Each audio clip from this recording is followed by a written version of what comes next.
It's time to rise. To learn with the latest tech. Then, lead the future of healthcare. And to practice with faculty who treat you like a peer. Because soon, you will be. To get hands-on experience in the classroom, so you can make a statement. This is your time to rise.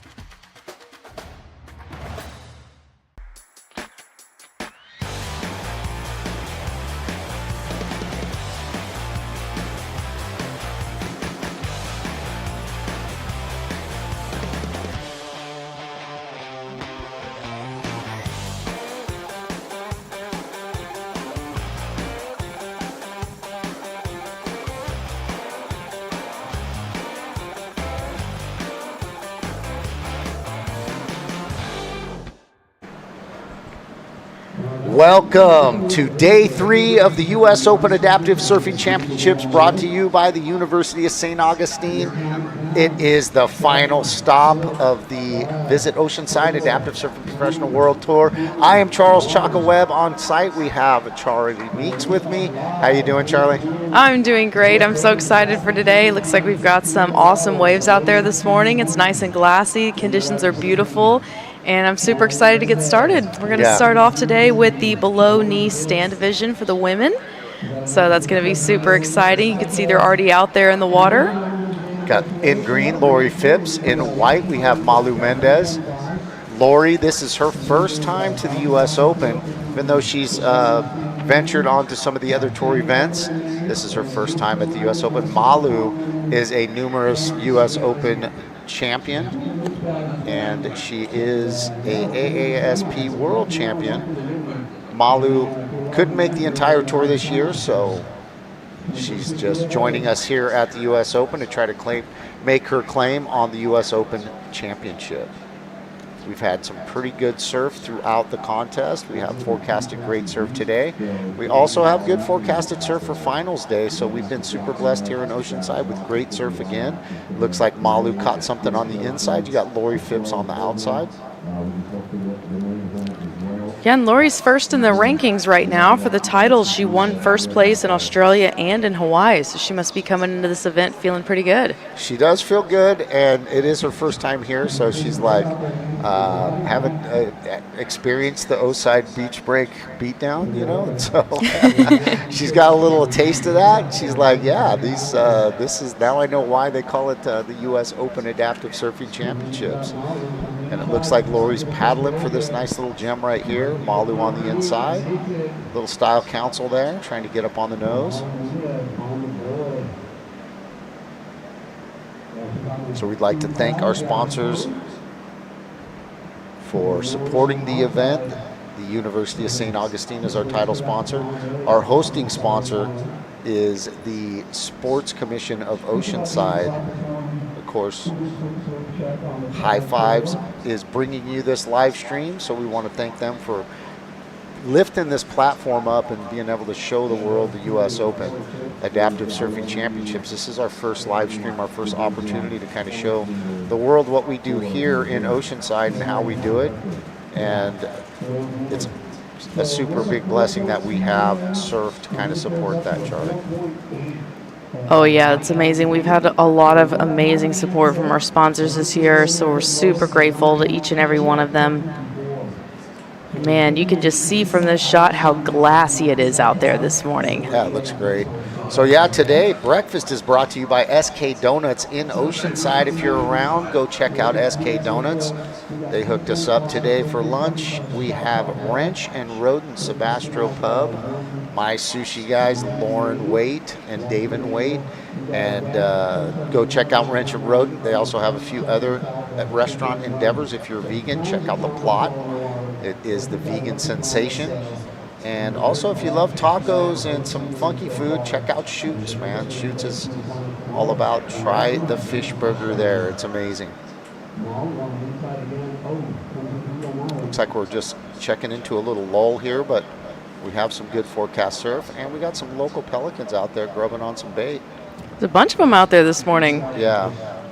They tend to love to hang around the pier for the fishermen and their bait, kind of all that fish. Every once in a while you see the dolphins right there coming in and joining us, and I think that we had a pod of dolphins come in on day one during a heat, which was super cool. Oh my goodness, that's always so special when that happens. I know here in this area you guys have the sea lions. Do they ever show up in the surf? They do, and it's kind of, for me, it's a little bit sketchy when a young sea lion comes swimming up to you kind of in a panic in the surf line, because that means usually somebody's chasing him. So I try to stay away from usually the big ones. If they come into the surf line, it's not a really big deal, but it's the young ones, man. It's the little ones you got to be scared of, because usually something's chasing them, and that thing is, it's usually somebody else you don't want in the surf line. Oh my goodness, I've never thought of that one before. Every time I see one of those cool little reel videos of a little seal jumping up on a surfboard, everybody's like, oh, how cute. I'm like, there's a reason why he's jumping up on the board. He's scared, man. So it's not that he wants to be friends. Lori trying to paddle into that one, not quite able to do it. There's a few little deep spots. We're on the rise on the tide again this morning. So during this week, we've had just kind of that rising tide in the morning right up until about 9:30, 10 o'clock. And then we start to get that drop. So I think it is a little bit earlier this morning. The tide might top out. I don't know which way it's going. You can check that out real quick. But anyways, we're going to see that high tide push for a little bit during the morning hours. And then once it comes down, it drains out pretty quick. It's not a super low tide, but it is enough to affect the waves when the wind gets on it. Here comes Malu. Didn't quite get into that one. Yeah, it looks like the tide's high at 9:22, so we're just getting up to the higher part of the tide this morning. Looks like the water's staying nice and warm, man. When I got in the water yesterday, it's really nice out there. Yeah, and low tide's not till 3 o'clock today, so we should have some pretty good conditions all day long. It's not going to be too low by the time we finish up today. Looks like about a 2-foot difference between high and low.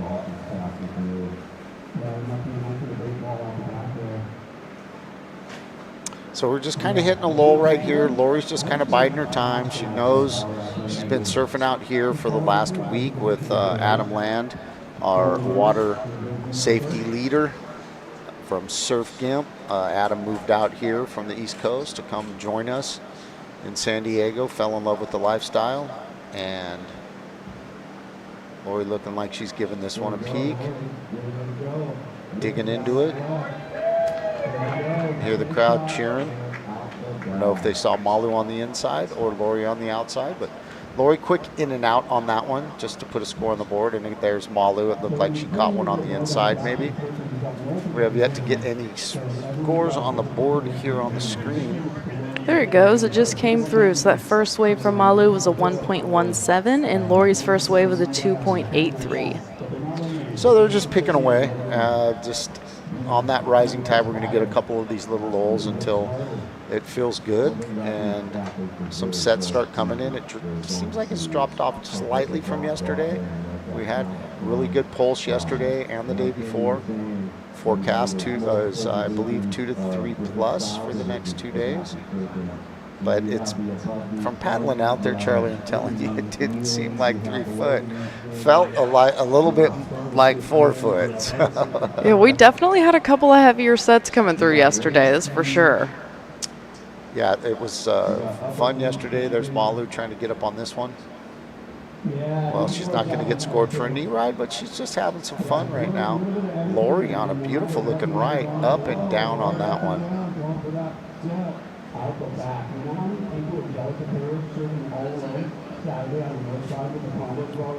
So we are on day 3 of the U.S. Open Adaptive Surfing Championships. We've had some real great stuff for the first 2 days, some great surf. We're in the below knee stand women's division. Next up, we have the stand upper limb men, and boy, do we got a stacked heat there.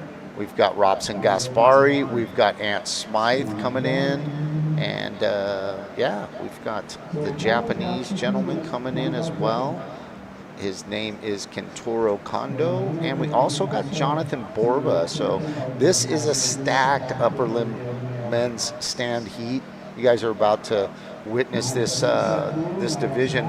We didn't have anybody in this division for the last couple of years. This division was really competitive for a few years, and last year we were just unfortunate. Nobody could really kind of make the tour, so I think we had a few competitors that really wanted to come out. Yeah, so they'll be super stoked to be here this year. We have our first couple of heats of semifinals starting up today. At 9:40, we have the prone assist men's semifinal, and then we'll have and then right after that we have the kneel upright women's division, and then at 10:30 we have our second heat of prone assist semifinals. Then right afterwards we'll have semifinals for unassist prone, then we'll switch to prone assist women's, and then our second semifinal for unassist prone. So super excited to be getting into the semifinals today. Yes, yeah, yesterday was an important day for the contest. Lori getting up on this one. Little backside fade, nice little cutback. She's feeling good on this one. She's trying to get that inside reform. Oh, little redirect, and she went down. Yeah, yesterday was a real important day to structure the semifinals. All those heats were, and I got to make a correction. Some of those heats I was saying that they were going to move 6 into the semis. They were actually moving 8 into the semifinals. Oh, okay. So, some of the people that I was thinking might have got knocked out are actually made the semifinals. So guys like Andy Zierzo and a couple of those guys that were on the bottom scale of the assist division. I think it was Shea Eastman was sitting in 8th slot, and maybe Andy was sitting in the 7th slot. I was thinking that they were only letting 6 in. They were actually letting 8. So those guys were securing their position, and they actually got into the semifinals. So they'll have a chance to top 2 out of each semifinal, move forward. So they'll have a shot at the finals. So I just wanted to make that correction on air and apologize for that mistake. Well, that's awesome news. I'm sure they'll be super excited. Here we have the replay for Lori. Nice little drop in there. Clean cut back towards the whitewater. It's pumping a little bit, getting down the line. Goes for another little carve and kind of comes off the back. That'll be a good score for Lori. And here it is, 5.67 for that last wave. She's going to feel good about that one. And I know she's going to want a better one. You know, you can tell she's got a really nice style when she serves. She's kind of got that bend knee classic style. So I know she's not going to be happy with just a 5.67, and you kind of tell she's cruising on that one. She was looking down the line for more opportunity. So for this category here, we'll hop right back to that because it looks like Nalu might be getting into this one.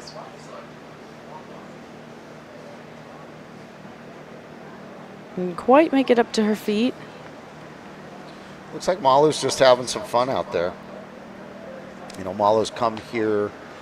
I think this is her 5th year in a row that she's come to the U.S. Open, so she's loves the event. She came in the booth right before we went on air and told me that she's no longer competing in the World Tour events. She loves the U.S. Open, so she made a really concerted effort. She said that I'm only going to compete in this event, and she loves this event, and we love having her here. So thank you, Malu, for coming, making the time, coming out here. Thank her family for coming out here and helping her get out here.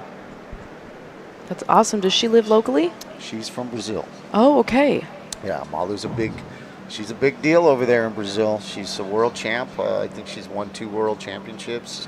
She's a real veteran of adaptive surfing. She's done the ISA Parasurfing Championships a bunch of times. And yeah, she's pretty versed. She travels the tour, and she's been doing that for the past couple of years. But this year she took time off, and she's doing a couple of other things in adaptive sports. So, oh, that's awesome. Well, even just to come all the way from Brazil for the U.S. Open this definitely is an important event for her. Yeah, we appreciate the importance that this event carries for some of these athletes, and they make sure that they make the schedule to come and do this event, and we love them for that, and we appreciate it. I tell people this all the time when we do the athlete briefing. It could be just me and my brother and a couple other guys standing on the beach. It's only a great event if people come to it. So the athletes actually make the event We got 75 athletes from 16 countries here this year at the 8th annual U.S. Open, and we're super blessed to have that. Super thankful. And got a little old chilling right now. Lori with that last 5.67. She kind of paddles out to the peak, and she looks like she's looking for something more. She's going to wait for that big one. And this year we did a little something different with the structure. We added 5 minutes to each heat. Normally the semifinals and the finals, or just the finals, would have 25-minute heats. Most of the heats would be 20. But this year, with the format of only 75 people, usually when you get to about 80, 85 people, it adds a couple of hours to the end of the day, and then you're running the heats all the way until 3 in the afternoon or 4 in the afternoon. We've had up to 114 athletes at this event before. Oh, wow. So, a couple of years ago, we had 114 athletes, and then the year after that, we had 104. On the regular, we get between 75 and 90 athletes at this event every year. A couple of years, we had that over 100 surge, and that made for very long days, all the way till 4 o'clock in the afternoon. Super drained out tides and really dicey conditions. So when you have between 70 and 80, 75 and 85 athletes, it makes for shorter days, and you can, usually cut your days between 1:30 and 2 o'clock. And we're still getting kind of that early afternoon wind, that right around noon, that this overcast blows off, and we get that sun, and then we get that northerly wind, and it kind of makes it a little bit messy like it was the last couple days. But again, we saw some big scores on the board. We still saw a lot of scoring opportunity, a lot of great corners coming in, and we saw some big scores. I think we saw a 9.83 from Kai yesterday. And that's right. We saw 8.67 from Casey, and so we saw a bunch of big scores. Even during the Waveski heat, we saw some better scores for yesterday. I think Roy Tuscany scored a nice 7. Jeff Munson scored some nice scores. DJ Lombardo put a nice score up. So for my heat, it was a lot harder. Chris Oberle got a couple good waves and forged his way into the final. Unfortunately, I just had a really messy heat, so my campaign is over. But there's a great drone shot of our footprint of the event. And that's what it's looking like. What a beautiful contest scene, honestly. Yeah, that's the thing that Oceanside offers you, Lori's scratching into this one. And that is what Oceanside offers you. It offers you a beautiful venue, offers you good surf, great community. So in this category for the below knee stand, we just have round 1, and then we go to the finals. So will there be a round robin structure? That is the round robin structure. Okay. So it's just the 2 heats, and then they'll take the top 2 waves out of that and determine a winner. Oh, amazing. So it's just those 2 rounds, and they'll get 2 opportunities. And I think they surf once today, and then they surf once tomorrow. So we try to put that last, because of that there's only 2 athletes, they're going to get those 2 opportunities to surf. And we don't want them to feel left out on finals day. So we don't want to schedule those 2 rounds and then crown a champion on Thursday or Friday. We want to let them share that same thing, that same feeling of finals day with everybody else. So we put that second round of the round robin on finals day. And that way everybody's surfing their final on Sunday. Oh, that's amazing. I know they have to be stoked on that. And they give them a little time to rest between their 2 heats. And they get 2 days to check out the break. Some of the round robins that only have 2 or more, less than 4, they would get scheduled. I think they surfed one yesterday, maybe one of those round robins went yesterday, and then the other one will go on Sunday. So a few of these guys will get a break in between. Today's a rest day for the Waveski guys, so they won't surf today. They surfed Thursday and Friday, and their final will be on Sunday. So they get Saturday off, and they get to just chill today. So. And I think there's a few other divisions that might have a day off, but not the prone assist men, not the prone unassist men, and not the kneeling upright division. Above knee stand men also will be going today. The kneeling upright women. So we'll get to see Barbie Garcia today, who is your #1 ranked and your Australian Pro Champ this year. Oh, amazing. Definitely excited to see her compete. Yeah, she's got a great story. She's from Mexico. She is a Stoke for Life ambassador. We've been supporting Barbie for the last couple of years, but on her 27th birthday, she was celebrating in the ocean on a boat, and she had a boating accident and lost, I believe, her left leg and from the knee down. So Barbie's a knee boarder. She kneels when she surfs, and her home break, I believe, is Playa Hermosa in Ensenada. And if you're down that way, check out Zanzibar in Ensenada. That's Barbie's facility, restaurant, bar, nightclub. It's a beautiful place. Looks like Lori Phipps scratching for this one, not liking the look of what it has to offer, so didn't look like she was going to get into it. So I'd like to go through the sponsor list. We got a long list of sponsors, but lunch today is brought to you by Wrench and Rodent Sebastro Pub. If you get a chance to go and you like sushi, go check out Wrench and Rodent. We want to thank HighFivesFoundation for bringing us this live stream. We want to thank Surf Gimp for taking care of us in the water. A lot of our water support is Surf Gimp. I want to thank Senior Grubbies. They brought us lunch yesterday. Thank King's Paddle Sports. Dave Dom, if you're watching the stream. Here comes Malu. Got up on her feet. That looks like that might be her best score of the day. Hanger Clinic.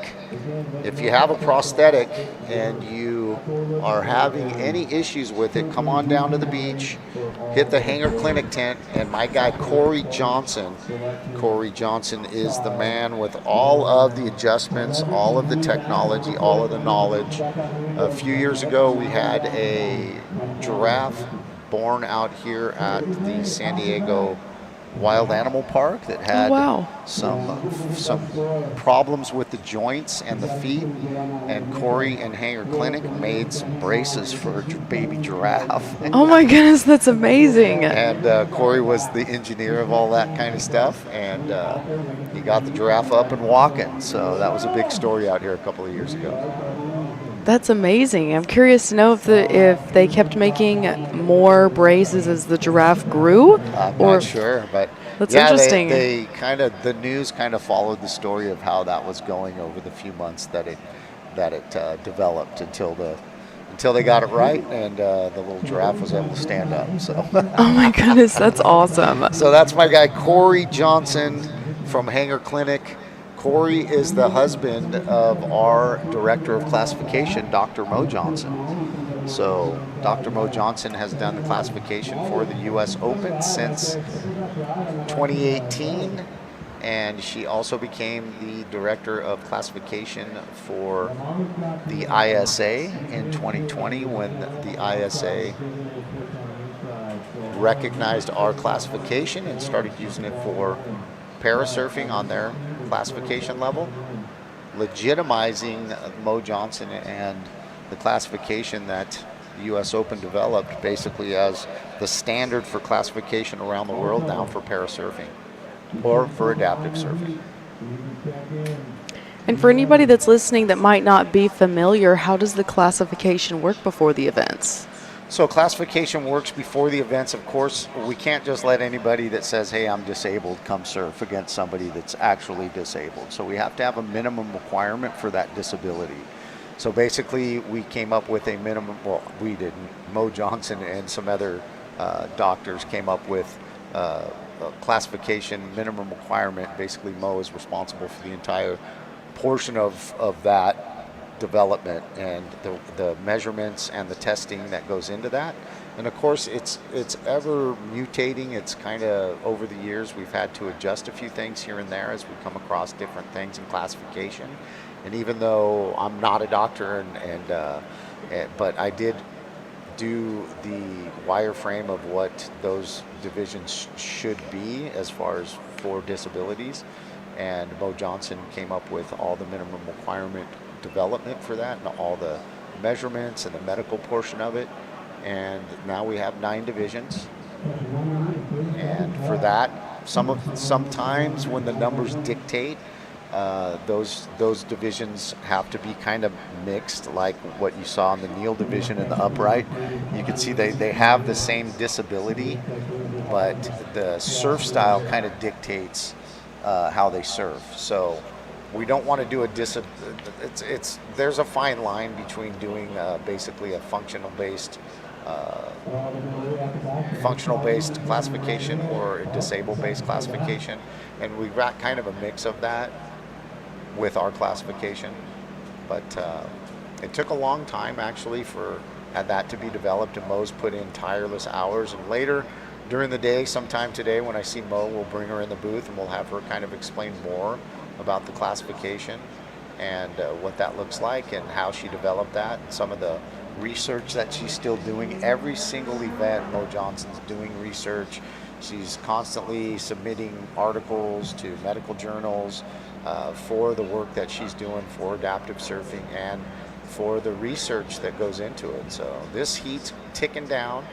Got the last 15 seconds of the heat. Malu getting that buzzer beater right there. That last wave she caught was a 2. It was her highest score. So let's see if she can get rid of that 1.17 and with that last wave. But Lori Phipps will be stoked with the 5.67. Lori on a nice one. Down the line with a lot of speed. Great style that Lori's got. A little out of focus on the camera, so we missed that shot. But I think Lori's going to get a better score than that 5.67. Definitely that 2.83s later. That thing's off the board because she had a bunch of down the line speed on that. I don't know what's going on with our camera guy, but there we go. Yeah, both the ladies had a buzzer beater in that one. That was great. And here it is, 7.17. She's going to be feeling real good going into the finals tomorrow. Didn't get a chance to see that one too much. We are on the day 3 of the U.S. Open Adaptive Surfing Championships. We're going to cut away for a quick ad break. We'll be right back.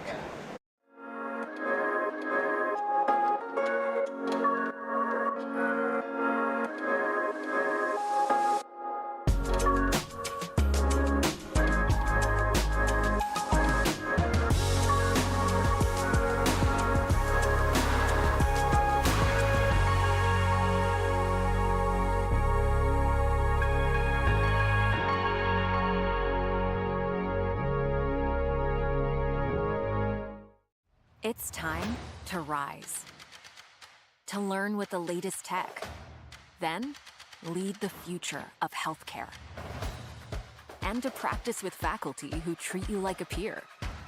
Because soon, you will be. To get hands-on experience in the classroom, so you can make a statement. This is your time to rise.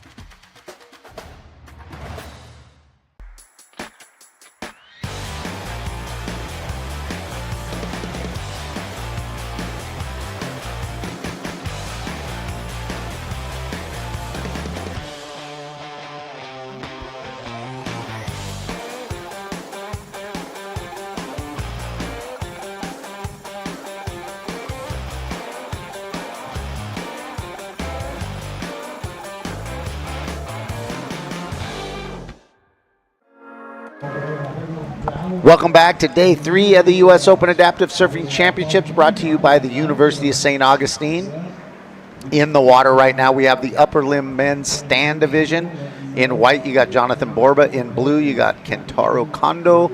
In green, you got the legend Anthony Smythe. And in orange, you got the other legend, Robson Gaspari. This is an international heat right here, Charlie. You've got Brazil, you've got Japan, you've got South Africa, and then you've got Brazil again.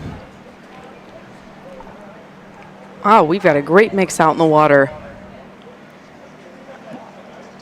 And when we get these nice little sets, you're about to see next level adaptive surfing right here. Every one of these guys in this heat is an animal and brings a very high level of surf knowledge, water knowledge, great surfing. You're about to see a really explosive heat.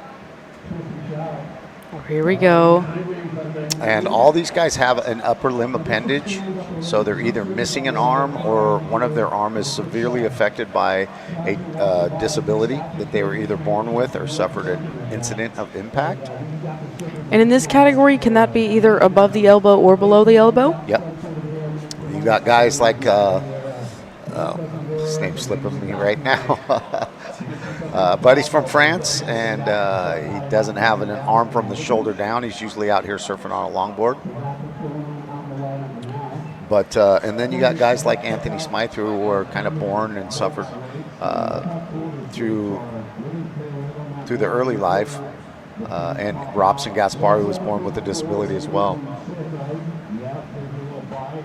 So you get all kinds of different looks in this division, but one thing's for sure, they're all ripping adaptive surfers, and you are going to see a really great level of surfing in this division for sure. Yeah, I'm excited for this one. Looks like we might have a little bit of set coming in on the horizon here. I just can't get over how glassy and perfect it looks out there this morning. And you can see these guys kind of move down to the pier peak. So where Blue is sitting, Kentaro is kind of second peak. And you can see that Jonathan and Ant and Robson are sitting on first peak. And that's kind of going to offer you that right-hander and that left-hander. Both of those, if with this south-southwest swell that's coming in with a little bit more south in it, it's gotten peaky from day 2 to day 3. You can see these little shoulders, these little peaky shoulders. Day 1 was a little bit different than that. It was a little bit more wild off. And here's Ant Smythe. Green up and riding. Ant giving it the O-side hop. Gets that reform. Ant with a nice top turn down the line. Another nice little snap. Ant with a good finish, going incomplete. But you can see, Charlie, the level of surfing you're about to see in this heat. Welcome back, Ant. It's been a while since he's been here at the U.S. Open. I think it's been 3 years. He is a 2-time U.S. Open adaptive surfing champion. Ant starting off his campaign with a couple of nice little turns and just a really great finish to try to finish that one, but going incomplete on it. And we got the life rolls on replay. Call this for us, Charlie. All right, so nice little pop-up was starting off with some pumping, trying to get some speed, and made it into that. Nice little check turn off the top. Snap off the top again, went up for the close, didn't quite finish it, but that was a really great wave to start for him. He's a ripper for sure. Yeah, and he gets rewarded with a 5.33, and imagine if he makes that ender. He's going into probably the high 6, maybe low 7s, or even maybe an excellent score right there. He had a lot of speed, a lot of power, a lot of flow right there. Yeah, for sure, he's starting off strong. I would love to see him on a bigger wave, too. You can tell that he's definitely got style. For sure. It looks like a couple of the other guys got their start to their campaign. Here goes Robson Gaspari. Robson up and riding. Nice bottom turn. Right into a cutback. Staying with it. Robson, another little cutback. Trying to stay with the power. Trying to get that inside reform. One more cutback out the back. You got Kentaro, excuse me. So you got two guys at the same time. Kentaro kind of up and down, but Robson just milking that one, getting a couple nice little cutbacks on it. Looks like Jonathan's giving this one a look. He's going to try and get into it. Building up some speed here. All right, he's on it. Driving down the line. Beautiful cutback there. Another nice cutback, wrapping it back around to the foam. Just working his rails. Go, getting speed again. And nice closeout snap off the top there. That's going to be a great score for him. Yeah, Jonathan Borba is a ripper. This guy comes to the U.S. Open every couple years, and he just throws down. So, again, this division is always exciting. You get a really great, and here's the life rolls on replay for Robson. Nice bottom turn right into that cutback. A couple of little bounces. You see he wants to challenge the top of this one. Doesn't really give it to him, but he gets a nice little cutback.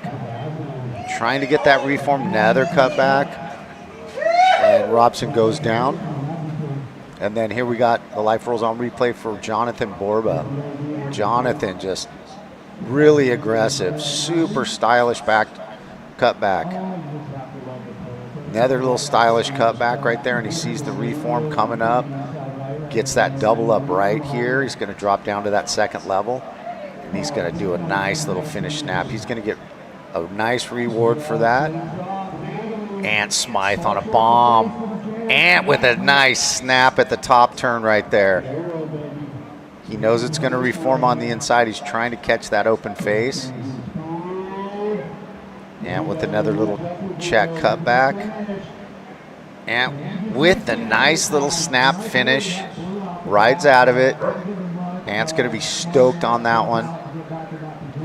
Ooh, we're getting a lot of action in this heat. I tried to warn you. These guys are animals. Every one of these guys is you know, really capable of taking this heat. And you see Ant, man, he had the hold. He was the first U.S. Open champ in this division, and he held that title for a few years until you know, couldn't make it to the event. And this is his return, man, and he really wants to make a statement with this return. And these younger guys, man, Jonathan Borba is such a really aggressive surfer, and he's got so much style. Here we've got the replay. Nice snap off the top. He was looking for speed here. Made it out of the foam. We'll see him working here again on the inside. Another little cutback. Watch this closeout snap. Very nicely done. It's going to be a great score for him. Here's the replay for Blue. Nice little carve to start off. Decided to dip out from there. Wow, that was awesome. I think they took every single wave out of that set. There's no wave left unshredded. Yeah. These guys have a lot of great water knowledge, and they're putting it to good use right now.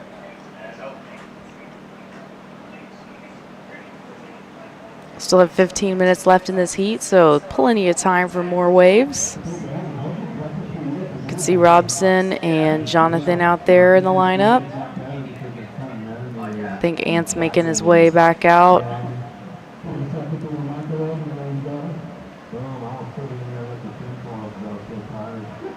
Still waiting for those last scores to drop. The judges that might be up there watching the replay because it was a lot of waves coming through at once. All right, here we go. We've got Robson paddling for this one. See if he makes it in. Doesn't quite make it into that one.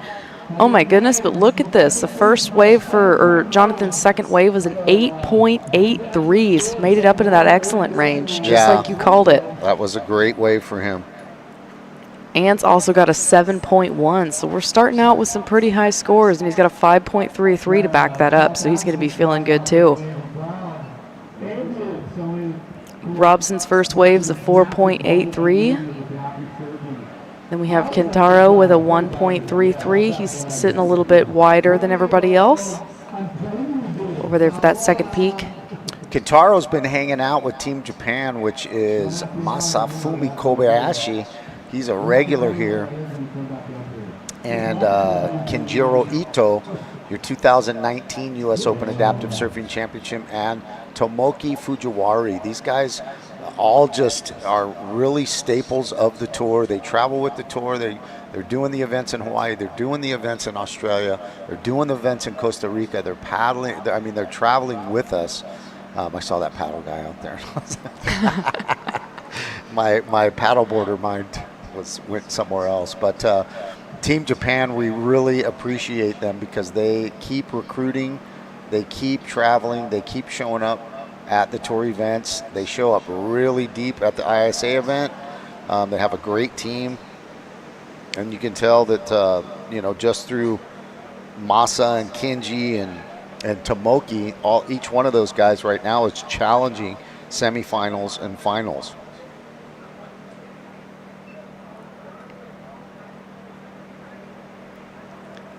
Looks like we see him paddling back over to left a little bit, repositioning themselves, getting ready for the next set that'll be in here in a second. Looks like we might have a little bump out there on the horizon coming in. Jonathan's sitting with first priority right now. So see if he could take advantage of that. And we still have 12 minutes and 17 seconds remaining, so anything could happen out here. We just saw Robson trying to get into that one. Wave didn't quite offer him the power he needed to get into that.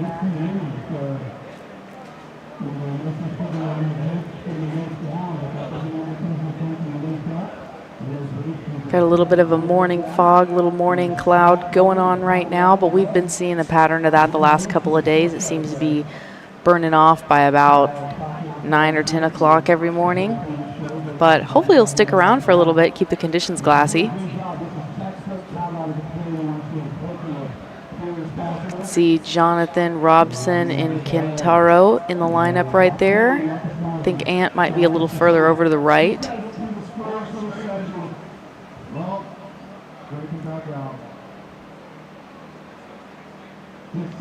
Just waiting patiently for this next set to roll in.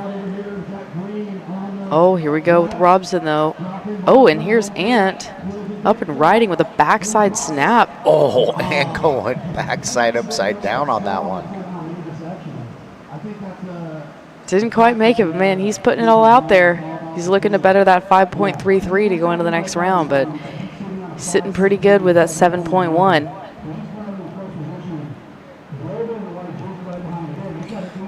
Like I said, Charlie, these guys are animals. They just want to just go out there and show the ability, show the level of professional adaptive surfing. And Ant really wants to make a statement coming back here to the U.S. Open. Jonathan Borba has been, I believe he's won this event as well.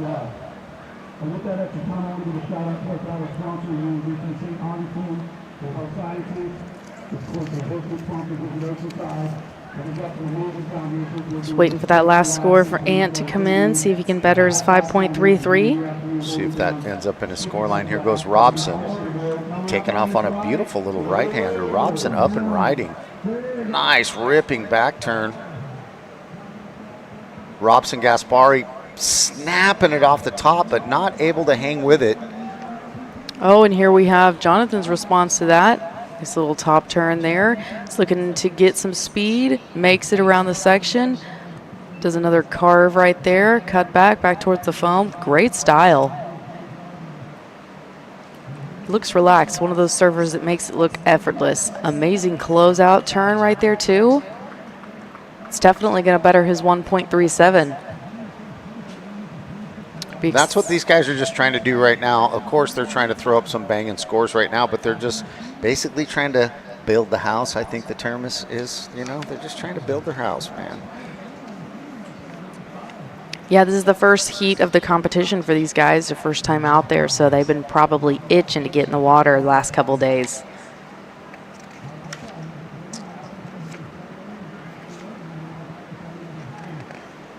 Looks like we're just down to 9 minutes. Excited to see what Jonathan's last score was. We also have another score coming in for Robson and Ant. Oh, wow, look at that. Jonathan's last wave is a 7.43. He's going to be feeling real good going into the next round. And you know that Ant's going to be just wanting to match that, so you can see the aggression that both of these guys have. Here we have the replay from Life Rolls On. Next up onto this one, nice carve, bringing it back to the foam, drawing a beautiful line here. Goes up for that closeout snap, shifts his weight and his heels a little too much, can't quite pull it off. Here we have the last wave of Jonathan. Got a nice snap off the top, little check turn right after that. Made it around the section, does a carve right there, bringing it back towards the foam. Here we go, look at this closeout snap. Jonathan's such a stylish surfer. In 2022, Jonathan got second place at the U.S. Open to Richard Voss, or Mike Richards, excuse me.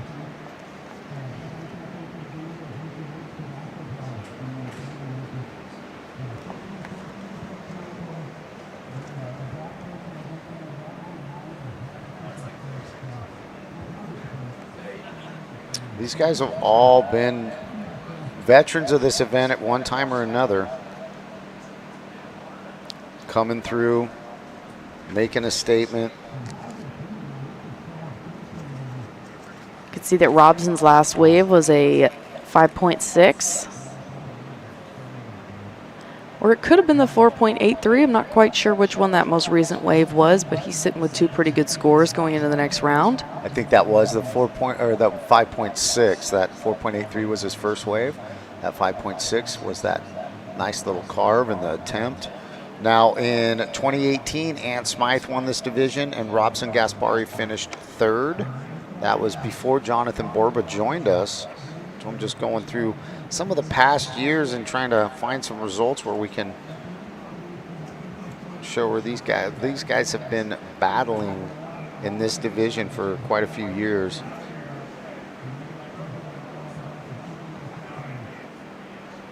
In 2021, again, Jonathan Borba took 2nd place to Mike Richard Vaz.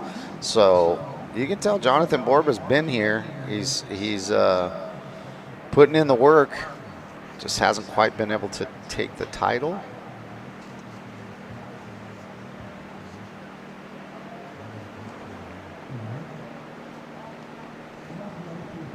Getting a little lull here. Tide's getting higher. It's going to max out at 922. Get that final little push once you start getting that drop on that. Oh, here we go. We got Jonathan with a beautiful backside carve right there. Couldn't quite stay in that wave, but that first turn was really fluid. I'm sure the judges are going to like his flow on that one. Then we also have Ant on a wave and Kentaro. Looks like both of them peeled out. Bunch of action back there. And one of the guys that we are missing is Mike Voss. He definitely rips. He's won this event 3 times. He is your defending AASP World Champ, even though we didn't have any takers in this division last year for the ASP World title. In 2023, Mike Voss won this event. And in 2023 was the last time that Ant came to this event and got 2nd place. Robson again got 3rd place. So we've got these guys, again, have just always come in here battling for the title. Ant had it the first 2 years. Mike Richards. Voss came back, won it 3 years in a row. Didn't have any takers for last year, and now this year we're going to have a brand new champ. And let's see if Ant can reclaim that, or if Jonathan Borba can claim his first U.S. Open Adaptive Surfing Championship in the men's upper limb division. Again, breakfast was brought to you by SK Donuts in Oceanside. If you guys want to get a nice croissant or a really fresh donut, stop by SK Donuts. And this broadcast is brought to you by HighFivesFoundation. I want to thank Roy Tuscany and High Fives for giving us the opportunity to show the world what adaptive surfing looks like here at the U.S. Open Adaptive Surfing Championships in Oceanside, the final stop of the Visit Oceanside Adaptive Surfing Professional World Championship Tours. It started in March in Australia at Byron Bay. In May, it went to Queen's Break on Oahu for the Access Surf Hawaii Adaptive Surfing Championships. And here in September, we end at Oceanside Pier for the U.S. Open. Last year we had 4 events. We went to your home, Costa Rica, at Boca Barranca last year. So we had an event for 2 years at Boca Barranca.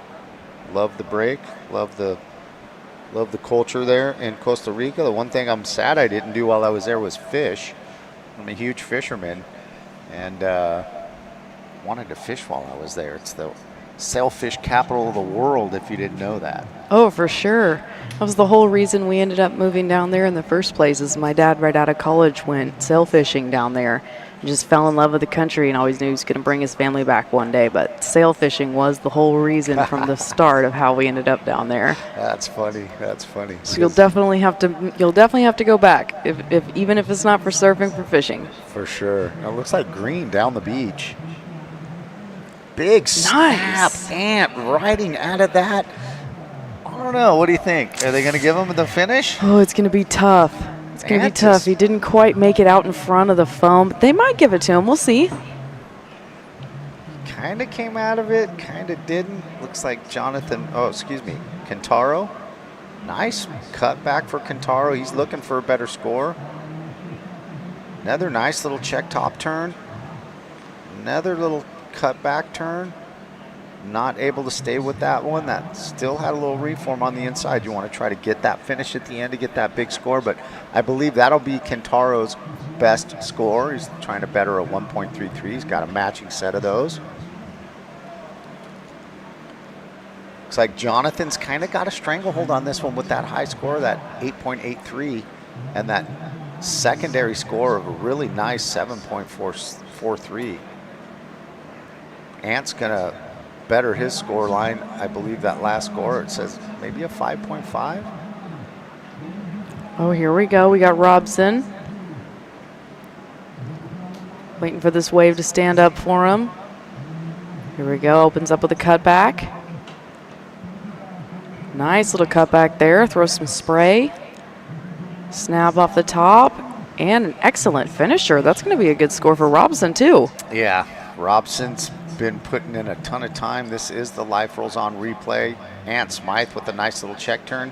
Bam, and a ripping one. I want to say that looked okay. I want to give him the benefit of the doubt, you know? But it looks like the judges award him with a 5.5. I think if they say that he rode out of that, it's probably going into the 6, maybe 7 range. So that's going down probably as incomplete, but what a great effort. Ant has had 2 really great backside snaps that he hasn't quite been able to complete. So I think if he's just getting warmed up, and I think that he knows he's got a second opportunity. He's taking that 7.1, but it's going to put a lot of pressure on him that that Jonathan Borba has. So we're about to see the women's wave ski heat, first round of the round robin, and we're going to cut to break. When we come back, we will check out the women.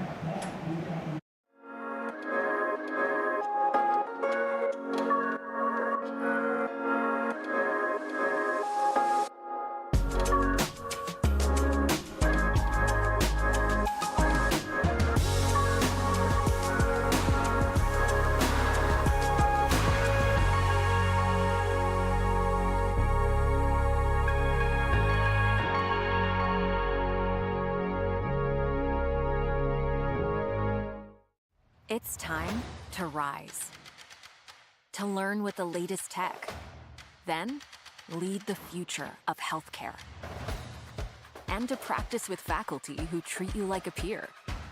Because soon, you will be. To get hands-on experience in the classroom, so you can make a statement. This is your time to rise.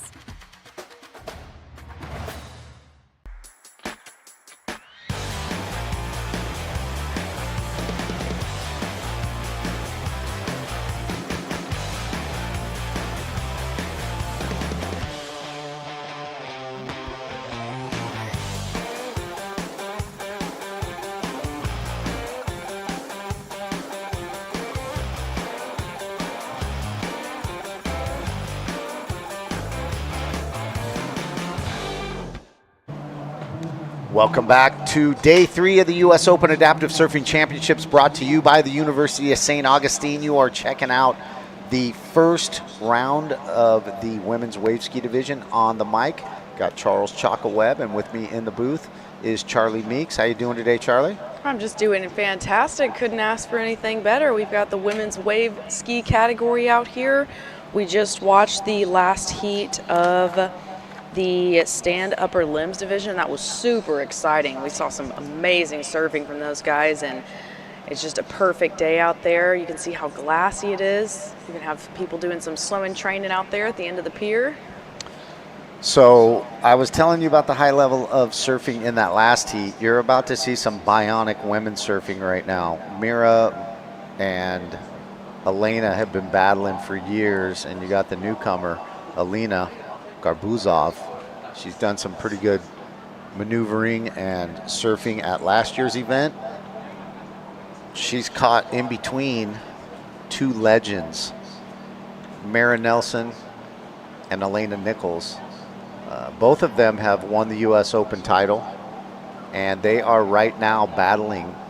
Whoever wins this event is your ASP Women's Wave Ski World Champion between Elena and Mira. Wow.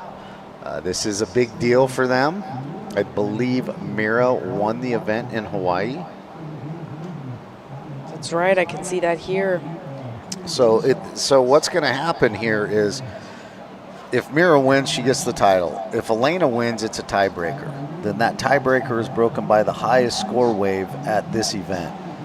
So, wow. So it's going to be close then. It's going to be juicy.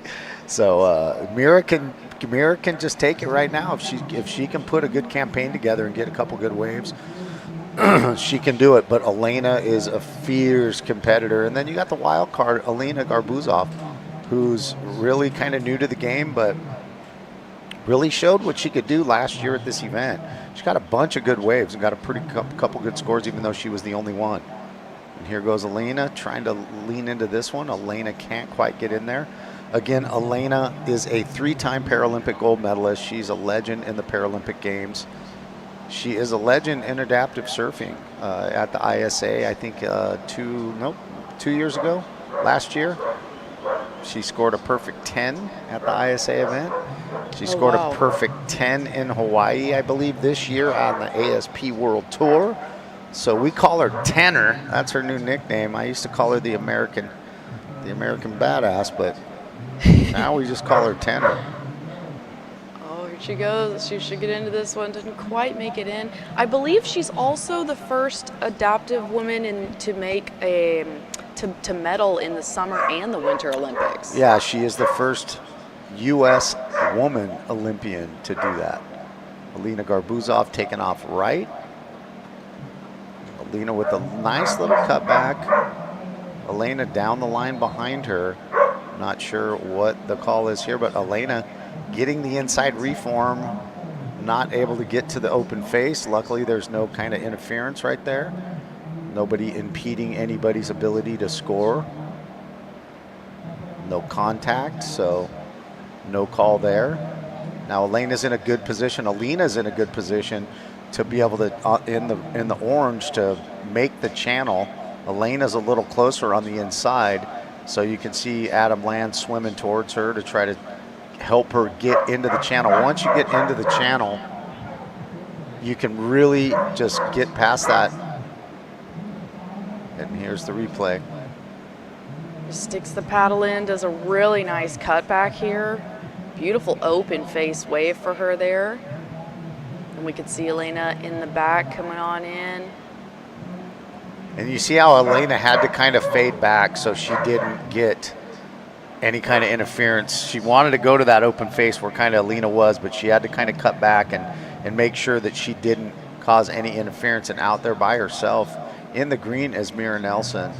Mira from Hawaii, just the quintessential water woman from Hawaii. She's got a great story. She had to move to Idaho. Her husband got a job in Idaho, so she gave up the beach life to support her husband and her family. But she finds ways to get sponsorship to come to the events. And here she is battling for a world championship.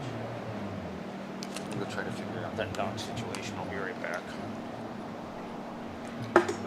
We can see that Elena's first wave was a 5.17. And also excellent control on her part, the way that she was able to pull out of that wave real quick as Alana was coming in. And Alana's first wave is a 2.67.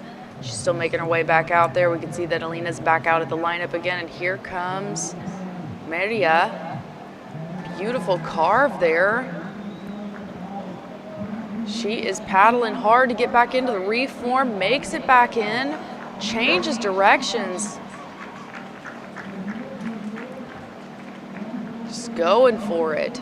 She's gonna bring it on in here to the inside. See if she can get back over to that channel as soon as possible. Not miss out on any time.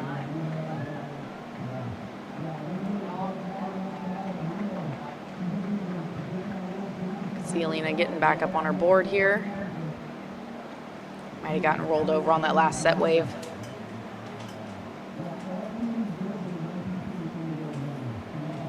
You can see her buckling into her board. In this category, a lot of them have a strap that goes across their waist, kind of help them stay in. Okay, here we go. We've got the replay. She's just carving the face up of this wave, was paddling super hard here to get back into the reform. She made it back in, changed directions, went for the left. That wave didn't offer her too much opportunity, but you could just really tell how bad she wanted it and how hard she was trying to get in there. What I tell you about the level of surfing with these girls, man, they are bionic. These girls just show out every time. Looks like our Alina got a 5.17 for that first ride, and Mira with a 6.83. It's awesome. Starting off pretty good, and we still have plenty of time left in this heat, 16 minutes and 10 seconds. Looks like both Elena and Alina going down on that little set right there.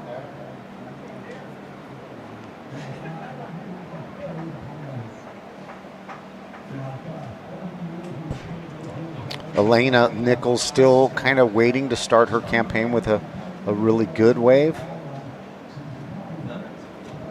And you can see that getting on a wave ski is not easy. It definitely does not look easy. Once you fall off one, you have to climb back on, and Elena just putting herself together right there. Trying to just get over the bumps. Kind of got to get into a spot where you can just get comfortable, because you got to re-engage that seatbelt as well. So doing that and kind of stabilizing yourself, you're not really stable until you got your seatbelt on. Once you get your seatbelt on, then you can really stabilize yourself on a ski and just really start pulling water and moving water and getting out there. But until you do that, you're still vulnerable to kind of fall off. So. And she rides a really small, super aggressive ski. Her ski is very small, man. It's I could never sit on her ski. It's tiny. It's impressive. It seems like that would make it much more difficult even to get back up on it when you flip over. Yeah, and that's the thing. Volume is your friend, you know, but only to a certain point, because you get so much volume in the board and you're floating really good and you're super stable. But then, you know, how maneuverable is that board with that much volume? So what a lot of wave skiers do is they get on boards that are really big, and then they start tapering them down with the neck shape, and then they start tapering it down with the neck shape. So Elena is probably in her third iteration of her board with Max Ski. I think this is probably the third board that Ian McLeod has shaped for her, and she's got it down to a little tiny sliver of a wave ski. So when she does get on a wave and she gets some open face, she's super aggressive. So of course she's a Paralympic gold medalist in mono skiing, alpine skiing, and she surfs on a mono ski, which is a single seated ski. That translates over to wave ski really good. Wow, I bet it does. It does. So because when you mono ski, you have, I want to call them blades, but they're kind of mini skis on your arms. That kind of mimics the leaning of the paddle. So when you lean in mono skiing on your blade, you know, to get on your rail, you're kind of leaning on a smaller ski that's attached to your arm and kind of looks like a extension that goes down to the ground.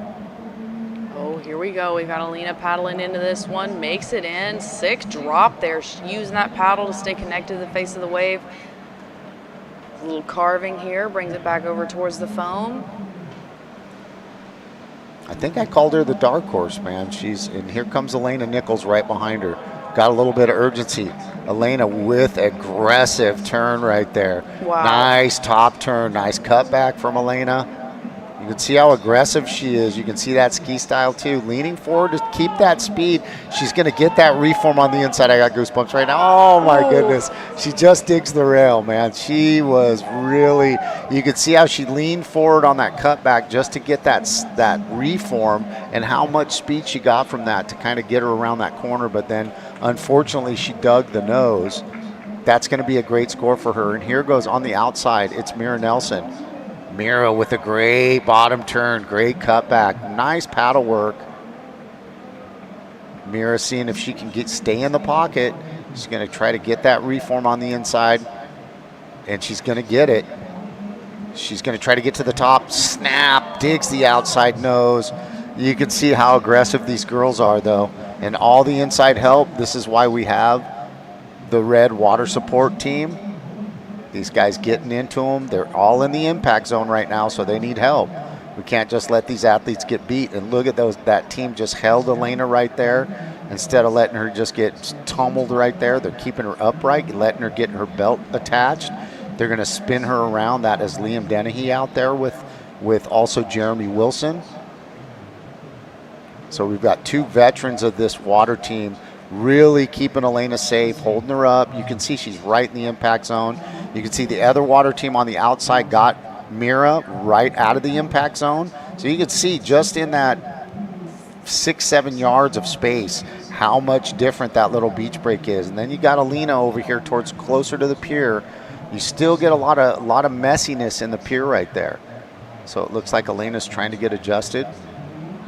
Here we've got our life rolls on replay. You can just see her carving here down the face. Really using that paddle to dig in, carve back around towards the white water. Here she was paddling hard, was able to make it back in there. It's almost like she does the drop a second time, just carves hard there to stay in it. And then we've got Elena in the back. Man, these girls are going for it. This is sick. She carves back towards the white water again and just has so much flow. She's so fluid with it. That's going to be an excellent score for her. Doesn't quite make the finish there, but man, she was really putting it all out there. And here we've got a great cutback. Man, none of these girls are making it easy for each other. Just carving her way into the inside here. Goes up for the finisher. Unfortunately, digs the rail in there at the end. So imagine if... So Mira gets awarded with a 6.17. Elena goes excellent with an 8.67. Just ripping it. And then you got Alina Garbuzov, who is the dark horse right here with the 6.27. So these girls are not making it easy. They're just snapping. And imagine if Elena kind of makes that inside maneuver that she did. Oh my goodness. That's going to the 9 or to the moon, man. And we call her 10er. Maybe it's a 10er, you know, if she makes that maneuver. You could see how aggressive she is. Now, this is a round robin. These girls will serve this round, and they'll serve the next round. So now Elena is taken in the first round of her round robin in 8.67. And now she's going to go into finals day with at least that excellent score, ready to build on that house. Everybody else has really nice scores. Mira with a 6.83 and also Alina with a 6.27. So we don't want anybody to get mixed up. In white, we have Elena Nichols. In orange, we have Alina Garbuzov. So there's a little bit of a difference between Elena and Alina. A little bit of difference in the score right there. Alina sitting on 2 medium scores. Elena sitting on an excellent and a small score. So she just needs a backup in 8 minutes. We're about 8 minutes and 30 seconds left in the heat, Charlie. And all Elena needs to do really to start to really take control and put pressure on Mira is catch a really decent score in this round, and that really puts a lot of pressure on Mira for the next round. And also the good thing is the tie break. If Elena wins this and Mira gets second, it's a tie break, and it comes down to the highest wave score during those 2 heats. That highest wave score right now is Elena's 8.67, so the plot thickens. Oh, wow. Okay, here we go. We've got Mieta going for it. Nice little cut back there. Looking for some speed. Decides to carve out of this one. It's probably a good decision. Set her up for better positioning out there for these last remaining 7.5 minutes. Or she saw the channel and was like, inside O-side beatdown or easy cut to the channel and paddle out. I think that was a business decision right there. She said, this isn't going to offer me a big score. I need something more than a 6.83 and a 6.1. So she said, business decision, paddle out quick, bam, back to the peak. She'll be in third priority right now. But what we're really looking for is for Elena's second wave. You know, can she put up a really good second score and really put the pressure on? She's sitting on that excellent 8.67. So you can see both of these girls, all three of them actually have a different style, but the aggression that they surf with, it's, I think in Costa Rica they would call it salvaje. For sure. Absolutely, yeah, you can just tell. You can even see it on the expression of their face when they're going down a wave, just how bad they want it. And that's the thing, is all these girls are really good friends, but it's just, they just want to carve it up, and they just want to come out with the victory. And as much as they love each other and as much camaraderie as they have, there is no quarter in the water. It's winner takes all, and no give, no way. And that's just how these girls have always been. Mira and Elena have been competing together since 2014. So wow. At the Access Surf Hawaii Adaptive Surfing Championships, they have battled. At the U.S. Open Adaptive Surfing Championships, they have battled. This is an ongoing, it's a beautiful rivalry because it's such a great friendship. But it's such a beautiful rivalry because it's so close, so aggressive, such a high level of adaptive surfing that I'll tell you, man, none of the boys want to surf against these girls. I don't want to surf against them. I've had to surf against them. I've had to surf against Elena pretty much my whole career until the women's division got split by the men's division, and it's no easy task. Obviously, my game wasn't up to their game right now, so I'm very glad that the women are raising the game right here. They're showing everybody what they're capable of. This is what we want for the ASP. We want to lift the women's programs, or the women's divisions up. We want to show that all these ladies are really capable of surfing. There's a lot of water knowledge in the women's divisions. There's a lot of great surfing in the women's divisions. You can see that Lori Phipps in that earlier heat, the style that Lori had, that bend knee style, she had that classic kind of longboard style, putting up some really good scores. These women right here just ripping it, putting up really good scores, going excellent with the 8.67. So we do have some other women's heats today. We have Catherine Beatty coming up. Hopefully Sarah Bentoncourt is here. Haven't seen her. Got a message from her last night that her plane lands early this morning, so hopefully she's able to get here. But Catherine Beatty putting herself on the map by beating Sam Bloom. So earlier in the year in Australia, Catherine Beatty became the Australia Pro Adaptive Surfing Champion in the women's prone unassist division. Sam Bloom is a legend. We miss you, Sam and Cam. They couldn't make it to the U.S. Open this year. Sam is a staple in the women's division. She is a world champ. She won the ASP World Championship last year on a tiebreak. Oh, wow. Yeah, so very intense competition in that division as well. But Sam Bloom, we miss you. Cam and Sam, we wish you guys were here.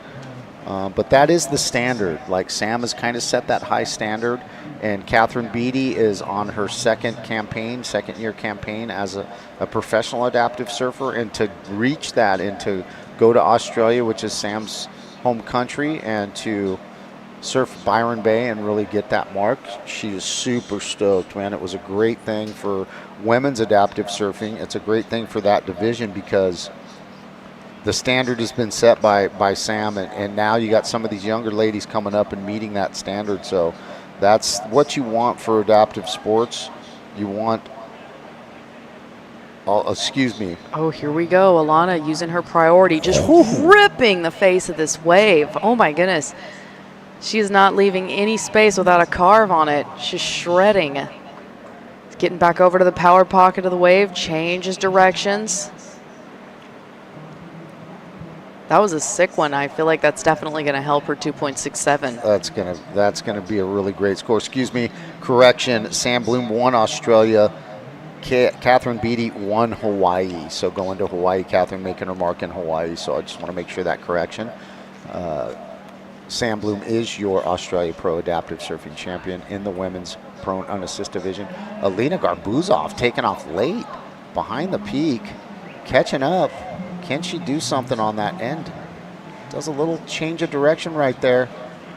But Elena, that second score for Elena Nichols in white at a 6.67. Mira coming down the line on a nice sized wave. She does a lot of great paddle work. She really wants to stay in the pocket. She sees that Elena's kind of matched her high score with that second wave. She wants to match Elena's high score, that excellent. Just going for it. This is sick. I love watching this category. She knows there's only about 2 minutes left. She says, you know what, I'm not chancing the O-side beatdown. I'm ready to call it. I know. Here's the life rolls on. Replay, Elena with a deep bottom turn and just a sweeping turn. Couple little check cutbacks. She knows she needs to stay in the power. You see how she leans forward. She changes direction all the way going left, real deep on that. Comes back with the power. Question is, will it go into her score line? Because she's got a couple of really nice scores already. You can see that she's just pretty comfortable with saying, you know what? And there's Alina Garbuzov stuck behind that one. Kind of just hitting that white water. Change of direction right there on the inside, trying to get that reform. Kind of just choosing to cut out of that one. Mira on the drop. Bottom turn, nice cut back. Paddle work, you can see she's looking for the line. Where's it gonna go? Leaning forward to get that gas. So on a wave ski, when you lean forward, it's a gas pedal. When you lean backwards, it's a brake. Oh, okay. So you see that when they want to catch that, and here's Elena just taking one in. Elena at the top of the heat. You can see these women putting it out there, man. Look at that big smile. Elena's super stoked. Talking to Adam Land, our lead water safety guy. Elena very happy with her performance. She's giving a big round of applause to the Water Patrol. Thank you for joining us on the third day of the U.S. Open Adaptive Surfing Championships. We're going to go to a quick ad break. We will be right back.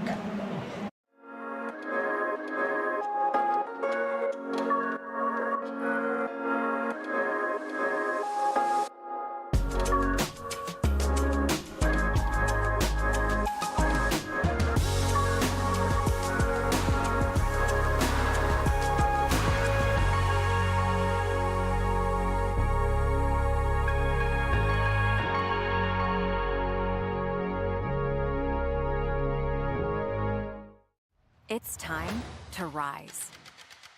To learn with the latest tech. Then, lead the future of healthcare. And to practice with faculty who treat you like a peer. Because soon, you will be. To get hands-on experience in the classroom, so you can make a statement.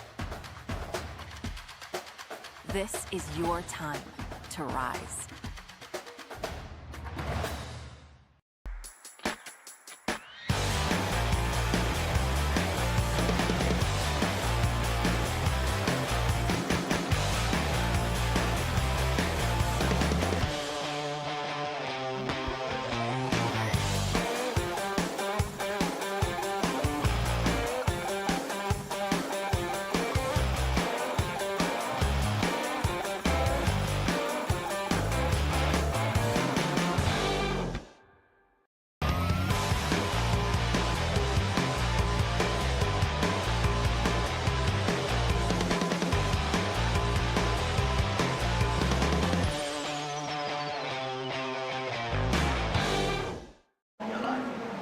Welcome back to day 3 of the U.S. Open Adaptive Surfing Championships, brought to you by the University of St. Augustine. You just witnessed the women's wave ski round 1 of the round robin, and man, they put on a show. Elena Nichols with an excellent 8.67. Mira Nelson right behind her, Alina Garbuzov. The girls showing you what they're capable of, and right now we have the women's prone unassist. And it looks like we only have one competitor out there, and it looks like it is Catherine Beatty. Unfortunately, at this point, it sounds like Sarah Bentoncourt is not making her first heat. She still has the opportunity to surf tomorrow in the round robin on the finals day. What that does is it makes her job a little harder, and it gives Catherine Beatty a free surf session for 25 minutes by herself, north side of Oceanside Pier, which I think anybody would want to do. Super stoked for her. Catherine Beatty again getting her first crack at a championship in Hawaii. She won the Hawaii Adaptive Surfing Championships this year, winning her first professional title. We'd like to congratulate her on a job well done. She is in green. So we're just going to kind of cruise. We're going to thank our sponsors right now. We would like to thank the University of St. Augustine of Health and Science for being our title sponsor. We would like to thank Visit Oceanside for being the tour sponsor. Wrench and Rodent Sebastro Pub. We'd like to thank HighFivesFoundation for bringing you this live stream. Super blessed to have High Fives sponsoring the live stream.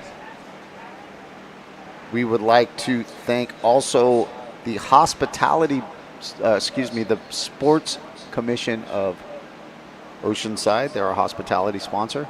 Surf Gimp Foundation, Sticky Bumps, Senior Grubbies, King's Paddle Sports, All-American Garage Doors, Hanger Clinic, Life Rolls On, Jesse Belauer, Florence Marine, H2O Depot, Access Tracks, and Kelly Twitchell. Sands Coffee. If you guys haven't got your coffee today, go down to Sands Roasters in Oceanside, get your coffee. Mota Sim, the owner, a great person. We love him. Buccaneer Cafe brought us breakfast yesterday. We're super stoked on that. Silk Screen Shirts. Like to thank Will and Todd for just styling us out our amazing apparel this year. They did a fantastic job. We'd like to thank Wrench and Rodent, Sebastro Pub, Lauren and David Waite.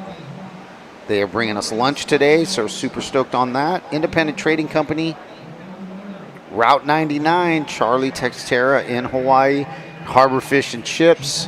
Sherry, thank you so much for supporting us. They gave us lunch yesterday. Super stoked on that, the fish and chips. If you guys haven't visited Harbor Fish and Chips, get down to Oceanside Harbor. Check it out. Try the fried clams. They're amazing. Looks like green paddling for this one. Looks like Catherine Beatty hasn't quite found her spot where she can take off right now. But I don't think she's going to have any problems. She's got 19 minutes to figure it out. She's out there all by herself. Unfortunately, Catherine Beatty Sarah Betancourt unable to make it today. She still has the opportunity to surf tomorrow on finals day as the round robin right now.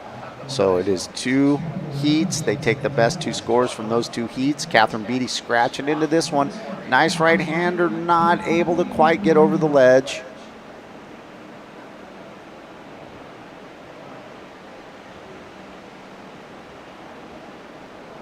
We have a long list of sponsors that we are super stoked to have supporting us right now. This is our first live stream of this event.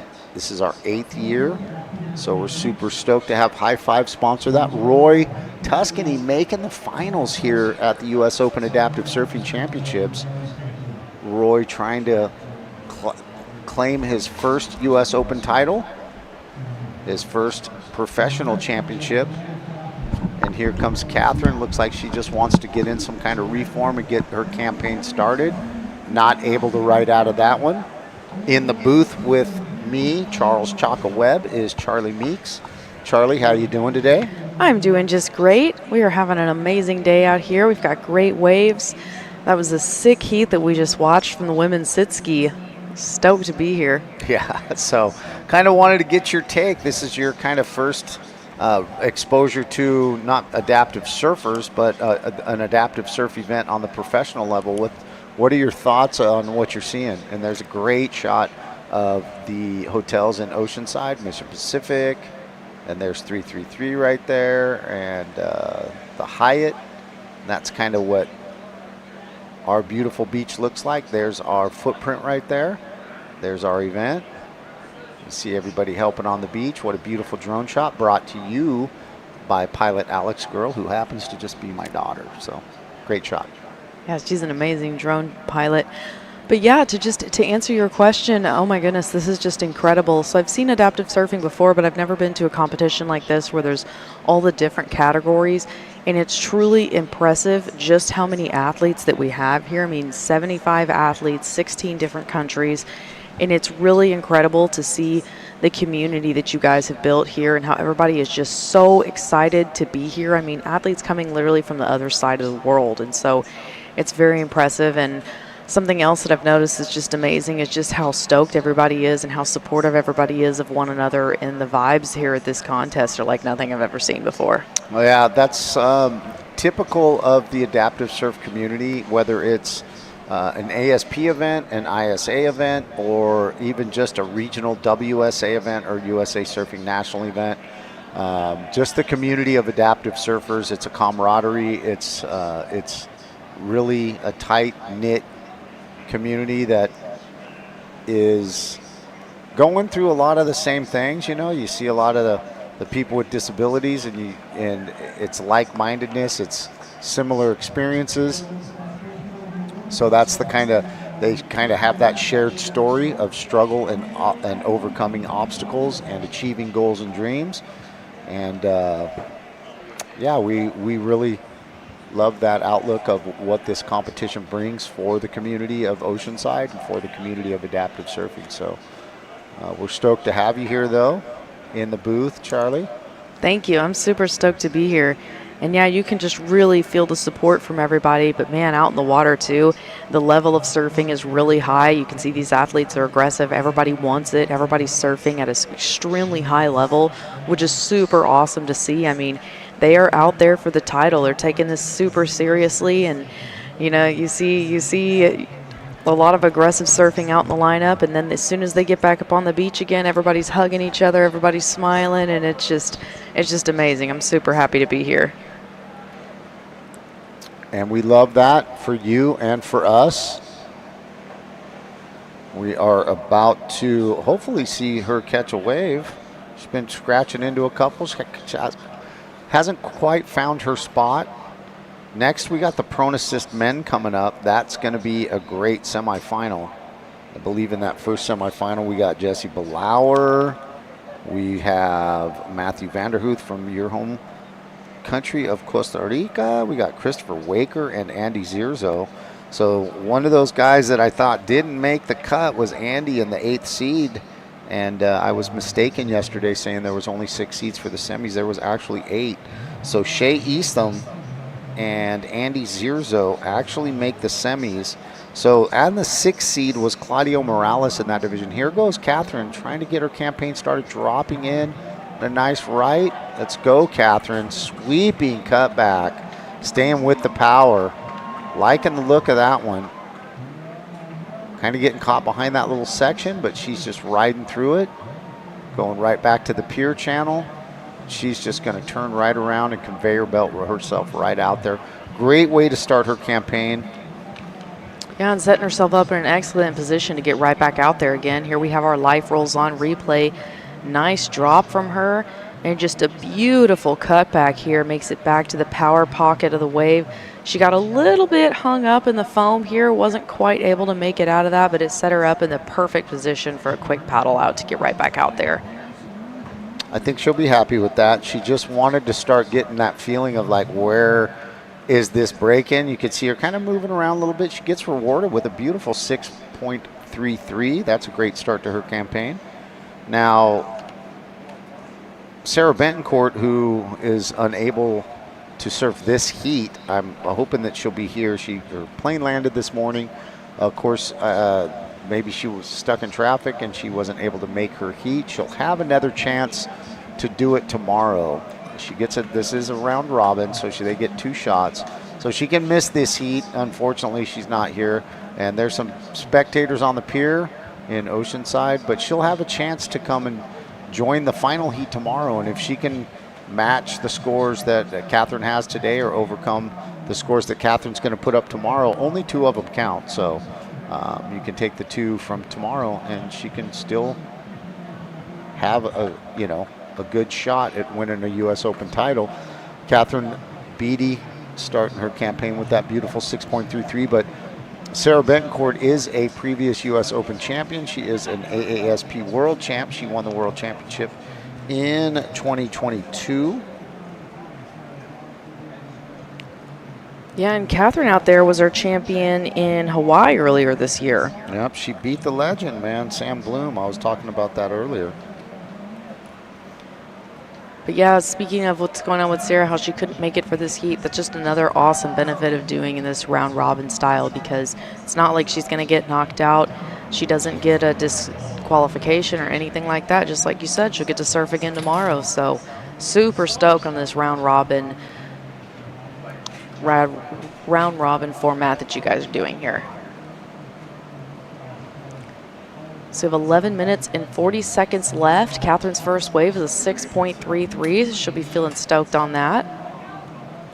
She's making her way back out there. She's almost to the lineup now, taking advantage of that perfect current that we have right up next to the pier that'll just bring her right back out into position. Definitely makes things a lot easier for them when they can end up over there on that side rather than the opposite side facing the water over to the right. A lot of the times they have to get out of the water, get run down to the beach and put back in again because that's super strong current that's taking them down the beach when they end up over there on the right. And there she is, made it back out up to the lineup. She's ready for her next wave.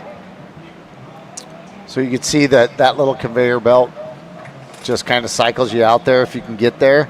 If you get stuck kind of on the inside, then you kind of got to navigate that little sandbar right there. But once you get past that, on this rising tide now, when the tide starts dropping lower in the afternoon, you got to kind of, that little section on the inside kind of fades and goes, drags out a little bit farther. So you got to deal with it a little bit more. It gets a little bit messier. So that's why we have the water safety, the Surf Gimp crew here, Stoked for Life crew, the U.S. Open crew, the High Fives crew. We have a whole bunch of great watermen here. The Jeff Robertsons, the Jeff Easters, the Adam Lands, the Liam Dennehy's, the little youngsters like Will coming up, the Ronnies, the guys that really, the Jeff Lands, the guys that really keep us safe out in the water and have given us the great success rate. And there is a great drone shot of, there's the University of St. Augustine. Got the athletes tent. Later that tent right there will be filled with Hands with Hearts. You got our beach marshal, John Rich from Independent Trading Company. We love that guy. Grown up with John my whole life. He's been a great supporter of Stoked for Life and the U.S. Open Adaptive Surfing Championships. Every year, John's out here volunteering his time. And right now, Catherine Beatty dropping in on a bomb right-hander. Big sweeping bottom turn. Catherine up in the pocket. Oh, my goodness. Ripping that one up. We didn't get to see that on the camera, but I'm looking at it right out the tent, watching it live. And Catherine, hopefully we'll get a replay of that. Really drawing a high line right there. Beautiful cutback to start with. Just staying in the power pocket of the wave. She was able to hang in there through the end of it. That was a sick wave for Catherine. Yeah, she'll be stoked to stack that score on top. And it goes excellent. Into the 8 range, it is an 8.0. Oh, she's got to be feeling real good going into the final after that wave. And I'll tell you what, it's the level of surfing that these girls have been doing in this division. Now, Catherine's just thrown up an excellent 8. If Sarah Betancourt is watching this, and hopefully she'll be here tomorrow, the pressure's on Sarah now because Sarah's a past champion and an ISA champ, and she's done a bunch of great stuff, Team USA. But as a competitor, when you watch your fellow competitor in your division scoring 8, and you're on the beach, you're like, okay, now I got to go. And then, it creates a little bit of pressure for you. So if Sarah is watching this and she does see the broadcast and she goes, okay, I'm going to be surfing against her tomorrow. Now she knows the bar that Catherine's setting. It's an 8. And Sarah's fully capable of getting the 8 and higher. Trust me, she's super aggressive. When you see Sarah Betancourt surf, she surfs like Her idol, Otter Bailey, guy that was captain of Team USA for a couple years, and he's been off the scene for a couple years, retired from adaptive surfing. But Otter had a really cool style. Sarah tries to emulate that style and show him some homage. She does it very well. She's very aggressive, does a lot of drop arm turns, does a lot of rail grabbing, tries to go vertical. She adjusts her board from underneath her to push it forward and hit the lip. She does a lot of really good maneuvers that she's emulating and that she's seen other adaptive surfers doing this in the men's division. But she really does have a style kind of like catered towards how Otter used to surf. So when you see that, you see the different styles, you'll understand it. But every one of these surfers has a different style, and she's just developed that kind of cool, flowy style, and she doesn't look panicked or urgent. She just kind of draws her lines and bides her time and utilizes whatever the wave gives her, and that's a really good style. It served her really well in Hawaii this year when she won her first professional championship. Oh, here we go. Looks like she's taking another one here. Doesn't quite make it into that one. Seems like it was probably for the best, though. That wave was kind of closed out. She'll be able to stay in position for what's coming next. Here we go. She might take this one here. Looks like she's looking at it. And she's going to go for it. Doesn't make it into that one. But go ahead. I'll be super excited to watch Sarah competing out here with Catherine tomorrow. It looks like that's definitely, especially from what you're telling me, going to be a super stacked heat. Well, they're both members of Team USA, so they're very good friends, and they share a lot. Here's Catherine on a reform on the inside, catching the open face, getting the nice pocket, staying up. She's just cruising. She's out there having a good time. She's already put up 2 really good scores. She might just, she throws a double shaka. She is a writer in Hollywood, and she used to write for NCIC. I don't know if you've ever heard of that show. I have not. Very popular show, been on for, I don't know, an eternity. And Catherine is a writer. She used to be a writer for that show. I'm not sure if she still is, but there was a writer's strike about a couple months ago in California and Hollywood, and not sure how that ended up. But here is the Life Rolls On replay. Have her catching this one in the foam, but she makes it over to the open section of the wave. It's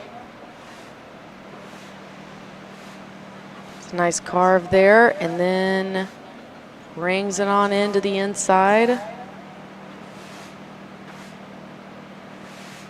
Just going for it. That was sick to watch her surf. And I think she throws down double shaka right there. Yeah. Big smile on her face. She's like, how bad can it be? You just surfed 25 minutes in Oceanside at the pier by yourself. Definitely can't complain about that. No. Not many people can say that they were able to do that. Nope. Got plenty of great volunteers out here. I'm looking at my boy Lonnie Roybal, who I went to high school with. He's out here sweeping the mats for us. Everybody volunteering to try to keep everybody safe. Beautiful drone shot right here of, look at a little high five from Elena and Adam Land. High fives. And there is Elena and her husband, Roy Tuscany, and their son, Gunner, right there in the blue. So you got the happy adaptive surf couple from the Waveskis, both of them in the finals.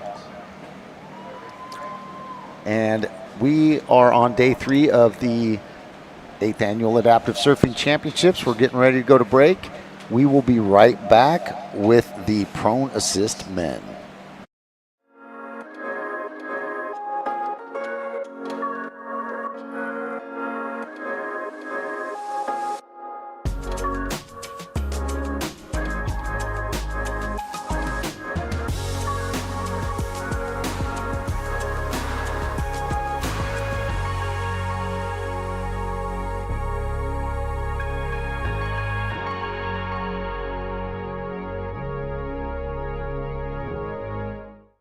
It's time to rise, to learn with the latest tech, then lead the future of healthcare, and to practice with faculty who treat you like a peer. Because soon, you will be. To get hands-on experience in the classroom, so you can make a statement. This is your time to rise.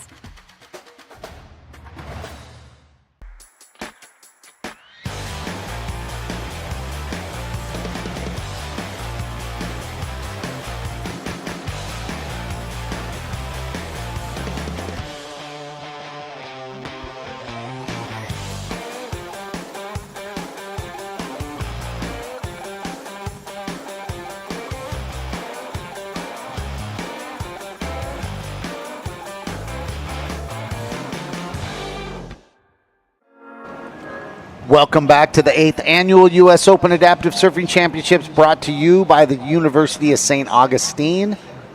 You just witnessed Catherine Beatty out there throwing down by herself. Right now we are joining the first semifinals of the men's prone assist division.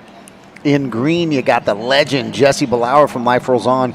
In orange, you have Christopher Waker from HighFivesFoundation. In white, you have Matthew Luna Vanderhoof. And in blue, you got Andy Zierzo, local guy from Oceanside here, hanging out at all the surf camps, getting his surf game on so he could come join us on the tour. Andy, this is kind of his first year competing consistently. And I'm very interested to see how this one shakes out, because somebody that's been raising their game in this division has been Christopher Waker. He's been on the tour for the last 2 years. He used to surf this really amazing cork board. It was made of cork, and I think you saw Claudio Morales on that board, but High Fives gifted him with a Pearson Arrow board, and that board has made all the difference for him this year. He has really raised his game. I think he was sitting in the 4th slot for the semifinals. 5th slot, excuse me. But he has really risen up, really has adapted a great flowy style.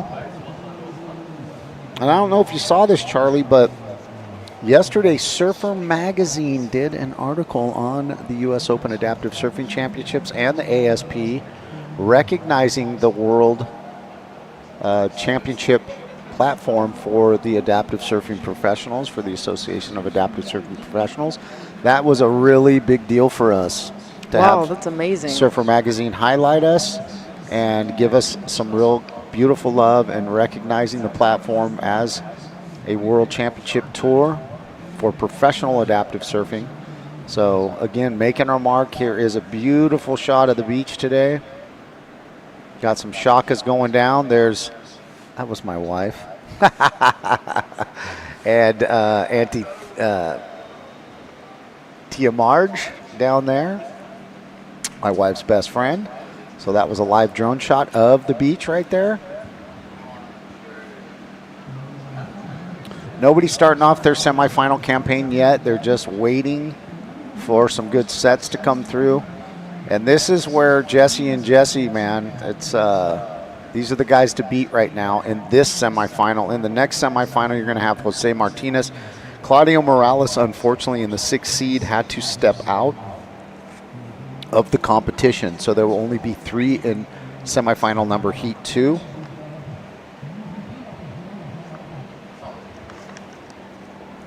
So, yeah, Claudio unfortunately informed us that he would not be able to continue in the competition. Of course, we do not replace that person with another person in the seeding. There's championship points that go with that slot.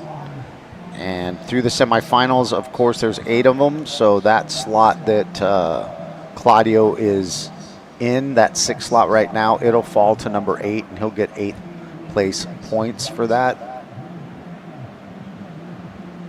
And it looks like Blue trying to start their campaign. Andy Zierzo not quite getting into that one. White down the line. Matthew Vanderhoof Luna putting an end snap on that. And Matthew Luna from Costa Rica. And here goes Christopher Waker on the right. We got a plethora of action going on right now. Chris Waker, but wow, Matthew Vanderhoof is going to get a great score. Look at this, finding the open face.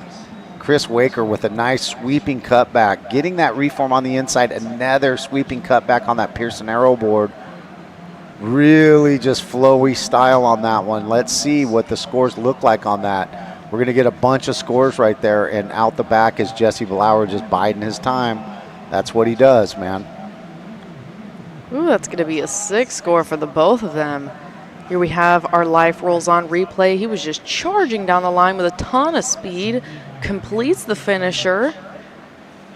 Banged it off the foam there. Big maneuver. He's going to be feeling good after that one. And here we have our replay again. It's Chris Waker. Chris just trying to make it out of the foam here.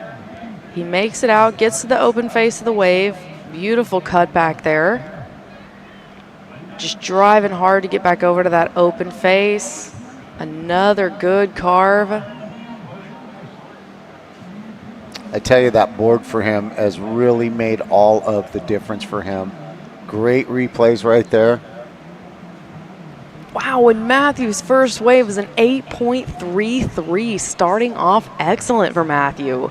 Big snap at that just big float snap that he did right there was beautiful. All that speed, all that power, all that flow equals 8.33. Yeah, well deserved for sure. And Christopher's first wave was a 4.17.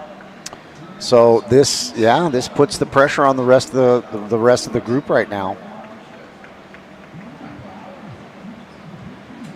Okay, so I hear the announcer saying Jesse Blauer, so I'm not sure if Jesse caught one off camera. It looks like Jesse's down the beach on second peak. That's Matthew Vanderhoof Luna coming up the beach with all the help of the crew. Blue, deep late. Didn't get pushed in.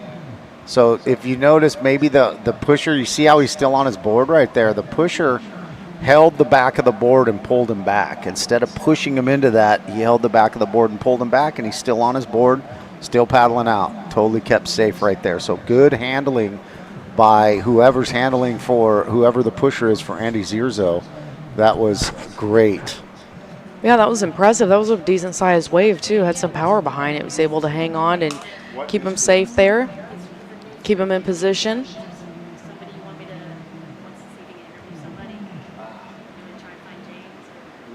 Still have plenty of time left in this heat, 19 minutes and 13 seconds remaining. But man, Matthew's got to be feeling real good about that 8.33. Now, this is kind of what this division is very competitive, but this is kind of the MO for Jesse and Jesse. They don't scramble. They don't go to the inside. They sit and wait for the big set. They know now that Matthew has an 8.33 on the board. So now the game plan for them has not changed at all, knowing that, because this is their game plan. We're going to sit on the outside. We're going to wait for the bomb set, and I'm going to get an excellent score. And that's Jesse's mentality. It's always been. And sometimes I mean, a majority of the time, that's why he's won so much. It works. But, you know, the clock works against you sometimes. Right now, he's got plenty of time, 18 minutes left in this heat. He's got plenty of time. So he's fully content with just sitting there and waiting to see what happens and to wait for his heat. To wait for his chance at a really nice score. He's also sitting with first priority, so he can take any wave of his choosing. So we'll see if he can take advantage of that. Oh, trust me, he will. That guy, him and his pusher, they don't even communicate, like talk. They just have this thing. They've been working so closely together for so many years in so many events. You know, they don't even have a lane. Most of these guys are yes, go, no, go. You know, he knows what he wants. They know where to be. Jesse Baxter has got a really great knowledge of the water and his surfer and what kind of direction he wants to push him in. Does he want to push him in straight? Does he want to push him in kind of on the face sideways? There's so much technical technicalities that go into being a pusher and to having a pusher that understands your surf style and what your limitations, what you're capable of, what your maximum ability is, and how far they can push you. Because sometimes you see these guys just shoving these guys into deep drops that are just bombs, and you're like, what? I wonder if he said go. Maybe he said no and you thought he said go, and it's like, yeah, woohoo. But the communication between these guys is really key to really good waves, real good wave selection, and really big scores. Yeah, and we talked about this yesterday, but in case anybody wasn't listening that could be listening now, I was asking you about their pushers. So I know you mentioned with Jesse, they've been working together for years, but a lot of these athletes continue working with the same pusher for a long time. Oh, here we go. We got Jesse on a wave. So it looks like they used their priority on that right. Jesse already with a really nice cutback. Really, man, how does he do it? Like, it looks like it's going to die out, and he just keeps going. So he made the most of that one. We didn't really get to see the front of it, but you can see, here we go with and look at that. Beautiful wave selection. Jesse with a really nice sweeping cutback. Staying with it. He's going to give it another little bottom turn right here. Another little cutback to the whitewater. And that's where he kind of lost it right there. You can see that little buildup right there, that little fat spot. But he's going to start his campaign off with a nice score. And Jesse gets a 5.77, moves him into second place. Now top two move forward here. Round robin's over. Once you get to the semis, it's top two. So it's single elimination. You got to be responsible. And it looks like Andy Zierzo starting his campaign on the left, getting caught behind it, trying to catch up to the open face, doing a really good job. Andy catching the open face, redirect right here. Nice little section right there. And that will be the end of the scoring opportunity open face wise. He's just going to kind of ride that in and get the crew, and you can tell him, hey, I want to go to the channel. You can see him pointing to the channel. Don't take me out this way. Take me to the channel, please. So that's the thing about this contest is these surfers are knowledgeable. They know where to be, and they will know most of all where not to be. They want to be in the channel. They want that paddle out where it's the conveyor belt. Andy rewarded with a nice 4.0. So everybody's on the board in this heat with a decent score. Looks like Chris Waker caught a second wave, which is going to help him. Staying on top of that little reform right there. Another little redirect. Waker's got the biggest smile. Super stoked. Water Patrol getting right to him. We have our life rolls on replay of this last wave for Walker. Nice cut back there to start. In the power pocket of the wave. He makes it out of the foam here. Just pushing hard, driving hard to get back to the open face of the wave. He makes it in there. Drops back down again. That's going to be a great score for Chris. He scores a 6.17, catapulting him into first place. Matthew Vanderhoof right here. He's already got a really big score up the board, down the line on the left. Trying to emulate that snap he did earlier. Gets a nice little floater right there. He's just looking for a second score. He's got an 8.33. So he's looking for a second score. He's going to be stoked on that one.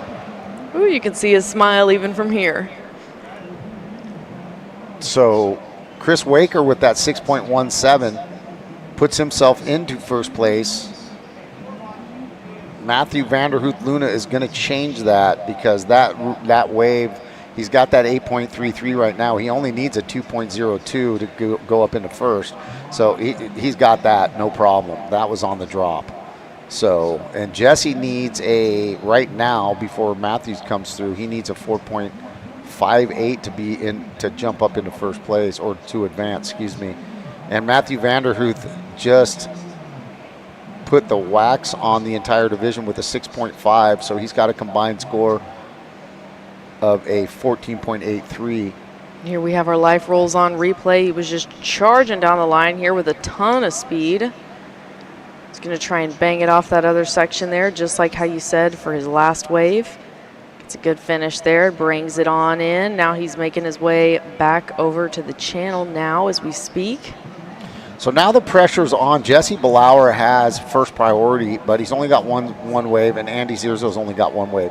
So Jesse only needs a 4.58 to advance into second place and get out of the semi. But to jump up into first, he needs a 9.07, and Jesse's fully capable of that score. But at the same time, you maybe want to lower that requirement so you build your house a little bit slower. Maybe he gets a second wave, uses that priority, but time's ticking down, man. We've got about 11 minutes left in this heat. So time's working against Jesse right now. I suspect that he will do what he always does, which is sit on priority until a big set comes in.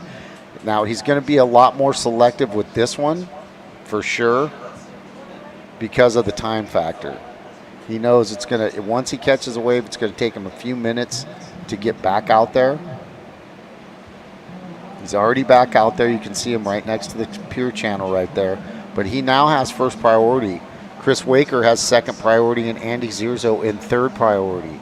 So this heat, it's ticking down, and it is got about 10 and a half left. You can see our water patrol out there. That's Adam Land, head water safety.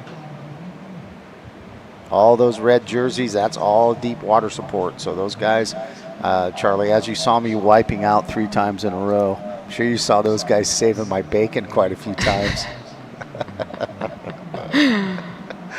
Yeah, they are ready. You can see we've got a bunch of them out there, and they are just jumping on those athletes as soon as they need it. And here goes Jesse right here on this left.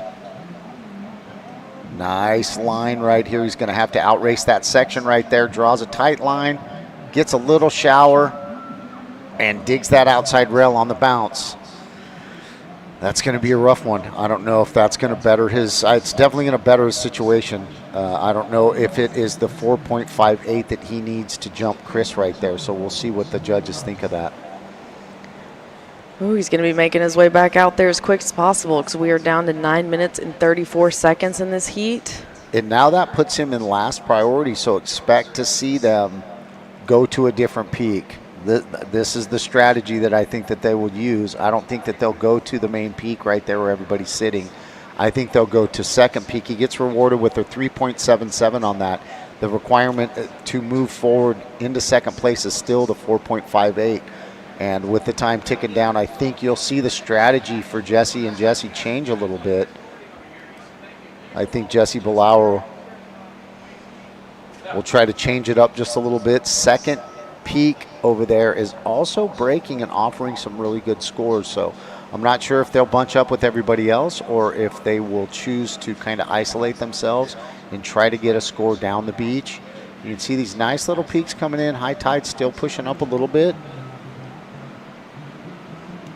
Yeah, well, we'll see what happens. We're down to 8.5 minutes left, but, you know, we saw some pretty intense buzzer beaters yesterday, so it's not over till it's over. Anything can happen out there, especially with this much time remaining on the clock.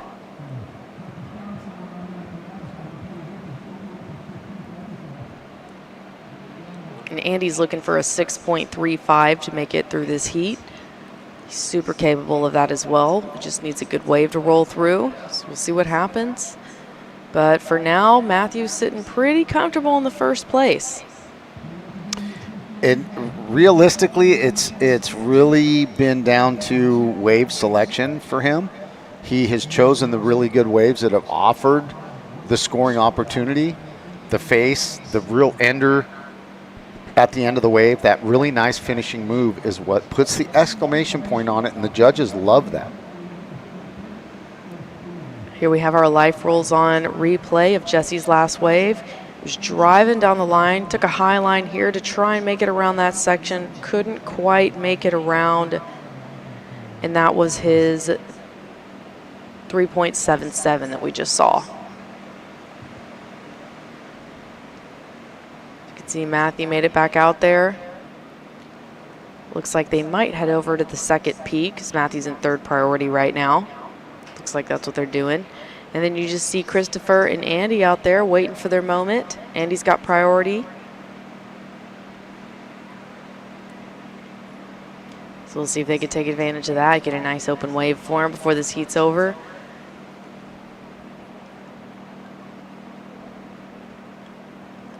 We are just down to a little less than 7 minutes here.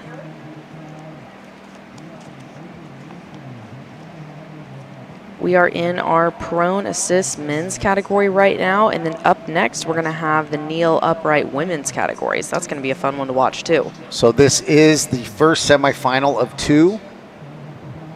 Kind of setting the standard for what the final is going to look like, and so far it looks like Matthew Vanderhoof, Luna, and Chris Waker kind of making their campaign, making their bid for those 2 spots in that final.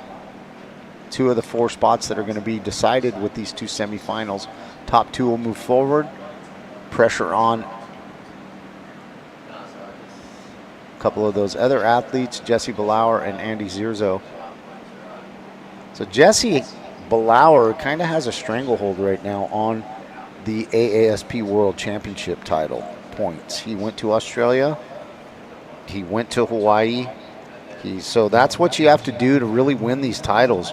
You have to go to each event. He won Australia. He won Hawaii. The defending champ, Matthew Vanderhoof, Luna right there dropping in on a left. The defending champ, Jose Martinez, in this division did not go to any tour events. This is the only tour event he showed up to this year. Unfortunately, could not make it to Australia. He could not make it to Hawaii. So that left the door open for Jesse. Now this division has, I don't know, I think 12, 15 in this division that have registered at different events. But Tomoki Fujiwari is the closest, but it's going to take a really, really hard bid for him to knock Jesse out. Jesse is, I think, let me see, 180 points ahead, 170 points ahead of Tomoki. So that's a really hard, even if Jesse gets knocked out here, 170 points in one event is really hard to make up. So, but I suspect that Jesse, with this last 4.5 minutes, is going to start scrambling. I don't know what's going on out there. Yeah, and even if Jesse ends up staying in 3rd place throughout this heat, or finishing up this heat in 3rd place, he'll still be, I believe, 7th overall, if I'm not mistaken. Yep. And he'll still be getting some points on top of what he already has as well. So that is going to make things harder for Tomoki. Oh, here we go. We've got Andy on his 2nd wave. Looking for that inside reform. See if it reforms for him. Bringing it on in. He's looking for it. And 7th place still offers you 60 points, I believe. And with that, with that situation, and I'm not counting Jesse out yet because there's still 3 minutes left. And he's done so much last-minute work in so many heats that I've seen him. He's done so much last-minute work, so I never want to say gloom and doom, because this guy is a legend. He's got a great team with him, and I've seen him push in and do a wave with 30 seconds left, 20 seconds left, and just dial it up and just throw down huge scores. Yeah, and he's only looking for a 4.58, and yesterday I believe that both of his highest scores were above that. And so we know he's capable. We know he can do it. Anything can happen. There's still 3 minutes left.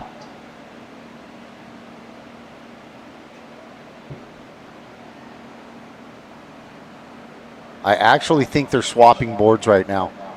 Jesse's right now swapping boards on the outside.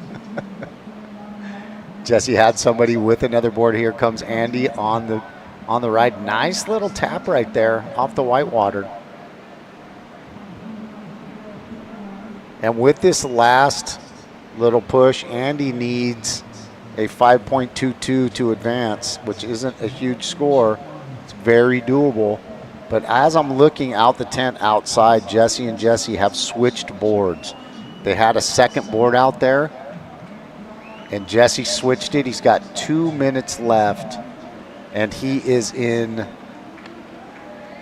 don't know what priority he's in right now. Looks like he's in third priority. And he's and whoever's in first priority, it looks like Matthew Vanderhoof is sitting on him right now. He's kind of drawn himself, and here goes Jesse right here on this right. Nope, they didn't do it. Held him back. They're going to wait for another one. Time's running out on him, though. You can see the urgency.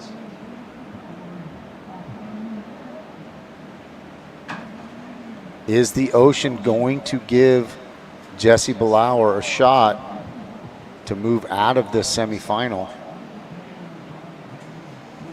Ooh, we'll see. The clock is definitely not helping him out too much right now. I believe Nope. we're just under a minute with the little bit of lag that we have from the beach announcer. Or compared to the beach announcer's time. We're about 30 seconds behind.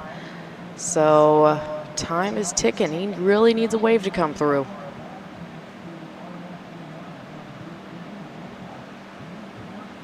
You can already see the ladies out there for the next heat that we're going to have. For the kneel upright women's division.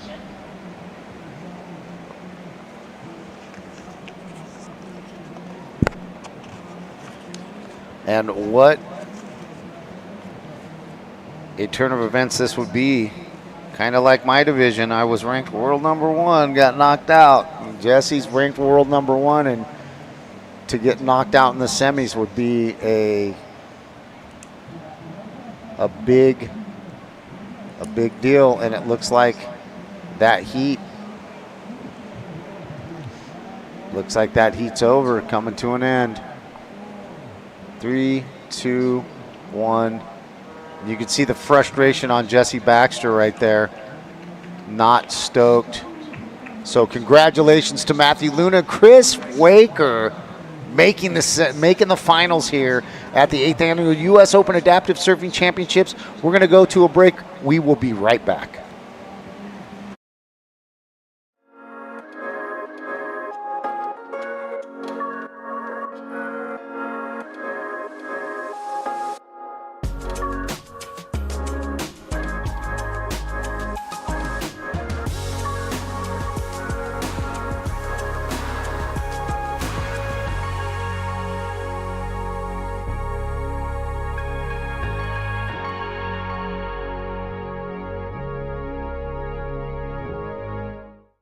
It's time to rise. To learn with the latest tech. Then, lead the future of healthcare. And to practice with faculty who treat you like a peer. Because soon, you will be. To get hands-on experience in the classroom, so you can make a statement. This is your time to rise.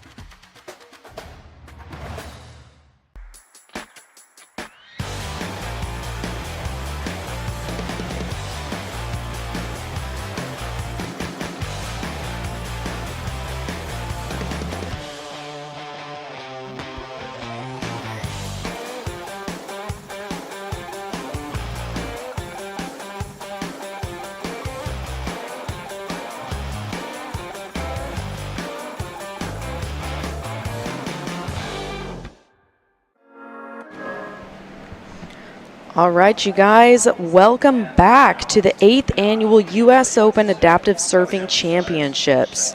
We are here on our third day of competition right now. Super excited to be out here right now in the water. We are starting with the kneel upright women's category, round 1. Got great conditions out here this morning. It's staying nice and glassy.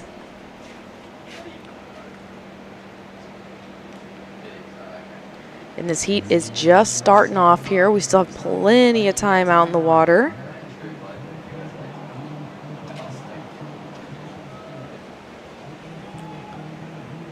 We've got Barbara Garcia from Mexico out here. She's the first female Mexican surfer to win a world medal in adaptive surfing. Just incredible. We see her paddling here. Trying to get into that one. Didn't quite make it in. We also have Emanuele Blanchette from France and Ashley Okura from the U.S. It's going to be an exciting heat for sure.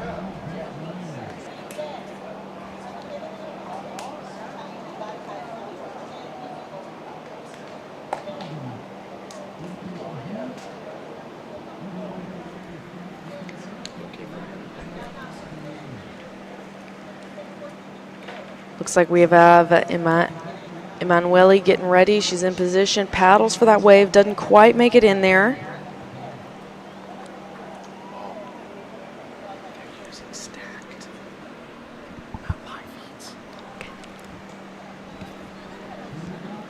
Here we have Barbara dropping in on a bomb, making it over to the open face of the wave. Let's see what she can do here on the inside.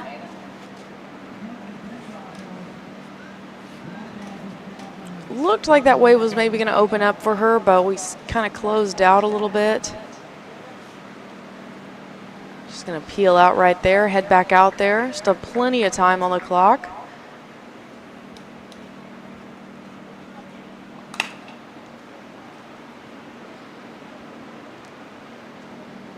Just going to see if she can get on over to that channel.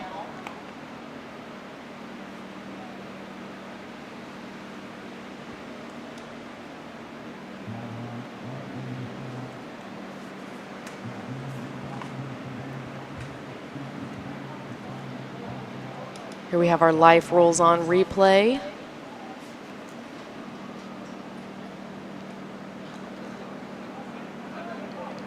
Dropping in on a bomb. That was a sick drop for her. She was making it over to the open face of the wave, but it kind of closed out on her coming in from the other direction. Was able to just keep working it all the way into the inside. The judges awarded her with a 5 on that one. So Barbie is #1 in the standings right now. There is really nobody that can catch her. So she is going to, with this round robin, this is the first round of a 2-round robin. She will finish this event as your new ASP Adaptive Surfing World Champion in the women's Neil division. This division has been dominated by Victoria Fige for a couple of years. Victoria not making any, not doing the tour this year. She did one event in Hawaii, who I believe she won, but she did not travel to Australia, and she did not travel to the U.S. Open. She did win Hawaii, and Barbie Garcia got 3rd in Hawaii. So if Victoria would have showed up, she could have had a shot at winning the title for a 3rd time. Maybe a 4th time. This might have been the 4th. I think she won 3 in a row. But she didn't show up, so that's going to open the door for Barbie to win her first World Championship. And she will be stoked on that. Barbie is from Mexico. She is a Stoked for Life ambassador. She's one of my international ambassadors. We have 2 international ambassadors. One is Barbie Garcia from Mexico. The other one is Nico Gallegos from Argentina. He is not here, unfortunately, but he's watching. Nico, I love you, my brother. Te amo, brother. I miss you. I hope that you get better.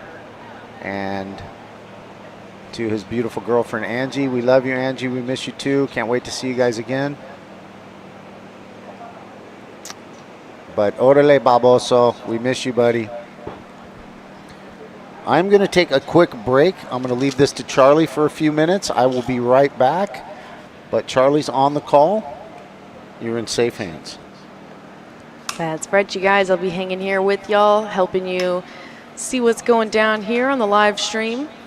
Still have 18 minutes and 27 seconds remaining. Barbie's in first priority right now. She's going to try and back up that 5 with another good score. Here we go. We see her paddling. Doesn't make it into that one.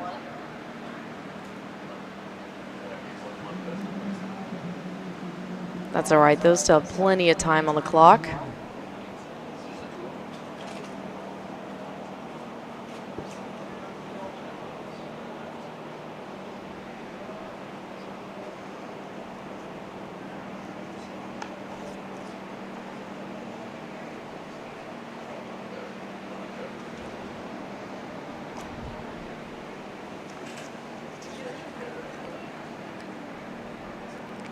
See a nice little shot of our free surfers over there.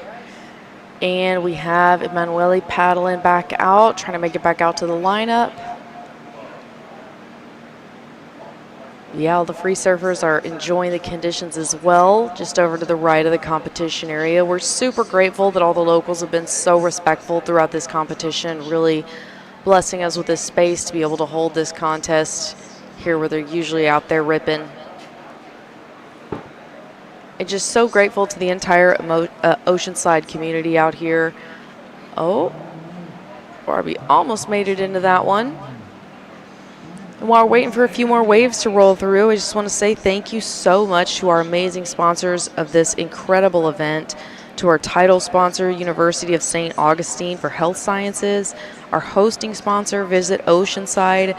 We're also super grateful for the Stoke for Life Foundation, High Fives Foundation, Sticky Bumps, Surf Gimp Foundation, Senor Grubbies, King's Paddle Sports, All American Garage Doors, Hanger Clinic, Life Rolls On, Florence, H2O Depot, Access Tracks, Sands Coffee Roasters, The Buccaneer Cafe, Wrench and Rodent, Bastro Pub, Silkscreen Shirts, Independent Training Company, Adapt Functional Event Center, Route 99 Hawaii, and Harbor Fish and Chips. We had an amazing lunch from Harbor Fish and Chips yesterday. We're super stoked on that. And yeah, just again, thank you so much to all of our sponsors. This would not be possible without you guys. We are super happy to be here for the U.S. Open of Adaptive Surfing Championships. 8 years in a row now. I was just told that they re-signed for another 5 years, so we will certainly be here in Oceanside at least through 2030. Just an incredible spot to be having the championship. We've had waves throughout the entire contest. Swell's looking good. We're going to have waves tomorrow as well for finals day. It's calling for 2 to 3 foot plus on both of these days. Looks like it might even potentially pick up a little bit this afternoon or through tomorrow morning. So I know all the competitors will be super stoked on that. We've still got some time out in the water, 15 minutes and 10 seconds remaining.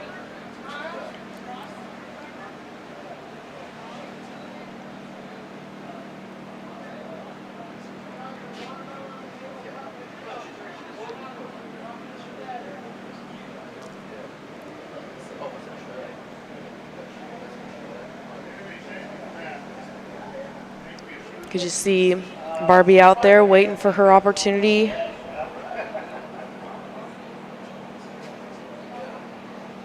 Barbie's in first priority right now, so we'll see if she can take advantage of that. She's looking for another wave to back up that 5, but for now she is sitting pretty comfortable in the first position out there.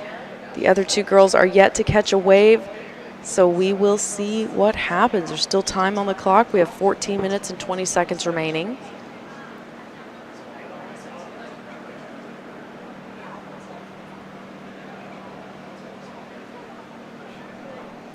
We are currently in the kneel upright women's division, round 1. Then after that, we're going to be starting with our second heat for the prone assist men's division, our second semifinal.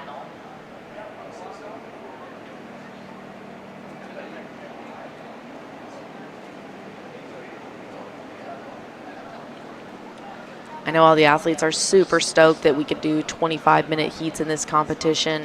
As Chaco was explaining earlier, maybe some of you guys have just tuned in.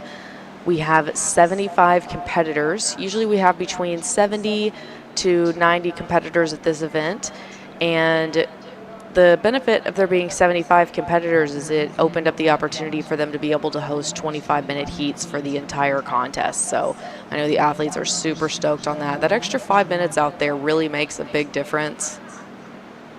Looks like we've got a little set rolling in. See if anyone could take advantage of that. Barbie's has first priority right now. Oh, and she's paddling for it. Makes it into this one. Sick drop, a little bumpy there. She's able to hang on. And then that will be it for that wave for Barbie. We'll at least give her a second score up on the board. And had a really sick drop, so I'll be interested to see what the judges thought of that one.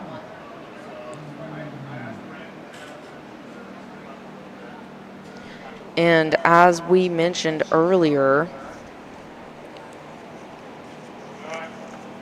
Barbie is the first female Mexican surfer to win a world medal in adaptive surfing. So she is just doing incredible. This will be her, she's really far up in the rankings right now. She's at first place in the rankings with a total of 400 points. And Victoria, who's second in the rankings, is at 250 points. So it's going to be pretty hard for anybody to take this title for her. I actually don't think that it's possible. So I think that we will be probably crowning her the champion here tomorrow. But her first time winning a world title here at the U.S. Open Adaptive Surfing Championships. So we'll all be super excited for her. We're still waiting for that second score to come in.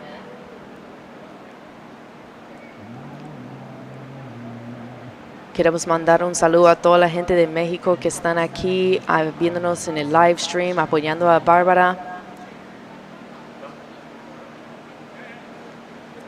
Just down to 11 minutes and 30 seconds left.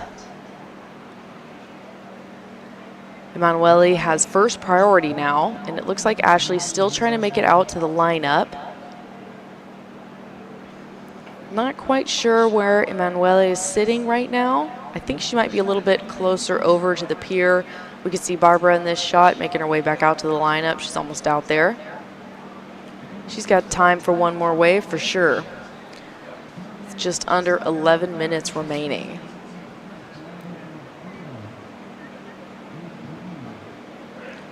It is just a beautiful day out today. The sun just started coming out. It's going to burn off the clouds a little bit. We have had just perfect weather here in Oceanside for these last couple of days of competition. I know everybody's super grateful for that. Typical California weather. We got sunshine.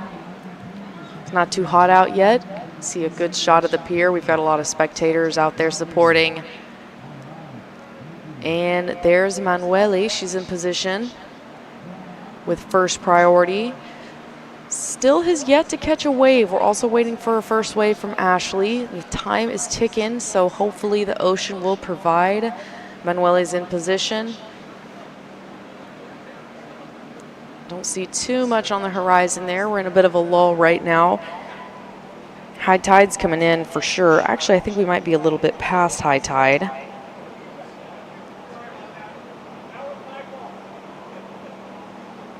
Yeah, so I can see that the high tide this morning was at 9:22. It is 10:22 here now in Oceanside, so the tide is pretty full. It's going to start dropping off here pretty soon. Maybe make those lull times a little bit shorter. Hopefully see a little bit more consistent sets rolling through. Looks like we might have a little bump on the horizon coming in.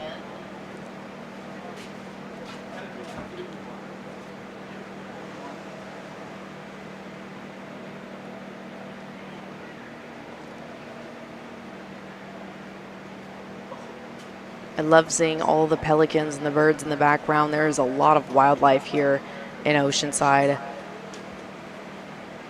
Looks like we have Emanuele paddling for this one. The wave didn't really stand up enough for her.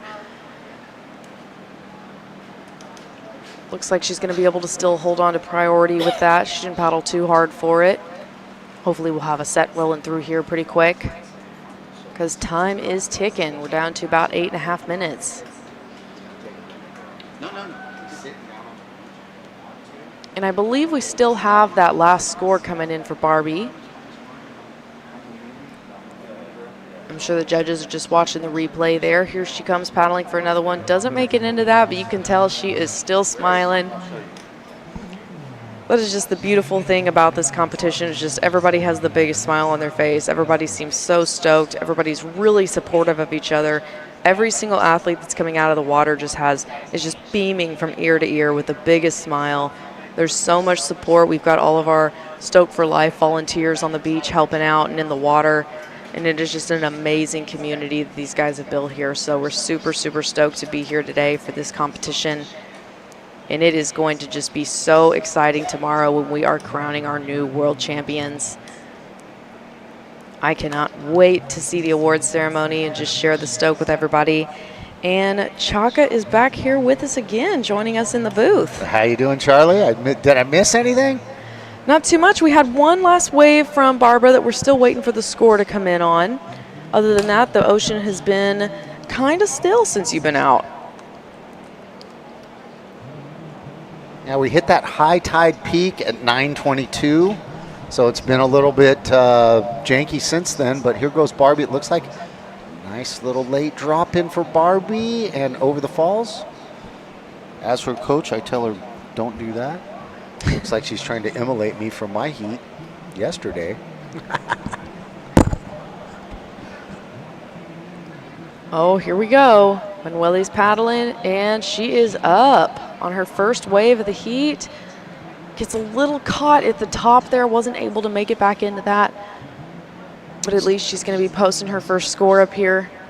It looks like we did have just a kind of, when I left, there was one set that came through that Barbie caught. I think there was about 18 minutes left, and I left for 10 minutes and 12 minutes, and I came back, and the ocean's still kind of going flat on us a little bit. But conditions still nice for the morning. No, not a lot of wind, which is very good. We are super blessed with that. I kind of caught the wind yesterday,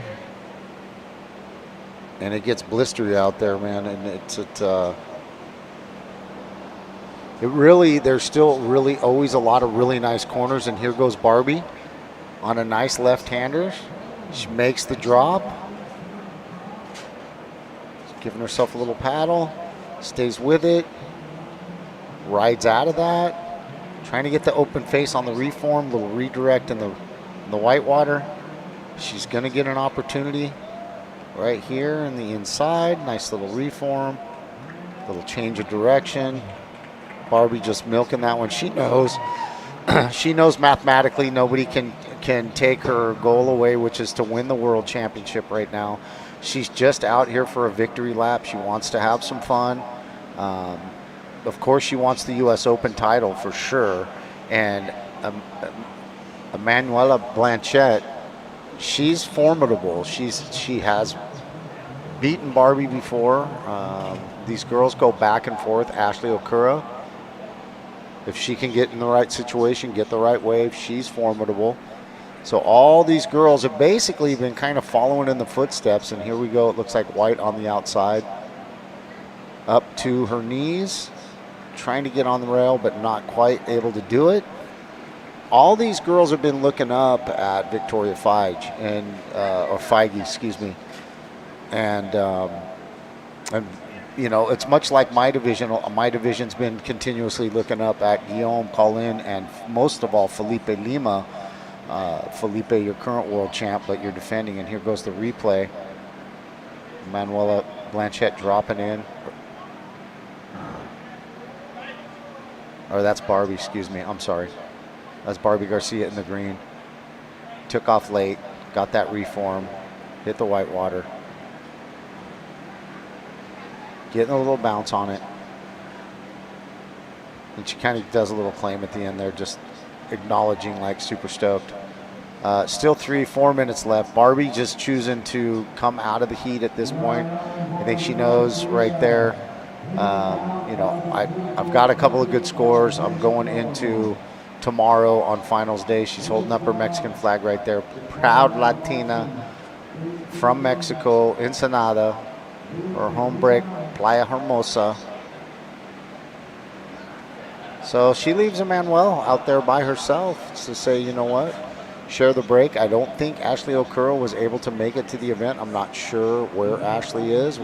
She didn't get any emails from her. Normally, if somebody's not making it at the last minute, they'll notify us and let us know, hey, I'm not going to be able to show up. But if they plan on showing up for their second heat, some people know, I'm going to surf tomorrow, and I don't have to surf in the first round robin. It makes your job a lot harder, and plus you neglect yourself of 25 minutes with only 2 or 3 people out in some great conditions. And we have had a nice little, I want to call it a nice little lull, but a long lull during this heat. Really, from the earlier action that we were having, Charlie, it kind of dropped off a lot.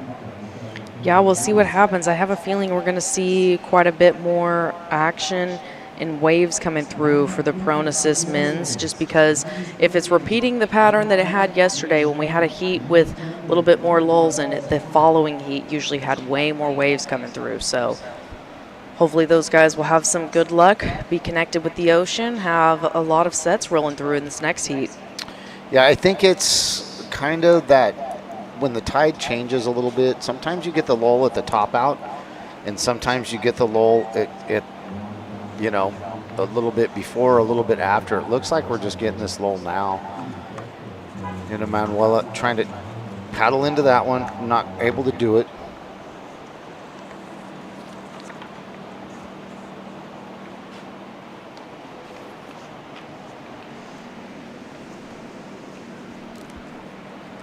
We are just down to about a minute and a half here. Manuela is making her way back out to the lineup. So see if she can get one more. She looks like she's paddling a little bit for this one. Doesn't quite make it in. It's a little bit tricky when it's shifting around like that. If you haven't found your spot, she's kind of down the beach a little bit, where she's kind of, there she goes, getting up on this one, kind of up and down on that one. When you kind of start drifting on the inside, in between the outside and the real inside shore break, it's very, it's harder to find the waves. You got to hunt more. You got to really, if you're going to put yourself in that position. At this spot, if you can stick to first peak or second peak by the pier, that's where most likely you're going to catch the most waves. Now, it's not to say that down the beach, one of those peaks that's breaking a little bit farther down isn't going to start pumping up and having a little bit of consistency, but we'll check that out. We're at the 8th Annual U.S. Open Adaptive Surfing Championships. We'll be right back.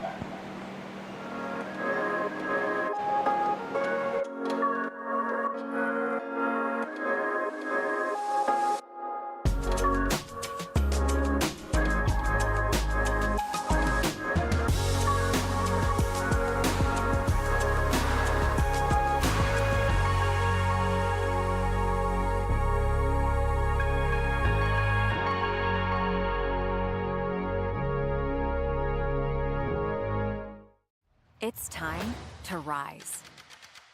To learn with the latest tech. Then, lead the future of healthcare. And to practice with faculty who treat you like a peer. Because soon, you will be. To get hands-on experience in the classroom, so you can make a statement. This is your time to rise.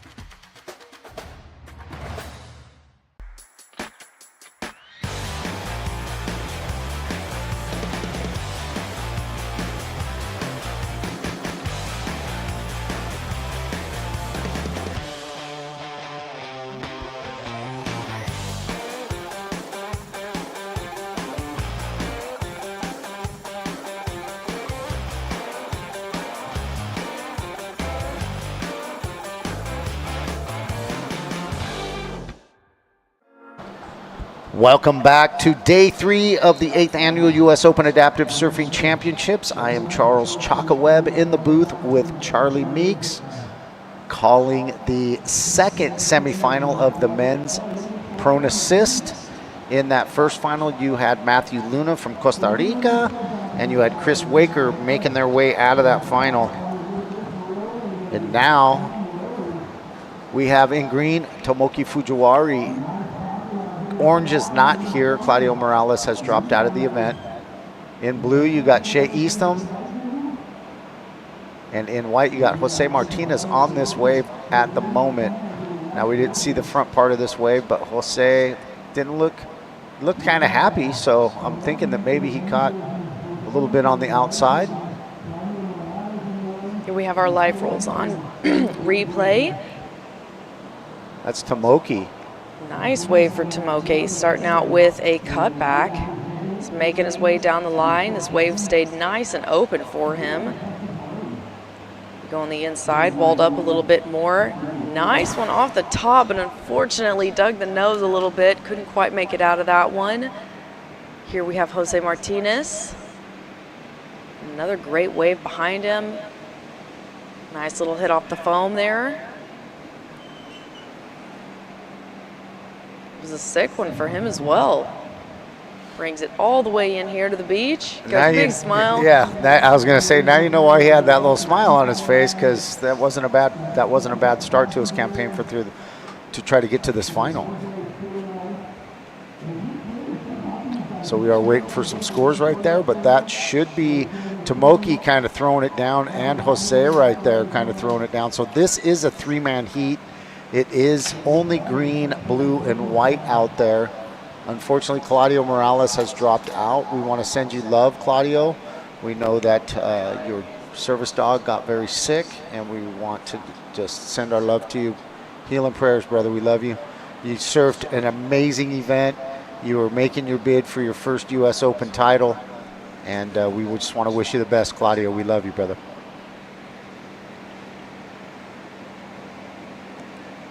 See, we've got Shea is out there in the lineup, and Tomoku's made his way back. Still have plenty of time in this heat. Just waiting for those first scores to come in, and here we go. First score for Jose Martinez, 8.17, starting strong. And then the first wave for Tomoki was 5.33, so they are starting this heat with some action. We still have 20 minutes, over 20 minutes left, so I feel like this is gonna be a good one. Yeah, each one of these guys has a pretty competent team with them, pushers, catchers, good communication, good surfers.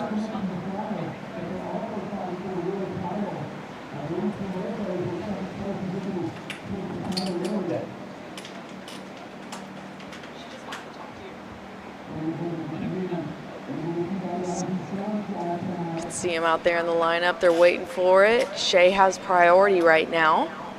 So he can have his pick of the set that rolls through. Yeah, Jose really happy with that first wave. Goes excellent. Tomoki with a nice mid score of a 5.33. So he's got to be happy about that for sure, especially with the consistency. All of a sudden it just got, over the last couple of heats, got kind of inconsistent. Yeah, we'll see what happens here. It's an important heat for Tomoki. He's sitting second in the rankings right now. Yeah, like I said, it's going to be really interesting to see how this unfolds with Jesse getting knocked out in that first semifinal. So your world number one getting knocked out. Tomoki, I think it's 130 points behind, so that's a pretty big swing. But if he was to win, and Jesse with, I'd have to do the math, but I don't know. You get 250 points for winning. You get 60 points for, I think, 7th place, where Jesse might be placing.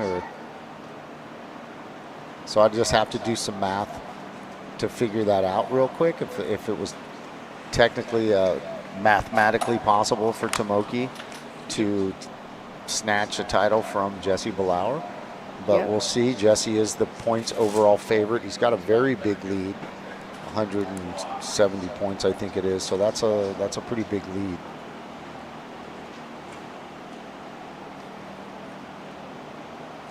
Ooh, it's going to be close. So I just did the math here. So Jesse is going to get 60 points for his 7th place finish. So that's going to put him at 560.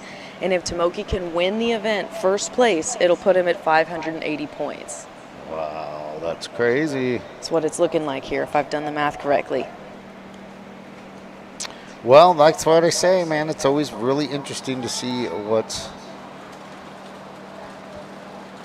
going to shake out here. Here we go. We've got Jose on his second wave. Beautiful open face wave here. Nice top turn he just had. Brings it. He's kind of in the foam right now, but it looks like it's going to have a nice reform on it. Here we go. Can he stay in it? He's shifting his weight forward. Doesn't quite make it in there, but it's okay. He's still smiling. Be a nice backup score for him at least, but that wave was pretty sick in the beginning, so it could actually be a pretty high score. We'll see. We have Shay sitting with priority right now. Ooh, Tomoki going on this one. Just waiting for this wave to stand up a little taller for him. And that wave just kind of petered out a little bit. And that's the thing, is you get stuck in between the deep spots on the changing tide.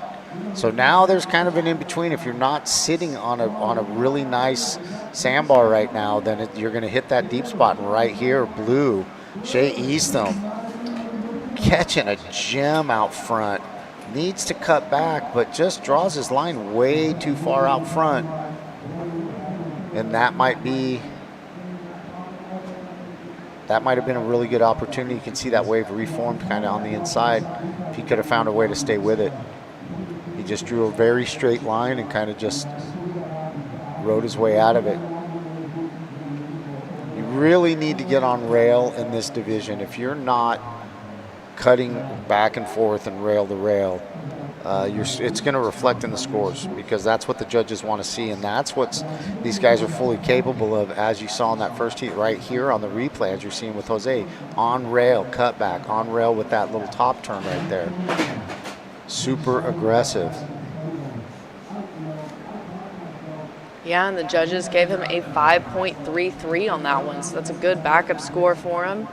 Sitting pretty comfortable in first place right now. We have Tomoki in second place. Shay is in third place.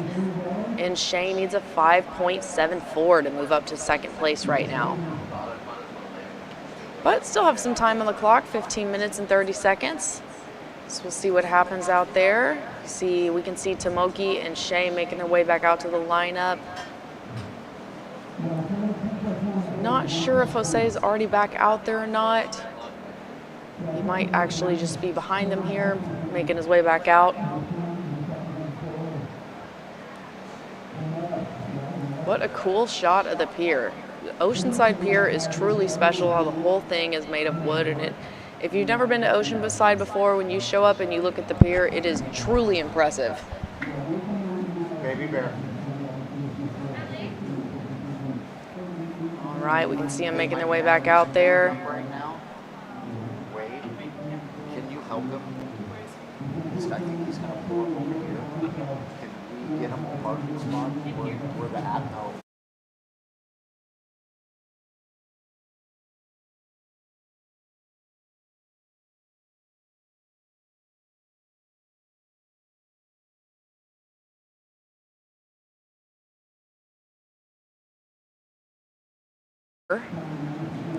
Still got some time up on the board. You can still make it happen. Thank you so much.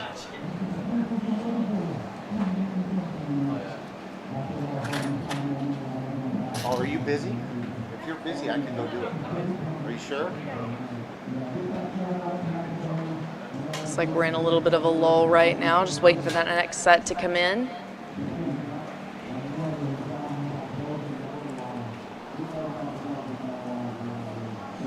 And for those of you who are just joining us here on the webcast, this is the third day of competition for the 8th annual U.S. Open of Adaptive Surfing Championships, brought to you by the University of St. Augustine. Right now we have category prone assist men's out in the water. We're with our second semifinal right now, so this will determine who will be joining our other two finalists for the prone assist men's final. So this is an elimination round. Shay's sitting in third place right now. He's looking for a 5.74 to move into second place. Tomoki's in second right now. He's going to be looking to better his 1.5, kind of secure his spot in the second place. Oh, here we go. We have Jose, the leader of the heat right now, just ripping down the face of this wave. Nice carve to start out with. He's going to wait for the reform here and makes it into the reform. Let's see what he does here on the inside. Nice top turn there. Just driving down the line. Still going, getting another little reform inside section here. Nice long wave for Jose. That might even better his 5.33. We'll see. He's going to the moon with that thing right there, this guy. So Jose is making his mark right here. He's won this event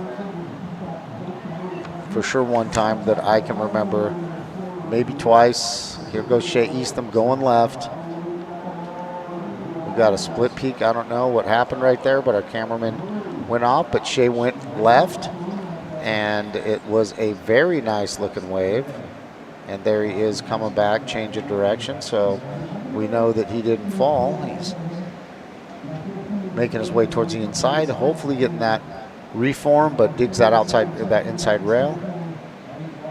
So we'll see. That is definitely going to better his 1.1. And we'll see if he can't jump up into the 6, 7 range and help himself out and jump Tomoki.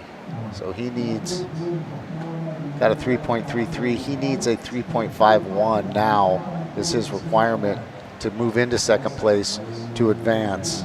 Tomoki needs a 9.35 to jump up into first.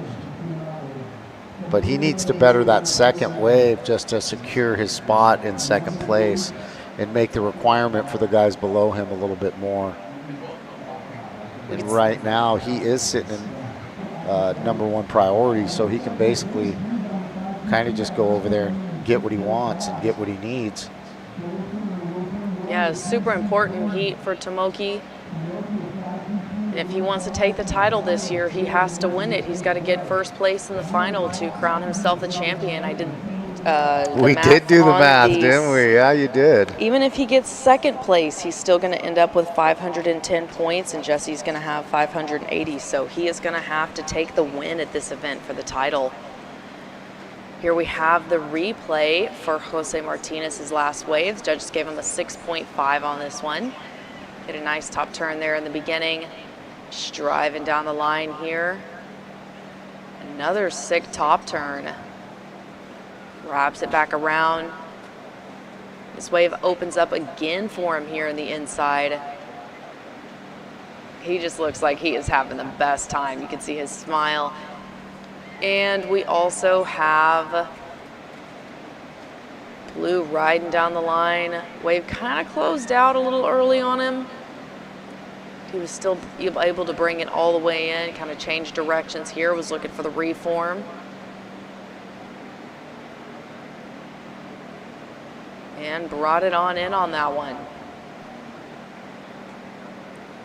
Looks like Shea's last wave was a 3.33, which did help his situation a little bit, but he's still in third place looking for a 3.51 now.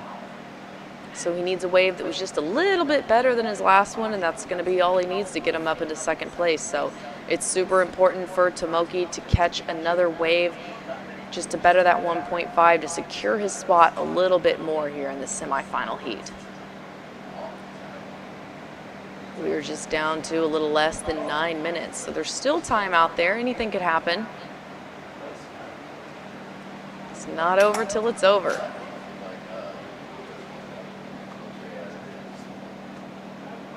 And Tomoki's also sitting out there with first priority, so he will have his pick of the set that rolls through.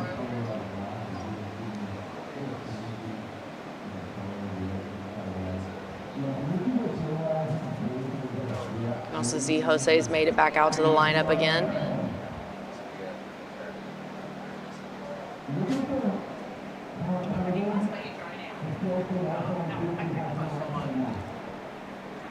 And Shea is making his way back out there as well.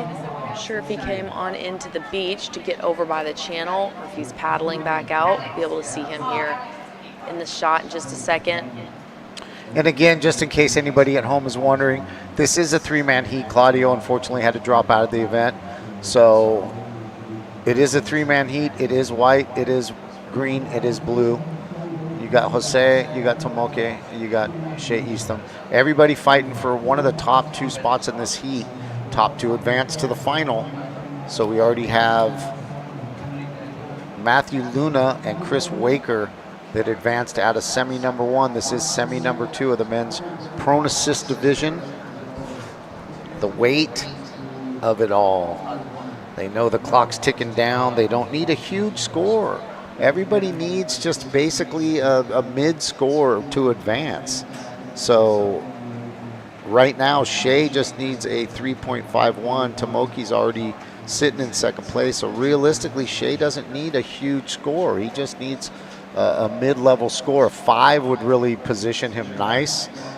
He is sitting in third priority, and Tomoki is in first priority. So that's gonna be possibly what decides. And you can see they're not bunched up together. You can see that Jose is kind of farther down, maybe wanting to go on the left when that split peak comes in.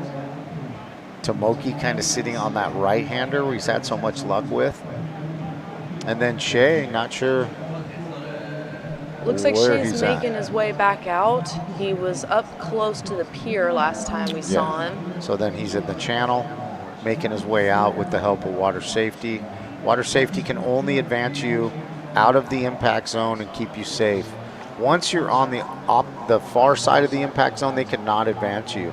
So once you're like at the impact zone, they'll make sure that you're steady and that either your catcher's got you or me as a wave skier, they'll give me a signal like you're on your own, you know, and they'll let me know that I'm on my own and that I'm not on the inside of the impact zone, but right at it, and there's no waves coming. Once they get you on the other side of it, they're not inclined to advance you at all. They just will stop. And they'll either just let you go right there and just make sure that you're out of trouble, but they cannot advance any competitor. And you'll notice that they're really vigilant about that. Adam's very vigilant. The team, the Surf Gimp team, all the Stoke for Lifers are very vigilant about that. We don't want to add any kind of competitive advantage to any athlete. We just want to keep you out of danger, get you on the other side of the impact zone. Once that's done, then I'm seeing my sister over here and my nephew for the first time coming to the event. I love you guys. Thank you so much for showing up. So yeah, it's we're looking to advance these guys out of the final right here. And there's Jose again making his way down the line on this one. He's already positioned himself really in a good spot that he's going to set in the final. He's got 4 minutes left.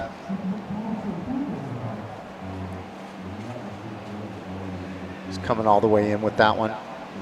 We have our life rolls on replay of him making a nice drop there. Just bringing it all the way in here. He's changing directions a little bit, then he starts going towards the right. Looking for that reform. This wave didn't really shape up for him the way his last two did, but he's still sitting pretty comfortable in first place with his 8.17 and 6.5. Tomoki is still in first priority. He's going to be able to pick whichever wave he wants in this next set that comes through.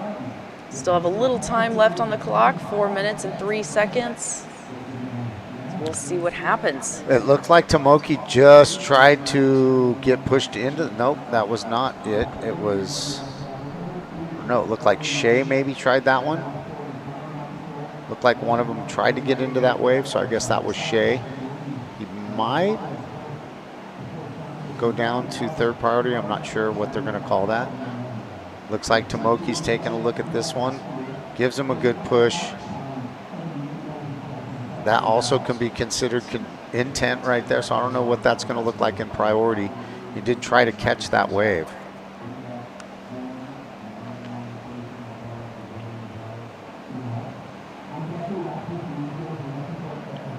And there is just about 3 minutes left in this one, and here comes another nice little bump. Shea Eastham gets pushed into it. Shea again only needs a 3.51. He's got a nice line right here. Shea with the HighFivesFoundation. If he can get into that right there, he leans forward. You can see he gets the reform. Shea putting himself in a great position on this one. If he can get a nice finishing move right here, a little tap off the white water, and he rides out of it. Shea Eastham, Shea of the day, putting himself in a great position right there. If he can get past that 3.51, it really is going to put the pressure on Tomoki. Ooh, that was a really good one for him. I have a feeling it's going to be a pretty decent score coming in. If I'm scoring that, it is looking more than a 3.51 for me. So we'll see what the judges say. Here we have our life rolls on replay that we're super stoked on. He is just charging down the line here. Nice size wave. This one really shaped up well for him. And then you can see where he shifted his weight forward here and was able to make it back into that reform. Just staying in the power pocket of the wave there. Nice little hit off the top, is able to complete it. That's going to be a good score for him. We'll see what happens. Shea turns the heat for himself to advance, and he gets a 5.43 and puts the pressure on Tomoki now. Tomoki now needs a 3.44 in the last 90 seconds of this heat. He has first priority, but Shea Eastham, Shea of the Day as he's called on Instagram, putting himself in a great position to advance into the final with less than 90 seconds left.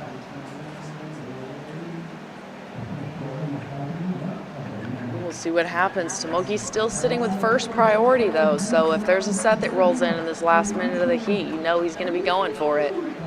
Shea content. Says, you know what, I don't have enough time really to make it out. And there's his pusher, Jeff Robertson from HighFivesFoundation. They picked a beautiful wave in the last waning minutes of this heat. He needed a 3.51. He gets a 5.43, puts the pressure on Tomoki Fujiwara, who has a 5.1 as his second wave. It's been sitting on that 1.5, Heat's over. Sorry, our clock is a little bit off. This is the 8th annual U.S. Open Adaptive Surfing Championships. We'll be right back.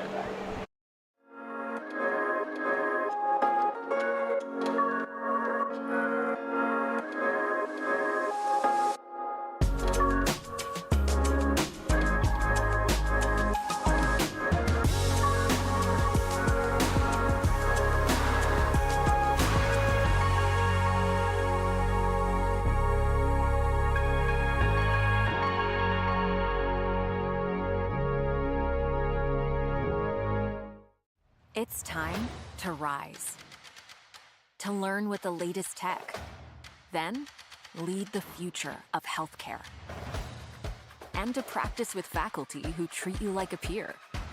Because soon, you will be. To get hands-on experience in the classroom, so you can make a statement. This is your time to rise.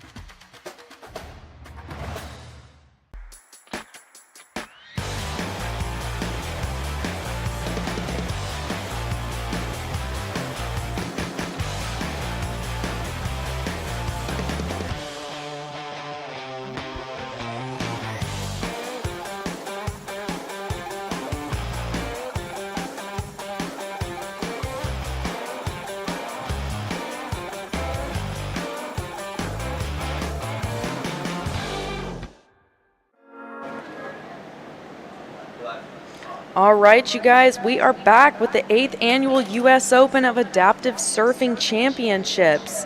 My name is Charlie. I'm here with Dave. We are on the live. Just getting his mic set up real quick.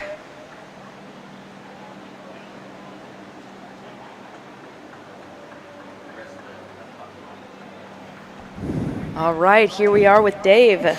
How's it going? How's everything looking on the beach? Excellent, thank you. Yeah, how is it looking on the beach? It's incredible. What a show. The people in the yellow jerseys are just heroes. Like running up and down the beach, making it happen. What an incredible show. Oh, amazing. We're seeing the life rolls on replay here of the last wave for Blue. Great wave to start off for him.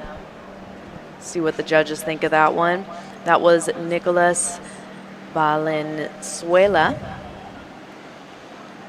from Argentina. And then, wow, we also, while we were on our break, have a 8.5 from Kai Kolis, starting off super strong. We saw him, I believe it was the day before yesterday. I think they had a lay day yesterday, with probably the highest heat total that we have seen so far. He had I believe it was a 9.83, and then another wave that was in the high 8s. See him paddling for this one. We'll see if he can get into it, and he does get into it. So we have Kai with a nice cut back there to start off. Great style. Another carve. Just working his rails. Gonna bring it all the way in here to the inside. Throws a spray there, and a great finisher for him as well. He is coming after this one. Nice work. Starting off strong in this heat for Kai. Oh, here we go. We also have George dropping in on a beautiful set wave. Nice cut back there. He's making his way down the line and with some speed, staying in the power pocket of the wave. Makes it down. Beautiful one. Still going. Still going, and that's going to put him in a good position to get on that little treadmill that's right next to the pier. The current's just going to take him right back out into position. So, man, we are starting this heat off with some scores. So tell me, where is Kai from? Kai is from Australia. What part of Australia? I'm not totally sure, but I know he's here representing Australia. Awesome. He is also last year's champion. Love the hairdo. Oh my goodness, it's fun, isn't it? Excellent. And then how about George? Where is he from? George is representing the U.S. From where in the U.S., I'm not sure. Here's the 8.5 replay that we saw. Wow, with a crazy hit off the top there. Wow. That was amazing. Where we got his replay from, I believe it was his last wave. Yep, it starts with an amazing cut back there. Go to see it from the beginning again here. Gets into it, opens up with the cutback, bringing it back towards the foam. Does another sick carve there. You can see how he's using his arm to help him pivot like that on a dime. Throws a spray on that one, and a great finisher too. Starting off strong, and that last wave for Kai was a 7.17. Here we have the replay for Carpenter. Stand in the high pocket of the wave. Nice long wave for him. Brings it all the way in.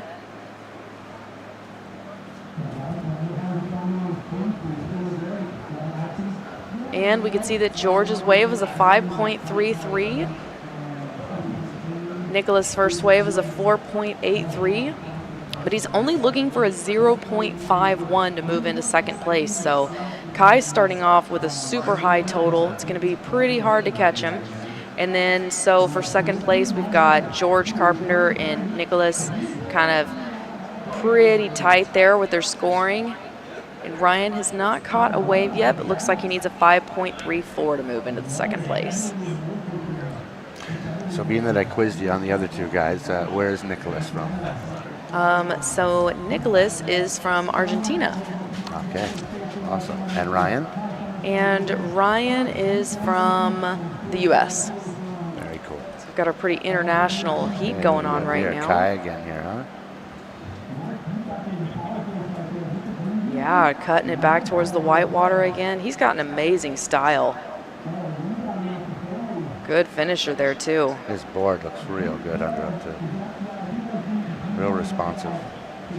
Yeah, and that's a huge part of this, too, is finding the equipment that you can really connect with. That obviously his equipment is helping him make those sharp turns. We see him sticking his arm in the water to help him pivot on a dime like that. He's just got a really fluid style. Here we go if you want to call the replay.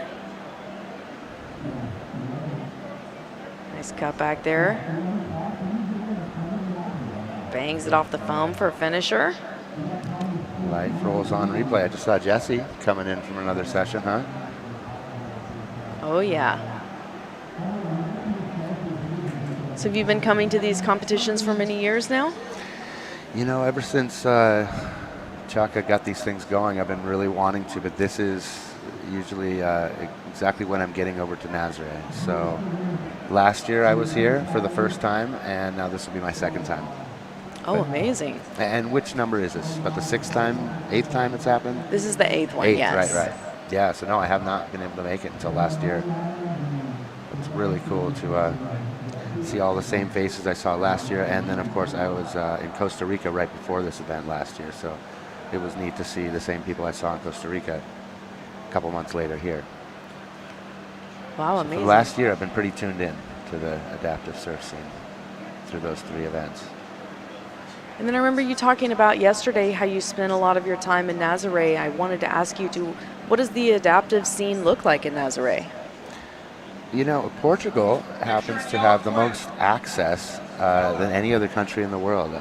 Oh, wow. Yeah, it's a crazy amount of beaches have access. So that's one of the reasons my friend Kyle Richardson ended up moving out to Nazaré. He's adaptive, he's in a wheelchair, and he tows into big waves sitting down on his Waveski.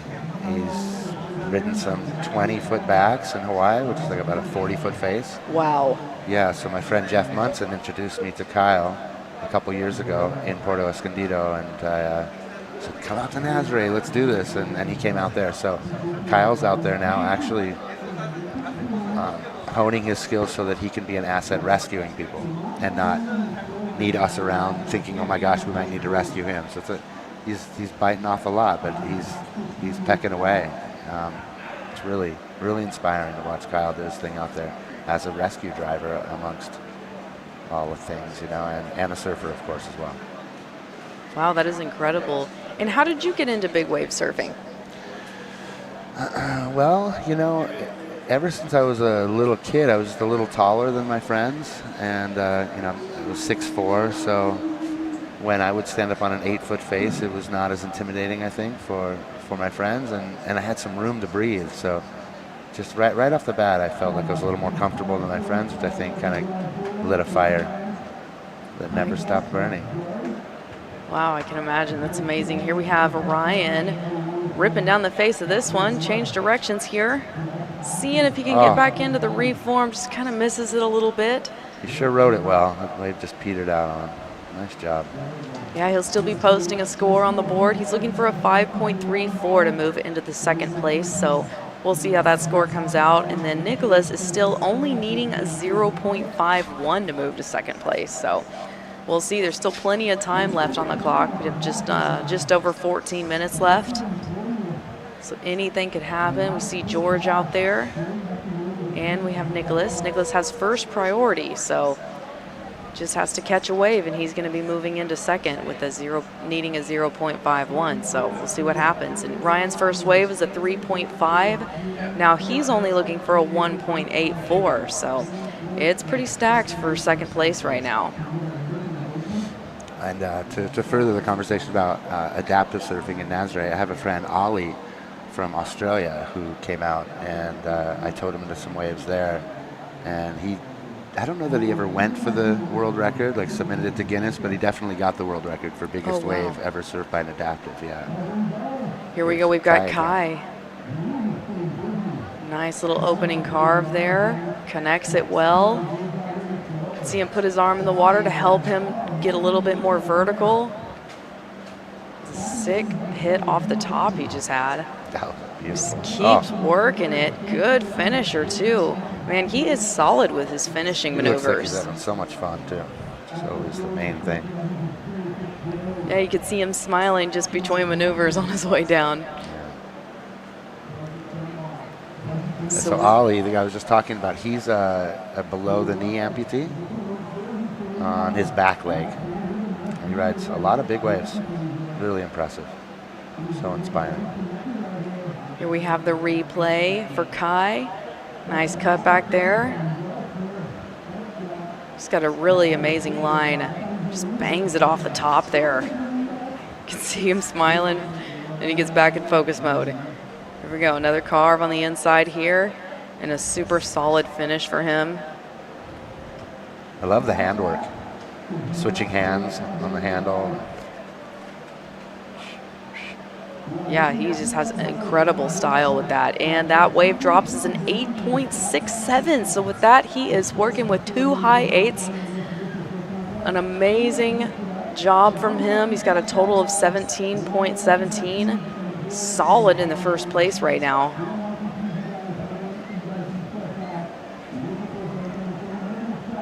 And we also just saw Ryan drop a 6, which moved him up into second place. Now George is needing a 4.18 to get to second, and Nicholas is needing a 4. Oops, sorry, we'll get back to that in a second. So we have the life rules on replay here for Ryan. Nice hit off the top. This was his wave that scored a 6. Looking for that reform here on the inside. Very nice work. Solid. He's stoked on that one, bringing him into the qualifying zone. Just have 11 minutes and 24 seconds remaining here. You can see Nicholas making his way back out to the lineup along with George. Kai's paddling as well. It's a beautiful shot here with the sailboat in the background.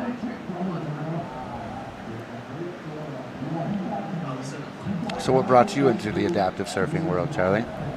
Well, I've been commentating surf events through Central and South America just for able-bodied surfing.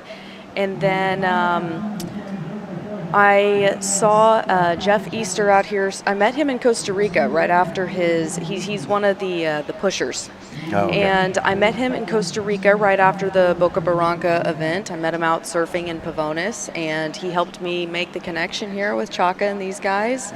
And yeah, I'm super stoked to be here. This is my first time commentating an adaptive surfing event, and it's been just amazing. I'm so happy to be here. I cannot believe the level of stoke and how it just feels like a big family here. Everybody's really supportive of each other, and it's just a beautiful feeling to be at this competition. And yeah, it's been amazing.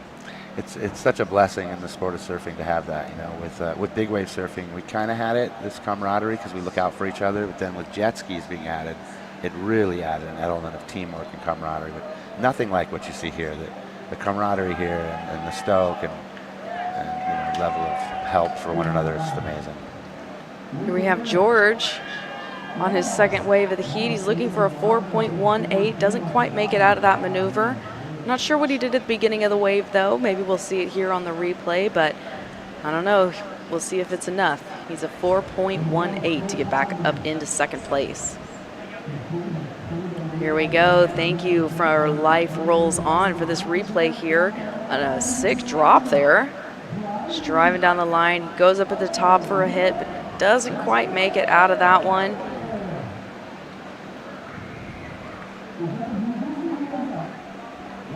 See that he got, I believe that was a 2 on that last wave. Not quite enough.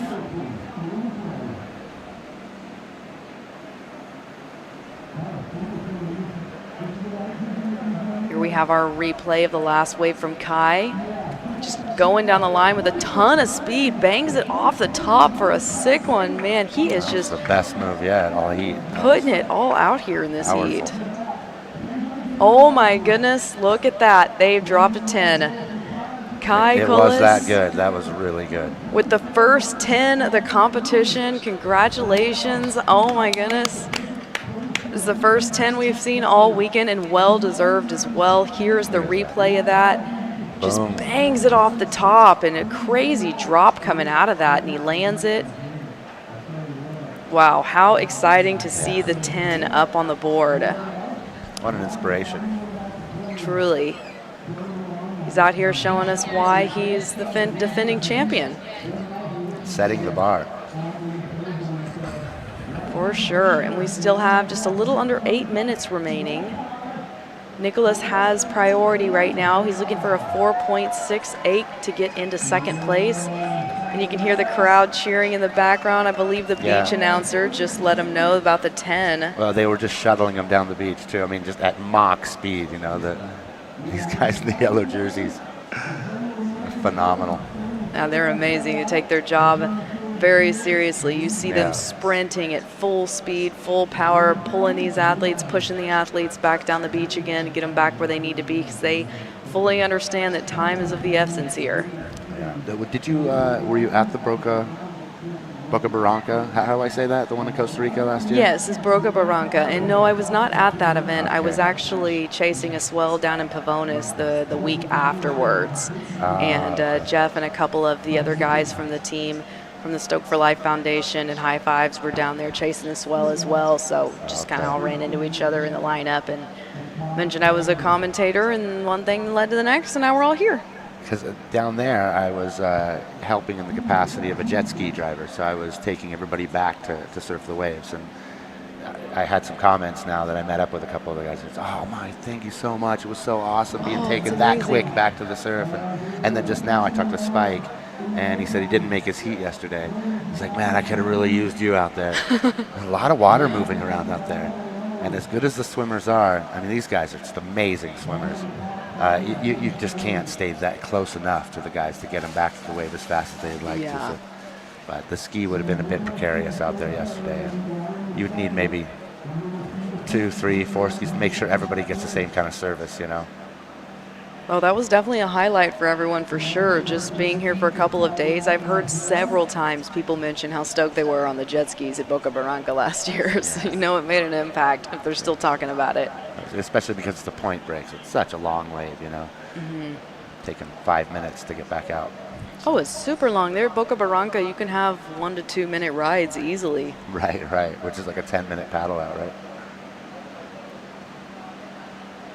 So we are down to just 5 minutes and 40 seconds left in this heat.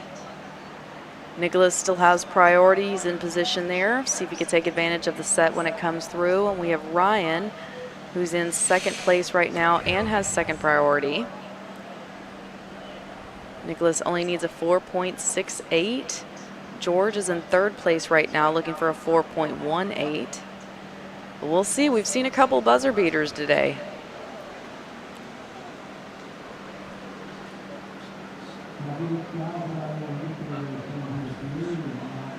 Time is ticking, so hopefully this set will roll in. These guys can take advantage of it, show us what they can do.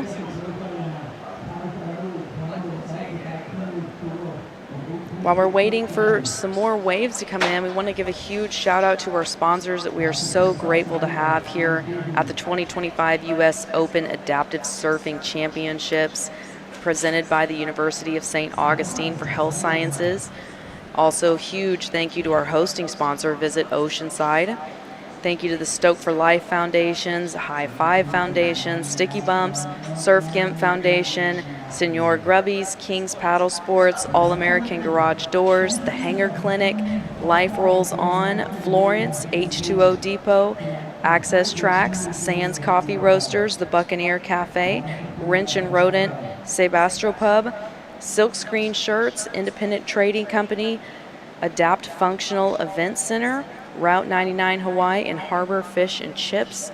Thank you so much, you guys. We had an amazing lunch from Harbor Fish and Chips yesterday. We're just so grateful to all of our sponsors. Would not be possible without their support. Oh my goodness, George dropping into a bomb. Good stuff. The quality of the waves today is just great, isn't it? Oh my goodness, it's amazing. The wind's held off, the sun is shining. Kai was giving that one a look. It's going to take a pretty spectacular wave, though, for him to get something better than his 8.67. Here we have Ryan banging it off the top there. Doesn't quite make it out of that one. Time is ticking. We are just down to a little bit under 3 minutes.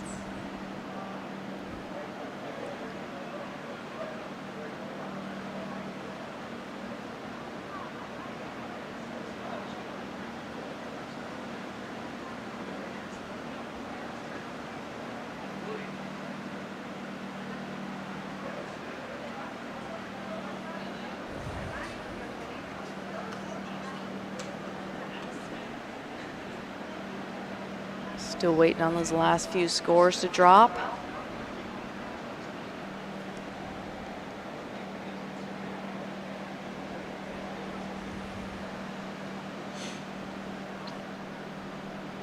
Kai is definitely sitting comfy in his first place right now with a 10 and an 8.67. We have Ryan in second place, George is in third, and Nicholas is in fourth. And there's only 2 minutes remaining. We're still waiting for a couple of those last scores to drop.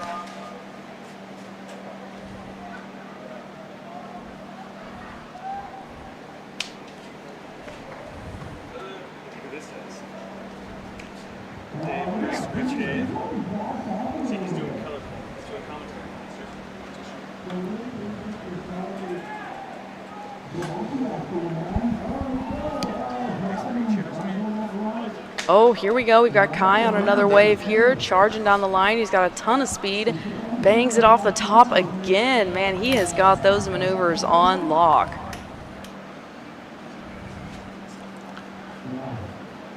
Looks like he's going to bring it in. Arms crossed, coming in. He's like, my work Job here is well done. Job well done for sure. Amazing performance from Kai Coles. Yeah.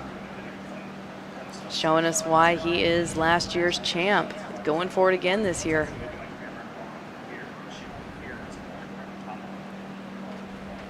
Making it worth the trip from Australia. How many countries are represented right now?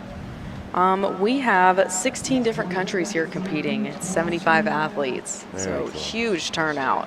Very cool. We've got competitors from literally from the other side of the world right now. It's just amazing.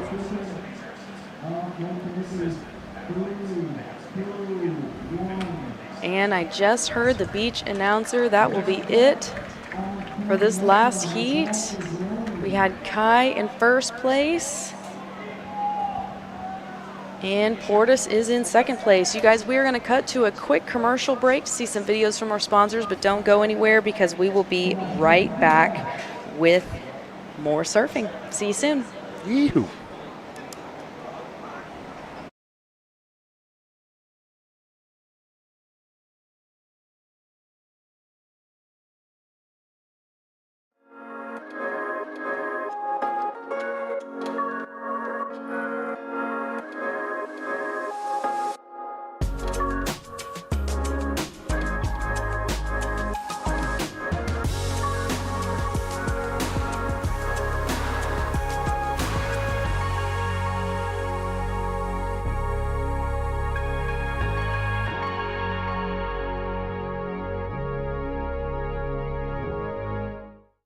It's time to rise, to learn with the latest tech, then lead the future of healthcare, and to practice with faculty who treat you like a peer.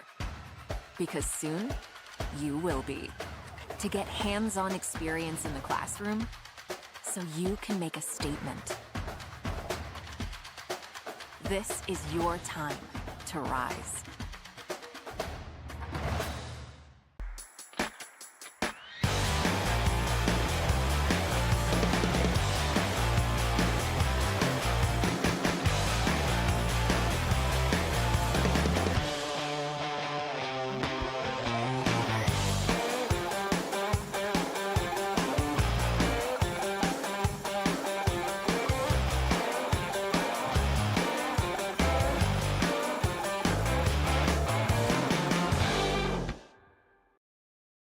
All right, you guys, welcome back to the 8th annual U.S. Open of Adaptive Surfing Championships, brought to you by the University of St. Augustine.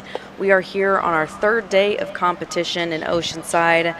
We are doing prone assist women's category right now. My name's Charlie. I'm here with Dave to commentate what's going on for you guys. Hey, hey. And out in the water right now, we have Jocelyn in green, Caroline in white, and Quinn in red, or orange.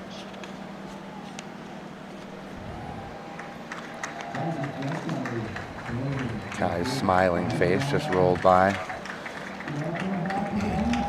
Oh, here we go. Caroline on the first or second wave of the heat. Bangs it off the top there, doesn't quite make it back into it. We can also see that Jocelyn has already dropped a 7.83 while we were on commercials here. So starting strong, Jocelyn. Jocelyn's also first in the rankings right now. Super important heat for her. First in the rankings, and she's our 2024 champion. So she's looking to see if she can do it again. Here we go with Quinn. First wave for Quinn here. And that wave just mushes out on her a little bit. You can see Caroline's first wave is a 2. I just got to meet Quinn a few minutes ago. She had a Matu suit on. I'm not sure. That's my sponsor here in San Diego. I'm not sure if they're helping her out yet, but if so, thank you, Matus. And if not, I'm sure they can't wait to do so. Look at her go. For sure. Here we have the replay of her first wave. Had high scoring wave of 7.83. Well deserved. Showing us why she's number 1 in the rankings.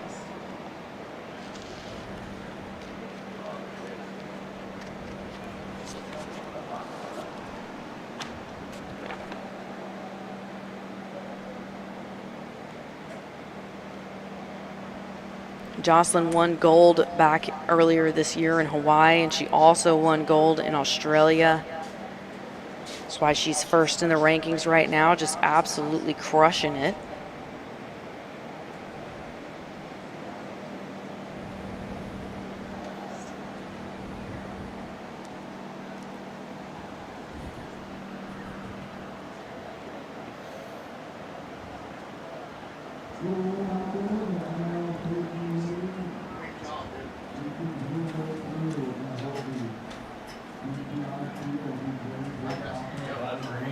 Still have 20 minutes and 30 seconds remaining. Plenty of time left on the clock. You can see that Quinn's first wave is a 1.67. And this is an elimination round, so these girls are going to be looking to, or I believe so. Let's see, is this a semifinal? Pronosis. Let me double check real quick. Yes, it is an elimination round. So we are in our semifinals for the prone assist women's division. All right, well, I'm going to get Charlie back here with you. All right, thank you so much, Dave. Right on, Charlie. We will see you around. Oh, it's a double Charlie, huh? Yeah, we're going to have the Charlie and the Charlie in the booth.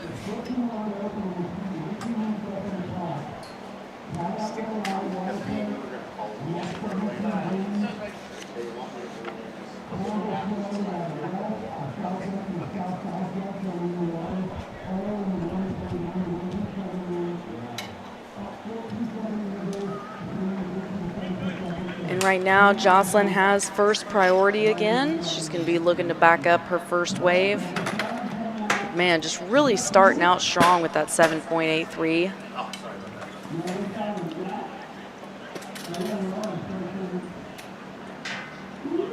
All right.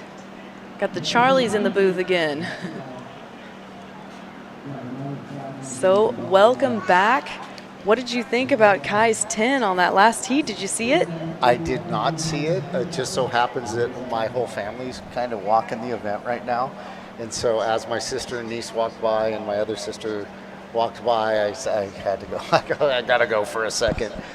So I had to go greet my family. So I missed it. What happened? What did I miss? Oh, my goodness. He just tore that heat up. He had so many high scores. Of course, he got the 10. He had a couple of 8s. I believe he had a 7, too.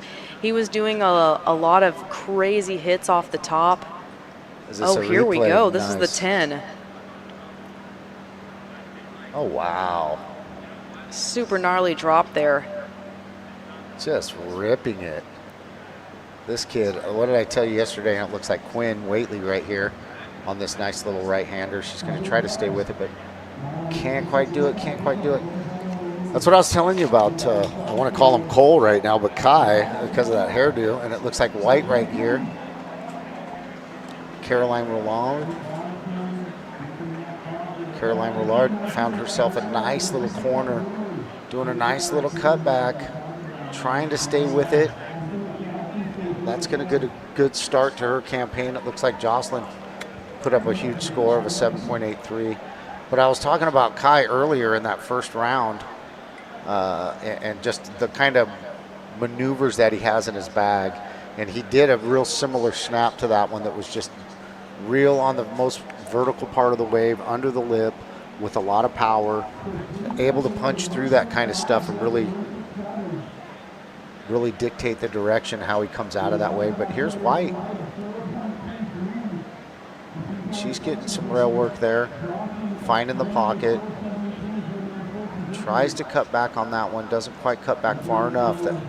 That inside section's tricky, but if you can get it, there's more scoring opportunity that's inside there. So, and it looks like she got a 4.33 on that last wave, getting her pretty solid into the second place. Quinn is now looking for a 6.17 to move up to second. But we still have plenty of time on the clock. Just a little over 16 minutes left.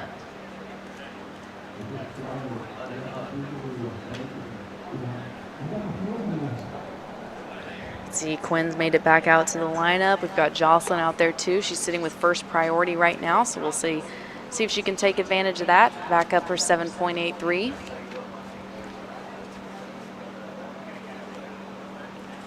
just trying to sort through this craziness that is in the paperwork so I can find where I'm at. So if you hear a little bit of rustling on the paper, it's just me trying to figure out what is going on right now, guys. See him just waiting out there for the next set to roll in. They're in position. Caroline's making her way back out to the lineup as well. She's almost there. It's just a gorgeous day here in Oceanside. The sun is shining. There's still not too much wind on the wave.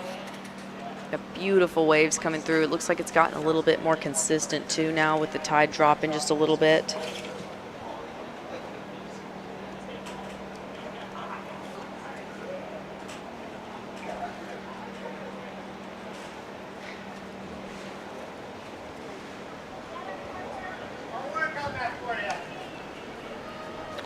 You can hear some people having a great time here at the 8th Annual U.S. Open Adaptive Surfing Championships, brought to you by the University of St. Augustine. Super stoked to be here with you guys, show you what this contest is all about. First live streamed event brought to you by HighFivesFoundation. And this is the final stop of the Visit Oceanside Adaptive Surfing Professional World Championship Tour. Going to be a lot of stuff transpiring over the next 2 days. Today, really in the prone assist division. That final shook out right there with Chris Raker. Kind of surprised Shea Eastham at the end there in that last second heat. Needed a 3.4, gets a 5.4, knocks out Tomoki Fujiwara, excuse me. So already some stuff transpiring that's been detrimental to the points that people will get after this event and the overall standings for the AASP at the end, and who's going to walk away with that title.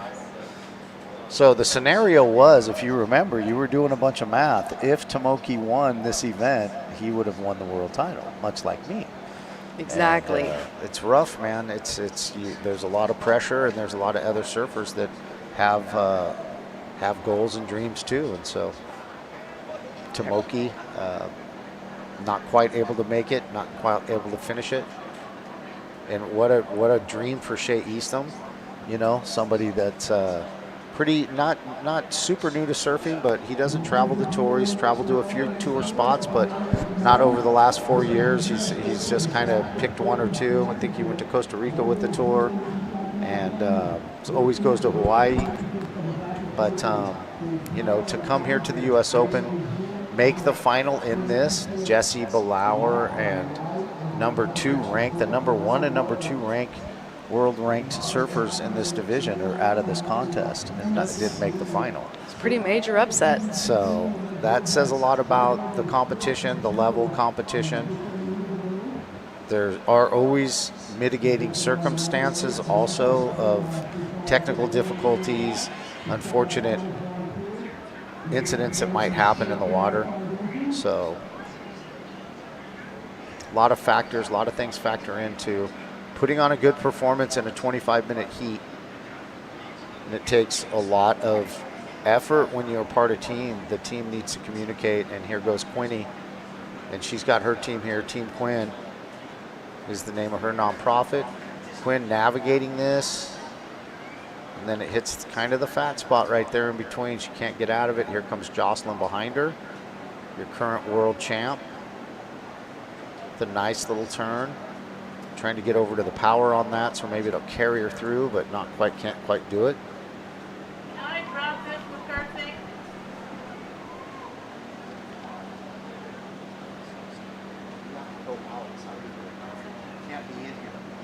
Thank you. All right, we are just down to about 11 and a half minutes left. Quinn is looking like she is needing a combination now. Jocelyn Newmiller, your 3-time world champion in this division, throwing it down, and this is why, you know, you see how aggressive she turns. Yeah, just incredible surfer, draws a really good line here. Isn't quite able to make it into the reform, but still a solid backup wave for her. And Jocelyn's pretty much had a stranglehold on this division for 3 years. And recently in Hawaii, Sarah Vallejo was able to claim the Hawaii Adaptive Surfing Championship. And Jocelyn Newmiller got 3rd in that event.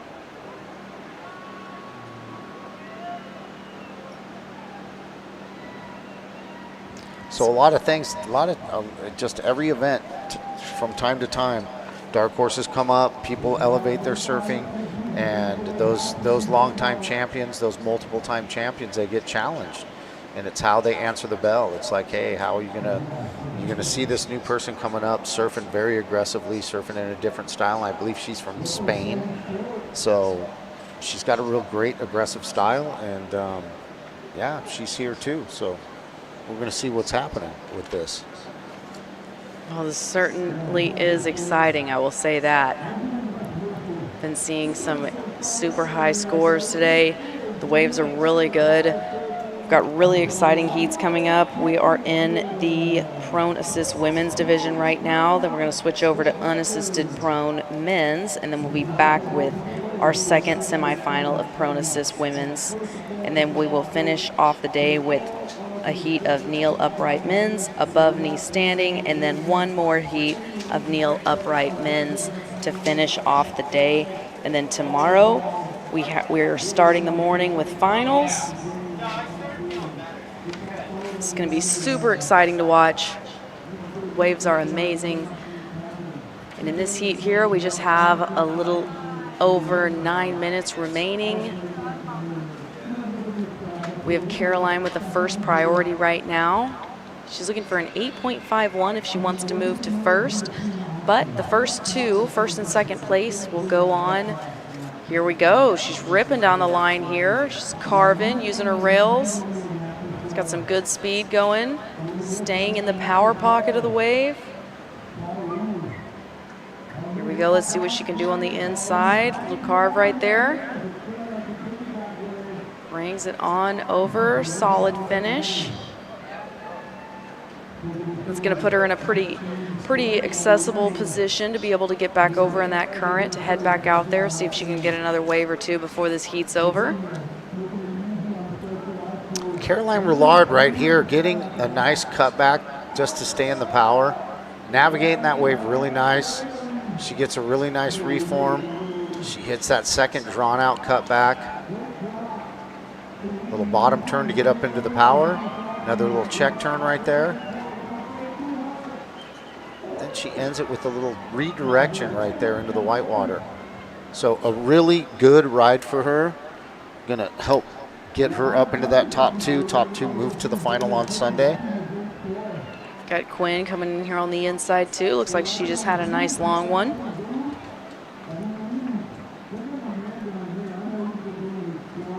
Here's our live rolls on replay of the last wave for Quinn. Nice drop there on a beautiful open face wave. Just getting that rail in here so you can get on over to the left. Staying in the power pocket of the wave here. then brings it all the way into the beach here. Looks like she got a little reform on this one. Nice long wave for Quinn. So it looks like that last one for Caroline Roulard comes in at a 5.5. So that really puts her in a good position. Quinn, to jump into first place, needs a 9.17. Or a 5.54 to go to second. So she's going to have to book it. The team's out there helping her, getting her back out to the lineup. See if she has time to catch one more wave. You can also see Caroline heading back out there.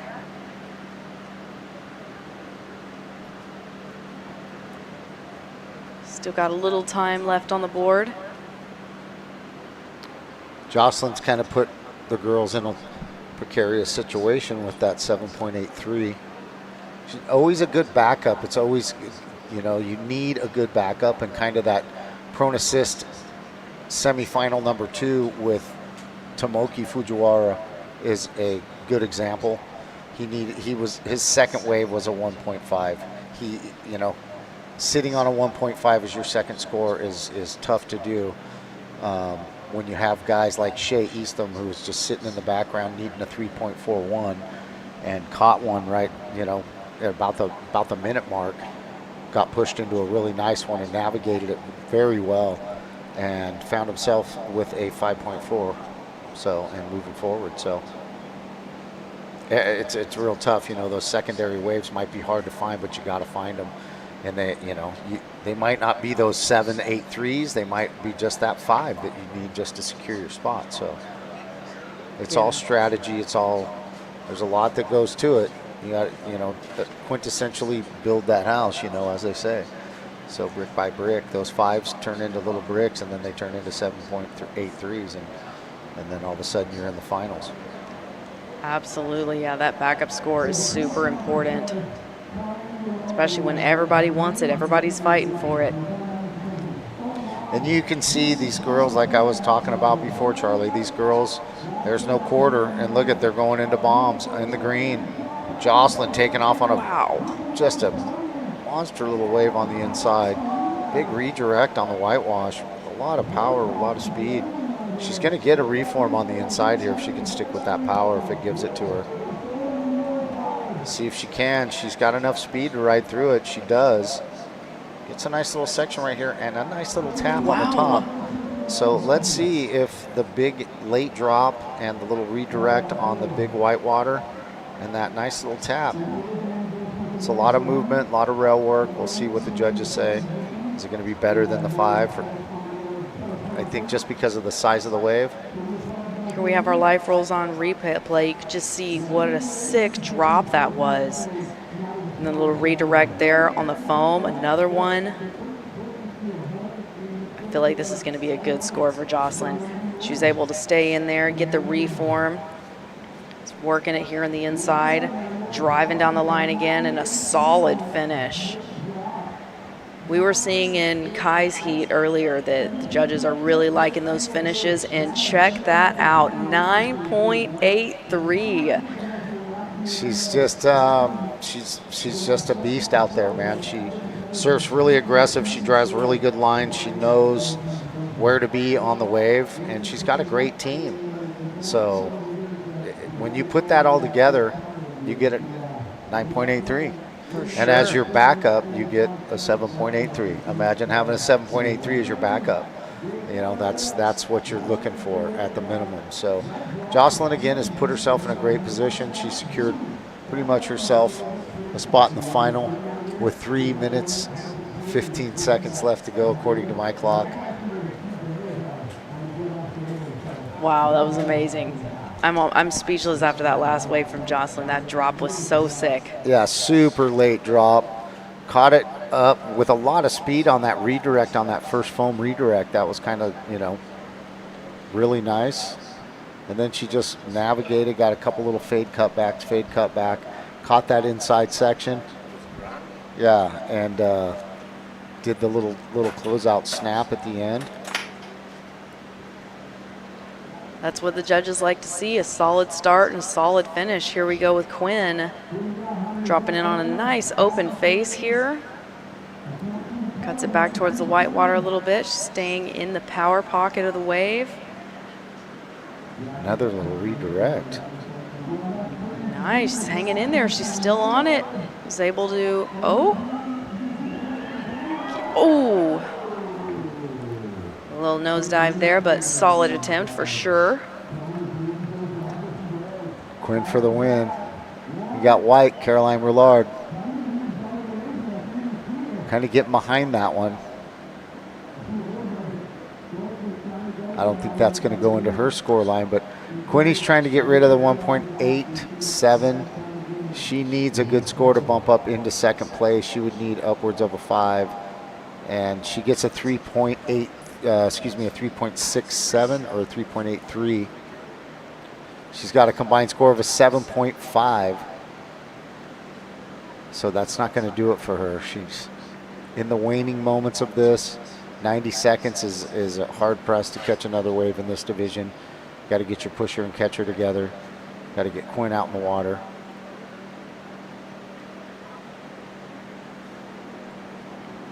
Jocelyn's got to be feeling really good going into the final with these high scores like this. So actually on screen it says Caroline Roulard, but actually I believe in white is Annie Goldsmith. Oh, okay. So on screen it has Caroline Roulard in white, but I believe that is a mix-up. I thought that looked a lot like Annie Goldsmith. So it looks like Annie Goldsmith is in white, not Caroline Roulard. Caroline Roulard will be in. She will be in orange in the next heat. So, but we want to congratulate Jocelyn Newmiller and Annie Goldsmith for making the finals. And we'll be right back at the U.S. Open Adaptive Surfing Championships.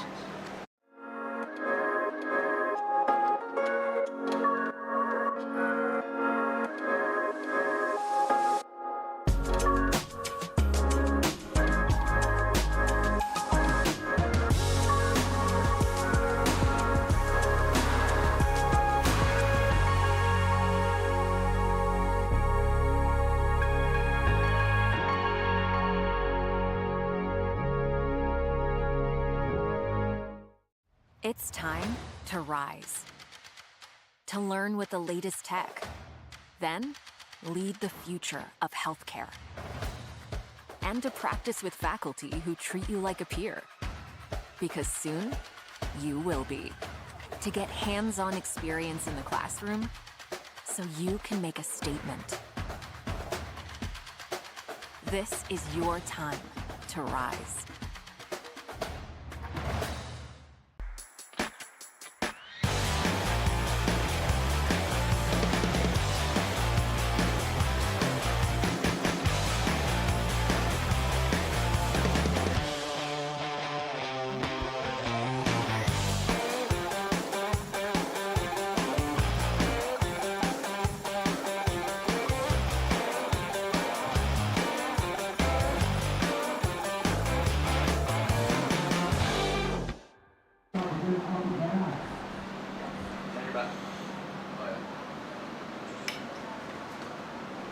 Welcome back to the 8th Annual U.S. Open Adaptive Surfing Championships, brought to you by the University of St. Augustine.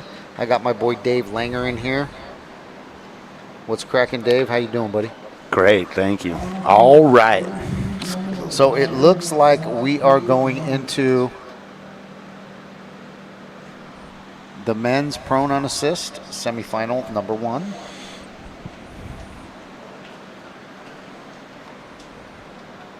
And in green, we have Casey Proud. In white, we have Max Devery. In orange, we have Parker Olenek. And in blue, right there, you see an Edwin Campo from Costa Rica, making it all the way here to the U.S. Open. Giving it his all. Pura vida. So, Dave, you've been cruising around the event. What do you think? You know, it's just a constant source of inspiration cruising around here, having conversation. Just just doesn't matter who you talk to. It's going to be an inspirational conversation. You gotta be here to understand what I'm talking about, I guess. But normally surfing isn't so. It doesn't have so much camaraderie. It's just stoke, camaraderie, safety, help. That's what it's all about. Nice. So this is the second of a semifinal. This is semifinal number 2. So top 2 move into the finals with the previous winners.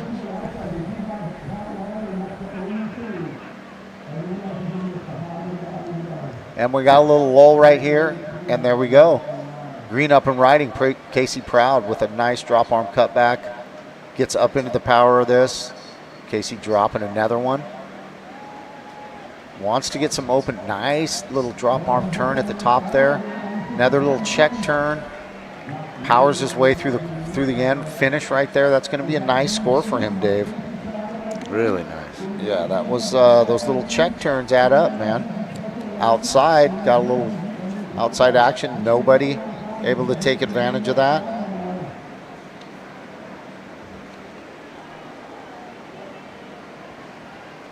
Nice little drop arm turn right there. Casey very familiar with this break. Surfs it all the time.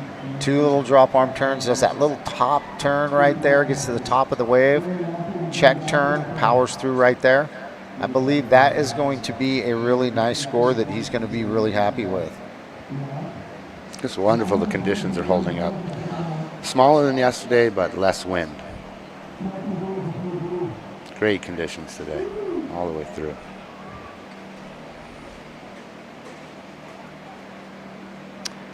Still waiting on scores for Casey, but it's going to come through and be a really nice one.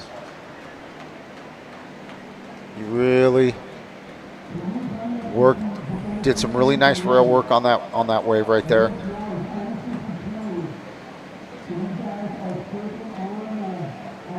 So still waiting on scores and waves. Semi-final number 2, top 2 go to the finals of the U.S. Open Adaptive Surfing Championships right now. And it looks like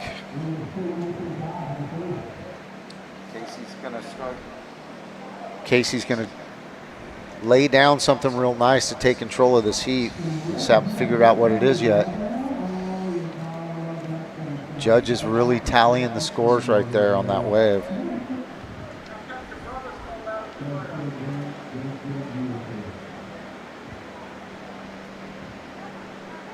Waiting on some waves, but we want to say thank you to all of our sponsors. I want to thank you, our title sponsor, the University of St. Augustine. You see a bunch of people in yellow jerseys down there. Most of them are from the University of St. Augustine. Students coming to help us out. Nice little set coming in. Edwin dropping in late. Can't control it.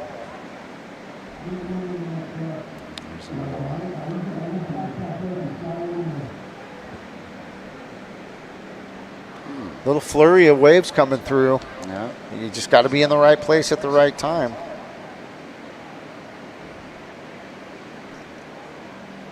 Right place, right time.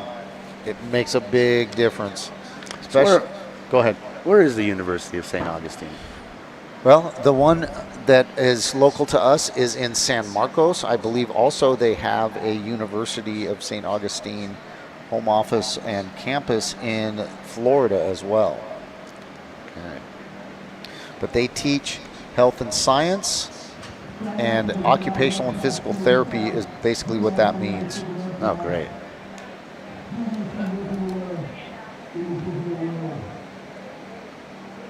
Yeah, we got green waving for some sort of something or other. Maybe I'm not sure. Maybe a time check. Maybe a priority check, not sure. But we're still waiting on a score for Casey. I'm not sure what's happening, but that was a very good wave. White dropping in. Parker. Oh, yeah, White. Max Devery from Hawaii, rocking it out. wants to start his campaign. He knows top 2 go to the final. You can only win if you get past this semi. Gets that nice reformed little drop arm redirect. Getting that third little section right there, just kind of, now he's like, hey, come on, I want to go back to the pier. So you can see the urgency that he's given right there. He knows he's got to get back out there with a quickness.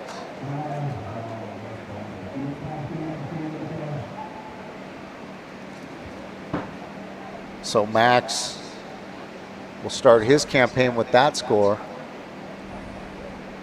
Down the line on the left, another drop arm cutback.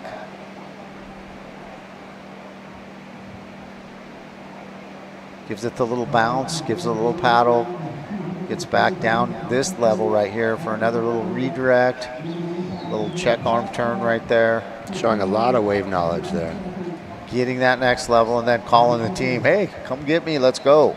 I got, you know, it's called clock consciousness, you know. He's very conscious of the clock, how long it takes to get down the beach, to paddle back out. You can see exactly what I'm talking about right there. Put him in the chair, run him down the beach to the channel in the pier, launch him again, which takes time. So all the whole time, we're not stopping the clock for this, you know, for these guys to do these transfers. They all have to do it very quickly. The volunteers are very conscious of what they're able to do and what they're not able to do. And basically what they're able to do is get you out in the water safely past the impact zone, and then you're on your own. And then your team has to take over if you're in an assist division.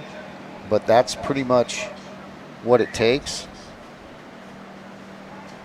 And that's kind of the game plan that everybody has. They all want to have a smooth transition back into the water quickly, watching the clock, making sure that they're not wasting any time.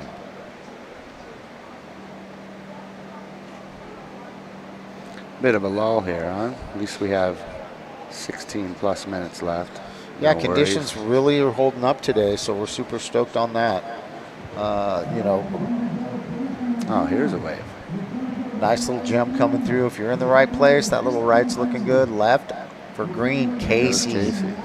Down the line. High top turn, drop arm. Nice redirect right there. Really nice cutback. Finding that next little section to see if he can get that nice finish. Is it going to give him the chance? Tries to get a redirect right there, but for that first wave score that we caught with Casey was a 6.33. So we'll see. He does have a backup 4.83. Max, that last wave of Max Devery drops at a 6.93. So all Max needs is a nice backup, and he'll be in the mix, man. He's put himself in a great position. So top 2 move forward.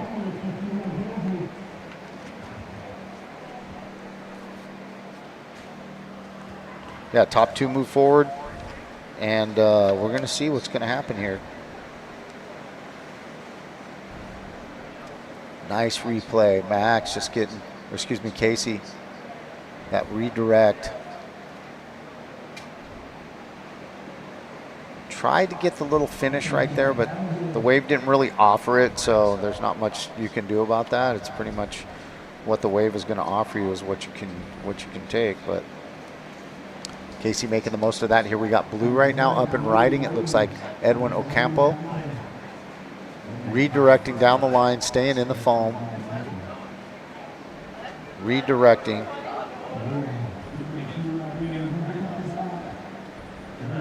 Here's a set out the back. Oh, orange.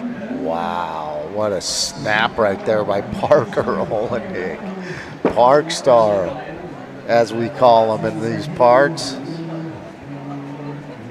Parker really working this one, knows that he's got some work to cut out for him. He saw that big score by Max. I think that's going to translate right there to a good score for Parker.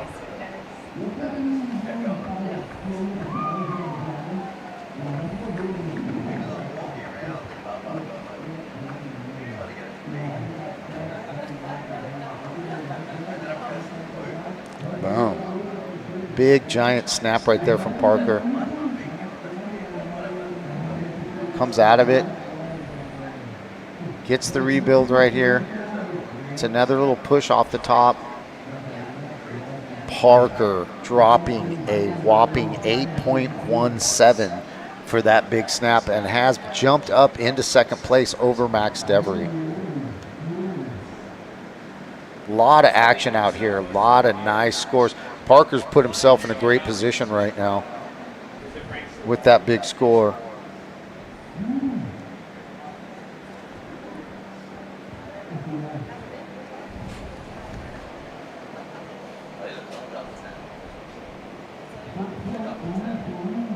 Cool heat. Could be anybody's at this point. Yeah, this heat's shaking out to be really nice right now.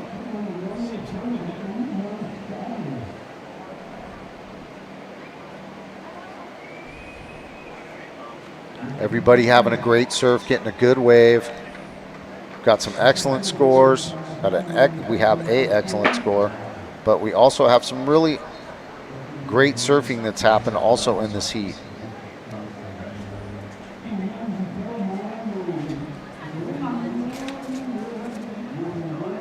Some nice little flurry of waves that came in.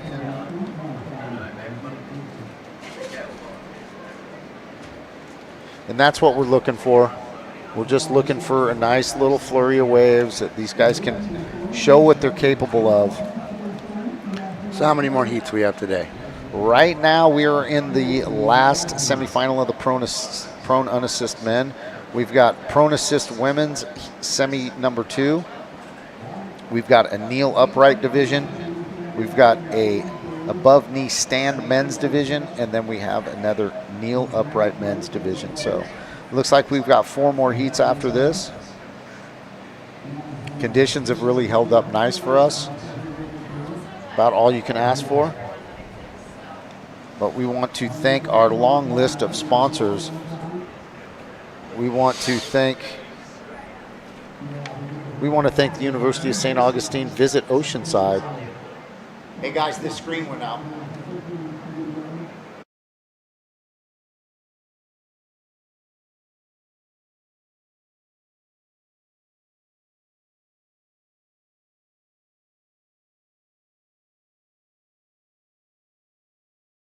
Thank the University of St. Augustine for being our title sponsor, 6 years running. We'd like to thank Visit Oceanside for being the tour sponsor. We'd also like to thank the Sports Commission of Oceanside for being the hospitality sponsor. I'd like to thank HighFivesFoundation for bringing you this live stream. We'd like to thank Sticky Bumps, Surf Gimp Foundation, Senior Grubbies, King's Paddle Sports, All-American Garage Doors, Hanger Clinic, Life Rolls On, Florence Marine, H2O Depot, Access Surf, Sands Coffee Roasters in Oceanside, the Buccaneer Beach Cafe. We'd like to thank Wrench and Rodent, who is supplying us lunch today. We'd also like to thank Silk Screen Shirts. All that apparel that we got that looks really great. Silk Screen Shirts hooked it up. We'd also like to thank Route 99 Hawaii and Harbor Fish and Chips. If you haven't had Harbor Fish and Chips in Oceanside, you haven't had real fish and chips. So I can only read scores right now. We're having a little bit of technical difficulty. I am off screen right now. But it looks like Max Devery, who was in 3rd place because Parker caught that 8.17, jumped back into 2nd place with a second score of a 4.17. And just like I was talking to you about, Dave, how those second scores are very important. Parker's got this giant Mongo excellent score, but he has yet to put up a second score on the board. He's got 9 minutes. Still got time, not super urgent, but urgency is starting to become a factor. 9 minutes left. You know, it's not flurries of waves, though. I'm confident. There have been nice little waves coming through. And Edwin's not out of it. Edwin needs a 6.48 to advance. And he only needs he needs to go excellent, of course, if he wants to jump up into 1st. But top 2 advance to the finals. This is the second of 2 semifinals. So he just needs a 6.48, which is obtainable. We've got plenty of 6s on the board right now. We've got 3 6s in the score line right now, and we've got an excellent 8.17. So, oh, and Edwin right here on a nice little reform. I didn't get to see the first part of that drop, but we'll get it on the replay. Change of direction. Again, needing a 6.48 to put himself in position with around 8 minutes left. So you can see the urgency, Dave, of what's going on here out in the water. These guys know that a spot in the final, and here we goes the first part, late drop. Nice late drop. Did he get back to the open face? He does. Oh, wow. Gets a nice redirect right here. Nice little drop arm bottom turn. Another redirect, comes down the second level of this wave. Another drop arm foamy turn. That was a solid wave. That was a solid wave, but I'm not sure that it's going to be the 6.48 that he needed or that he needs with 7 minutes left. Got plenty of time. He's got plenty of time. But a 6.48 isn't an easy street thing. It's not just a drop in, in a turn. You got to. He's going to have to do some work to get that mid-level score. Yeah, that won't be it. And Parker tried to get a second wave. It looks like he got an a 0.83. So probably was just a quick up and down, maybe drop down the face. Still plenty of time for Parker to catch a quality second wave. Looks like Parker's in third priority. Casey Proud down the line on the left-hander, fighting through the mess. Just redirecting off the whitewater, but not quite staying with it. Case has really kind of dominated this heat. So he's put himself in a really great position. First part of Casey's wave, racing down the section, fighting through the mess, getting back to the open face, maybe trying to do that redirect right there, but not quite able to do it. Not sure that that's going to factor in. He's trying to get rid of 2 low 6s. Parker on a gem right here. Now he doesn't need much to move up with that excellent score. Oh, nice turn, Parker. Drop arm, redirect, getting that reform. Almost was able to get that, but that little drop arm turn, Parker just needs a 2.64 to advance, and he needs a 4.5 to jump up into first place. So let's see what happens right there. That was a nice little wave that Parker caught. I think it's definitely going to be... It's a 4.5 for sure. For sure. So nice redirect right there. Gets back to the open face, Dave. Bam, that turn right there. That was the money turn right there. Yeah, that'll be in the 6s or higher. Yeah, that was a money turn right there. Now, if he can get that next little section, he might be jumping up into the excellent range, but that definitely is going to change the game right here with the clock ticking down to about 5 minutes left. Nice, they give him Parker 5.73. drops a 5.73 and turns the heat on its head and jumps up into first place. Parker Olenek traveling to all the events, putting in years of work, and now positioning himself real nice with about 4.5 left. Jumping up into first place. Told you that little turn was money right there. Such a quick redirect. A lot of intention, a lot of power, a lot of flow on that. Had a nice sweeping turn in the beginning of the heat. So now that puts a lot of pressure on Max. Now Max doesn't need a monster score either. He needs a 5.74. That's not an easy score like we were saying kind of about the 6, but it's a little bit less than that. So it's obtainable with 4 minutes left. We just saw Parker drop a 5.73. So if Max does the same thing in that same area of 5.74, he's able to move forward. So we'll see what happens. This could be it here. What's this? He's feeling a little pressure. Nope, not yet. Not able to jump into that one.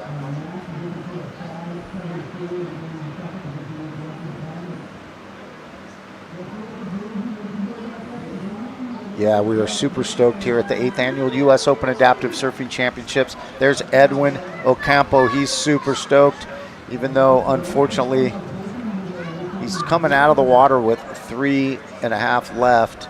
He's basically knows that his campaign's over for he is U.S. one of the Open. nicest guys, always playing music. Oh yeah, Just a beautiful and he soul. just turned it. He's just become a father for the first time. Oh wow. So he is super stoked. He's been just loving on his son. You can kind of watch that story unfold on his social media. But it looks like this heat is over. I'm not sure if it looks like there's just 2 guys out there. It's Casey Proud and looks like it's Casey Proud and Max Devery. Parker also came in early. Yeah, they had a lot of waves in that 20 minutes.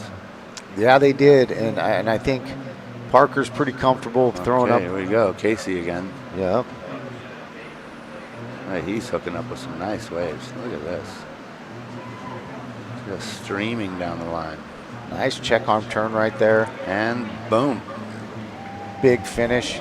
Can he ride out of it? I'm not sure that they're going to do that, but consider that. But he needs a 7.58 to be in first place. He's sitting comfortably in second. And I don't know what Max did on that last wave right there. If Max needs a 7.58, so there's scores to drop. Casey's right here.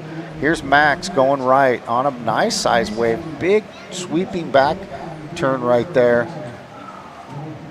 Nice bottom turn. Max redirecting. He just needs that 7.58. Nice redirect right there. Max, another one. Let's see what that comes out at. There goes the horn.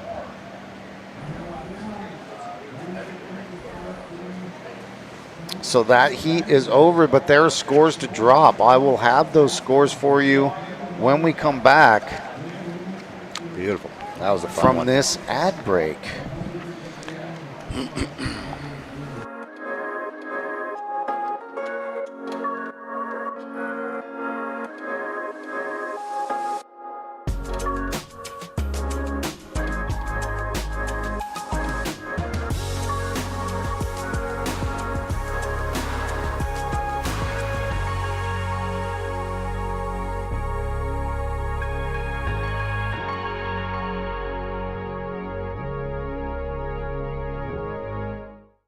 It's time to rise. To learn with the latest tech. Then, lead the future of healthcare. And to practice with faculty who treat you like a peer. Because soon, you will be. To get hands-on experience in the classroom, so you can make a statement. This is your time to rise.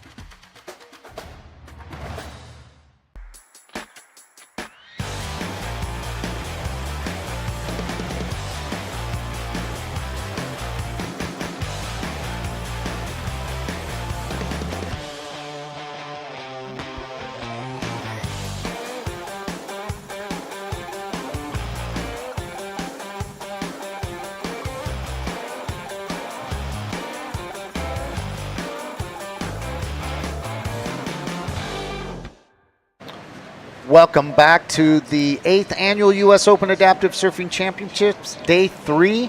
In the booth, Charles Chaka Webb and Charlie Meeks joining us. What do you think, Charlie? Did you see that last heat?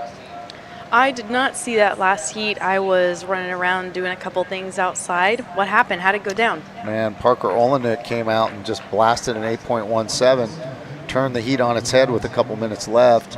Then Casey came back and caught a really nice wave at the very end of the heat, and also Max Devery did too. So I was just going to go back and look and make sure what happened in that heat so I could update everybody real quick. It's just taking me a second longer than I want it to. Ooh, we'll be excited to hear about that one. We are currently in the water with unassisted prones.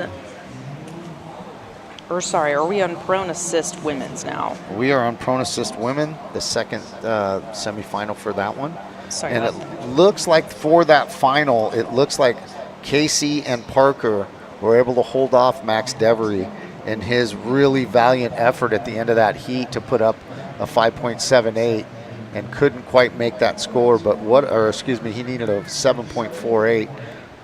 It was a really great effort by Max, but what an exciting heat ticking down to get those final spots. But now we are on to the women. And be excited to see this. Yeah, in orange, in orange we have Sarah Almagro. In green we have Ashley Bunting. Speaking of Ashley, we just saw her charging down the face on a bomb. There we have Caroline. Looking for that reform here on the inside. And we also have in blue Lila Voucher. Caroline bringing it on in. All the way in on that one. She's going to be running down the beach to get back out in that channel. Yeah, this has turned into a really exciting division over the last few years with the arrival of Jocelyn Newmiller and Ashley Bunting and Sarah Almagro. You can see this is Celine Dillard, Rollard. She was it had her listed in the last heat, and so I'm slightly still confused. But in white, coming down the line, staying with the whitewash. Getting a little redirect right there. Celine Rollard, excuse me for that. We'll be excited to see here who's going to be joining Emma and Jocelyn in the final. This is our second semifinal here. It's a super important heat for these ladies. We have our life rolls on replay of the last wave. Just trying to keep it in there. Looks like that wave petered out on her a little bit for Sarah. She dropped a 1.5 on that one. Yeah, you find those deep spots right next to the pier, kind of over in that area. Got to really cut back, stay with the power of it when the tide drops like this. But we've been fortunate. The conditions have pretty much held up a lot better than the last 2 days at this time of the day, but it is starting to get a little bit messier, starting to get a little bit shifty where everybody's got to kind of paddle around. You can see Ashley's disconnected from her board right now on the inside. Water team going over there to help her out. Got the High Fives team. She represents HighFivesFoundation. She's really been making her mark on the tour, traveling around, putting in great effort. And Sarah Almagro, winning in Hawaii this year. Just coming out of nowhere and just, well, she didn't come out of nowhere. She came out of Spain, but I mean, on the tour, she had never really traveled with the tour, done the U.S. Open or any of the tour events, and here she comes, and she beats Jocelyn Newmiller for a Hawaii Adaptive Surfing Championships. And she made her mark, man, and here she is surfing pretty aggressively also. That first wave, not offering her much, gets a 1.5, but in previous heats, you can see that she surfs very aggressively. If you give her the opportunity, she can throw up some excellent scores, some high scores. And that's what you're going to have to do to keep up with Jocelyn. She's kind of set the bar in this division. And Annie Goldsmith and other women prone assist surfers are following the lead and surfing more aggressively, getting more aggressive shapes on their boards, trying different techniques. And it's producing this division's turned into a very exciting battle. For sure, we can see that first wave for Caroline was a 7.17. She's starting off strong in this semifinal. And that's what I'm saying. It's these girls aren't gonna wait around and they're gonna throw up those big scores. They're gonna surf aggressively now. Obviously, you got to pick those ones out when it starts getting a little messier like this. So it looks like she was able to pick out a really nice corner, make the most of it. And the other girls are now going to have to kind of do the same thing. But top two move forward, so you don't have to win this heat. You just got to be one of the top two in the heat. So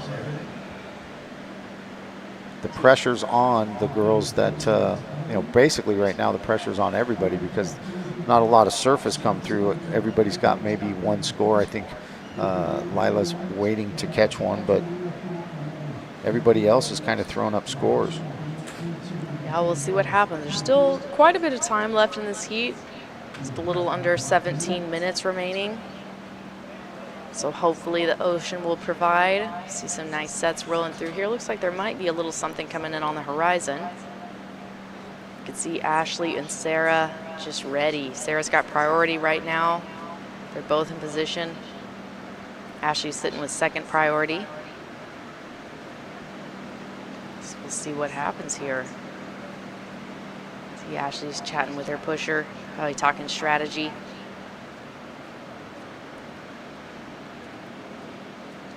See, the wind has picked up just a little bit compared to this morning. Still nothing too strong out there. So we've got some great conditions for the semifinal round. We are currently in prone assist women's division, and our next heat coming up is going to be the kneel upright men's division. So be excited to watch that one too. Looks like we have 3 heats after this one before the end of the day, and here comes Caroline charging down the line on her second wave of the heat. Let's see, she's looking for speed. Couldn't quite stay in there. That wave kind of died on her. And then we also have Sarah out the back. Carving back towards the whitewater here.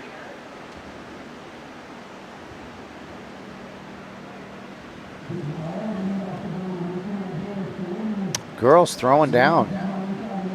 She is. Bringing it all the way in. Getting a little redirect right there at the end.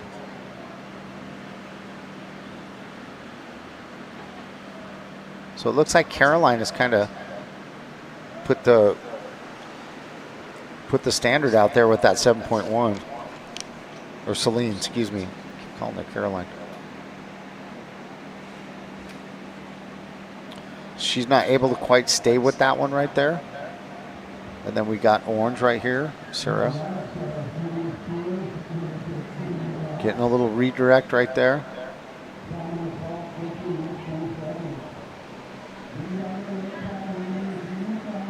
Taking it all the way in, getting that little reform. Coming up right here, trying to get a little.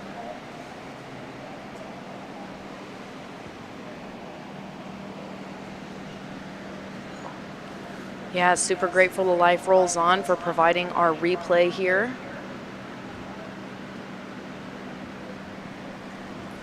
I think that's right. Still waiting on that last score for Sarah to come in. Oh, there it is, 3.83. Sitting in first place now. Looks like Ashley has priority again. She's out there in position.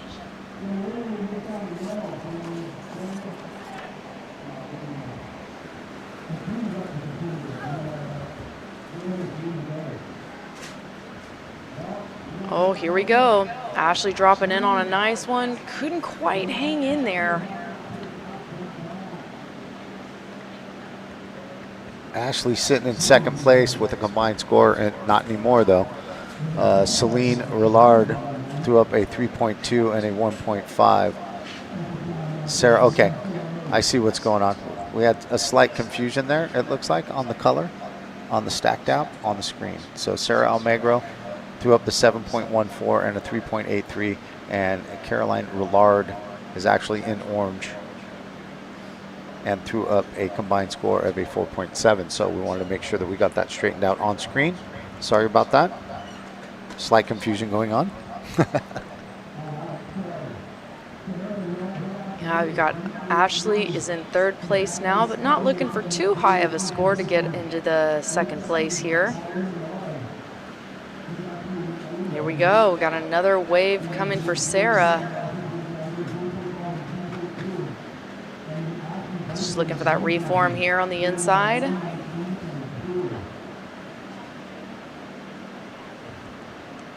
Looks like it might reform for her.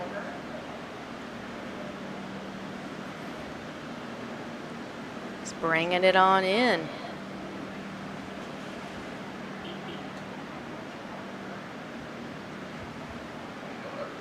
She navigated that very well. And let's see if she can drop that 3.83. Life rolls on replay. Nice drop in. Good face on the wave. Got kind of caught behind it, waiting for that reform. Going through the mess. Getting a little redirect right there. She's basically going to get scored for that big drop in and maybe one of these little bounces off the inside. Right here, she gets another little tap right there off of that. Not a lot of scoring opportunity, but a big steep drop. And here goes Ashley Bunting on a really bumpy corner. Nice, she's able to redirect, stay out kind of in the power. She's able to stay out on the open face of the wave. Nice redirect right there. Ashley really charging this one. Down onto the inside for the final little section right there. Ashley Bunting throwing down a nice little wave right there. A couple redirects on the inside. The judges always love to see that. We have our life rolls on replay. Crazy impressive drop right there. Bumpy on the face. She was able to stay in there. That's super bumpy on the way down. Staying nice and close to the power pocket of the wave. Just bringing it all the way in, staying on the face there. Was able to stay in there. You can see how she shifted her weight forward. Very nice ride. And see what that throws down in the score line. A 4.77. Ashley jumps up into second place. Bettering her campaign to make the final at this. The top two move forward. If she can get that, she will go into the finals on Sunday. Still got some time left in this heat. Just a little over 10 minutes left. Let's see what happens. Looks like we've been having some nice waves rolled through on this one. Conditions really held up just about until 20, 30 minutes ago. Now it's starting to get a little windy, but you can still see there's a 7.17 on the board. So there's plenty of opportunities out there to score. The same thing happened yesterday. We saw some higher scores in the later part of the day when it got a little messy, but there were some really nice corners. The swell has held up throughout the contest, giving us good surf throughout the day. So even though some of the stuff doesn't look great, you know, those really good scores, those 7.17s, those 8s that we've been seeing throughout the contest, Thursday and Friday, they're out there. And the pier offers a really good, consistent opportunity to catch scoring waves, and that's why we like to come to the north side. There's a couple of different peaks that you can go down the beach. They're little A-frame lefts and rights at this time of the season. This time of the year, it's a lot of southwest swells coming in September. But then towards October, November, you start getting a couple of those northerly pushes, so you get a little bit more mixture in the swells. The water's been warm. Have you gotten a surf in, Charlie? I have. Yeah, it's been super fun and it's nice. Last time I was here in California, it was much colder, so I'm super stoked on the water temperature for sure. Yeah, and it's been really nice throughout the last couple days. And it shows in the score lines, you know, that there are contestable waves here. We've seen a high level of adaptive surfing for the men and the women. I mean, the women wave skiers this morning, the prone assist women right here, Catherine Beatty out there just throwing up big scores. So the women have really come to party at the U.S. Open Adaptive Surfing Championships, throwing up big scores. Elena and Mira and Alina just throwing it down with the wave skis, just really showing us the level of women surfers in this community. Absolutely. We've been seeing a heck of a show from all of them. It's been really stoked to see how the women have been surfing, and they are just fearless, let me tell you. Seeing them dropping in on some crazy drops, especially Ashley in her last heat had a huge drop. Yeah, that's the one thing about Ashley Bunting. I think her nickname should be Fearless Ashley Bunting, because I've seen her drop in on some bombs in Australia and Hawaii and here at the U.S. Open over the last couple of years. I've seen her really drop into some really monster waves, and she has no fear. There's just, I think, you know, that she just doesn't have that switch. You know, some people have it and some people don't. And she's fearless, and it shows in her surfing. You know, you see her dropping it on these bigger waves. That's communication between her and her pusher, and her pusher's asking her, go, yes or no, you know, and she's like, yeah. So. Oh, here we go. Looks like Layla's in position. Not sure what's going on right there. That's one of the water team bringing Blue in. So he's navigating her in. It's not a scoring wave right there. They're bringing her in. Apparently there's something going on. So she needed to come in. So it looks like Layla Voucher is exiting this semifinal. So now it's a 3-woman race. Yep, we've got Ashley out there with first priority. She's in position. Looks like they might be turning her around now. And she's going to go for it. Gets into it here. Nice drop for Ashley. She's going to see if she can get that reform. Changes direction a little bit here. You can just see her lean and trying to get in there. She makes it back in again. Gets the reform. Trying to get that board on rail. Brings it on over to the open face of the wave again. Nice wave for Ashley. We'll see if maybe that can help her backup score of a 2. I'm pretty sure that 2's out of there. Yeah, that was a nice one that she just had. It was a good drop. A couple little redirects right there. Nothing super heavy, but definitely enough to beat a 2, I think. And she does, tops her 4.77, also dropping a 4.93. Now we got Sarah Almagro getting a nice little turn on this one, staying with the power, redirecting left and right. Sarah throwing down a nice little wave, hopefully to drop that 3.83. But Ashley has really separated herself and given herself a great opportunity to move forward, and here's that wave. Got the life rolls on replay here. Brings it on in. She gets a nice reform on this wave. She's able to stay on it. Impressive the way she was able to read that wave. She knew she needed to get over a little bit and was able to drop back in on the reform. Just held on strong here, brought it all the way in. Kind of solidifying her position a little bit more in the second place for now. And then here we have Celine Roulard. Celine, thank you. In orange coming on in. Looking for that reform here on the inside. Here's Celine on the replay. Nice wave selection. Got kind of caught behind a little bit. Gets that redirect in the whitewater right there. Trying to get that reform, little tap off the whitewash. Staying with it. Getting a little speed right there. Trying to get another redirect. Another little whitewash. And she's going to choose to go Pierway. It looks like there's 7 minutes according to our clock, but my clock's not going. So 4 minutes left, I'm sorry.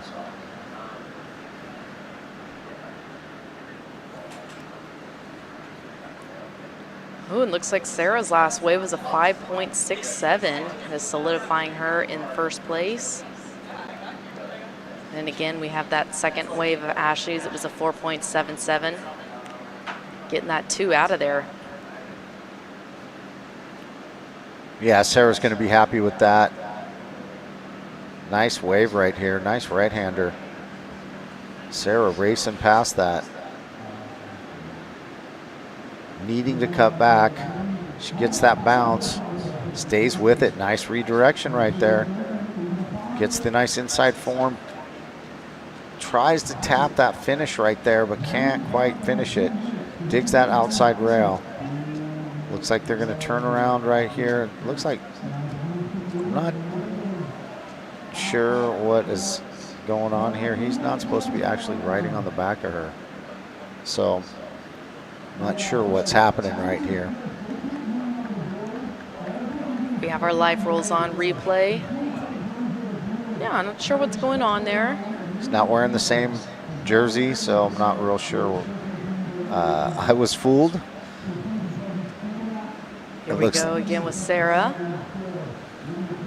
Driving down the line. Makes it to that open section again of the wave. Carves back. You can see her just pushing her weight forward to make sure she can stay in there. She pulls it off. Gets a good reform here on the inside.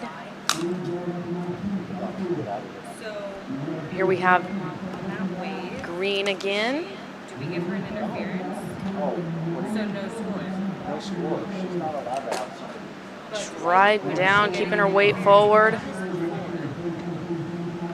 happened before, and I couldn't remember. Nice little wave for bunting. So is it interference or is it just a no score? Go, we've got Blue coming in again, still with the guide on the back.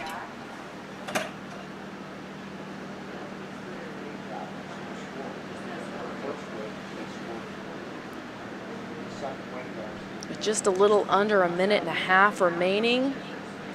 Sarah's still in first place. We've got Ashley in second.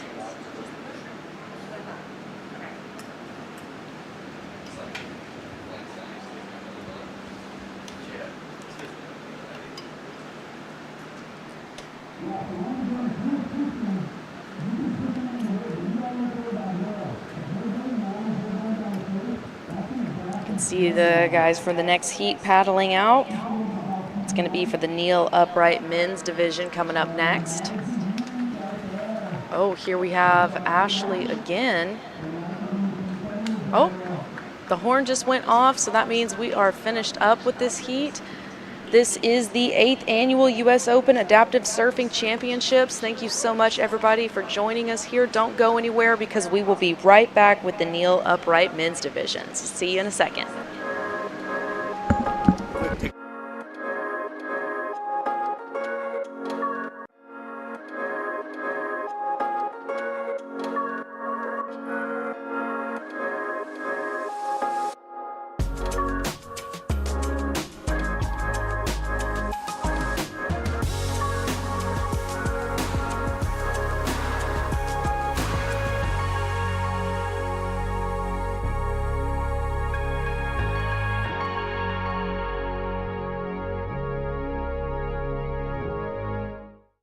It's time to rise.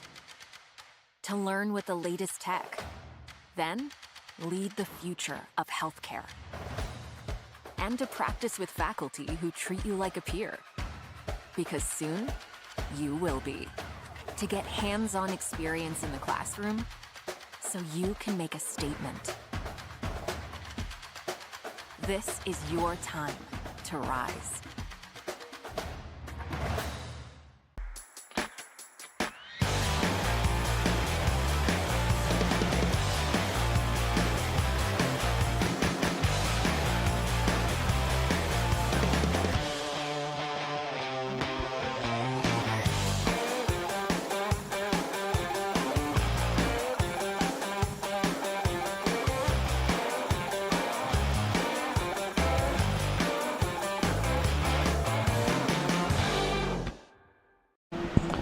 Welcome back to the 8th annual U.S. Open Adaptive Surfing Championships, brought to you by the University of St. Augustine.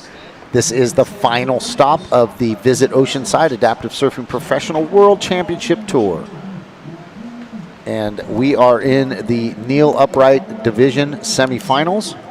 Right now in green, you have Sponge Llewellyn Williams. In white, you got Masafumi Kobayashi. In orange, you got Max Cabane. And in blue, you got Oliver Vaughn Jones, who BG earlier in the event dubbed OVJ.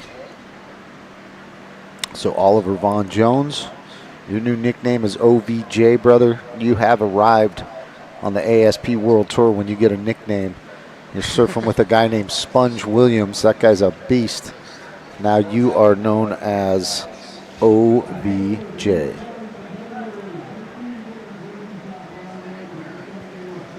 And it looks like Spongy threw up an 8-point ride while I was talking. And that was the 8-point ride. Sponge starting off his campaign with a strong, excellent score. Wow, he's getting after it here just in the first minute of the heat. Don't mind me.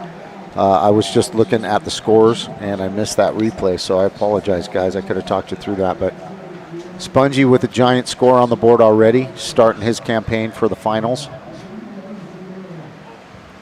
And here we go. Here's that 8-point ride. Big snap right there, rail to rail. Nice cutback, staying in the power. Not quite able to get that reform on the inside, but the work was already done. Nice takeoff, bottom turn, big top turn. And it looks like OVJ put up a nice 4.67 to start his campaign, putting the pressure on Masafumi and Max early on, catching a couple waves. It always feels better as a competitor when you can at least catch one or two in the opening minutes of the wave, you know, in the heat, and not put so much pressure on yourself sitting halfway through the heat without a wave, or first third of the heat without a wave. The pressure builds. Oh, here we go. Looks like we have Masafumi. Nice cutback towards the foam. He's really using his rails here, trying to get back in the power pocket of the wave, looking for that reform on the inside. You can see him just pushing his weight forward, trying to stay in here. Nice carve to finish off there. Masafumi Kobayashi making his mark right here. He wants that final. Life rolls on. Replay, Masa with a late drop. Going off screen. Nice turn right there to stay up in the power. You can see Masa's been putting in some work here. Staying with it. Getting to that next level right there. Getting a little bit of speed. Nice redirect on that. Nice little tap off the white water. Rides out of that. So that's going to be a great start to his campaign to get out of this semifinal into the finals. Top two move forward in this as well. Looks like we've got Sponge paddling. Didn't make it into that one. We'll be excited to see that score drop for Masafumi.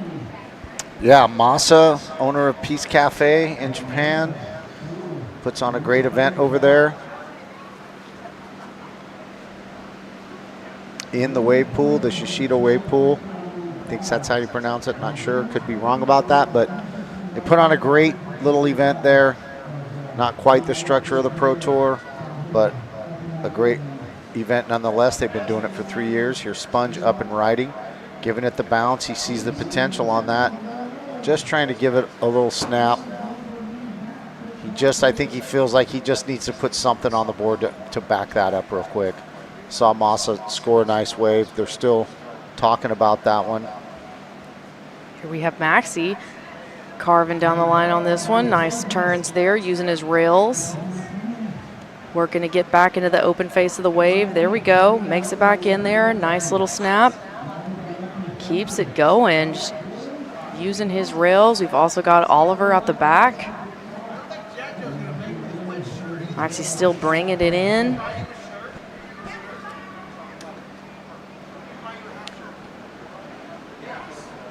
We're still waiting on that score to come in from Masafumi.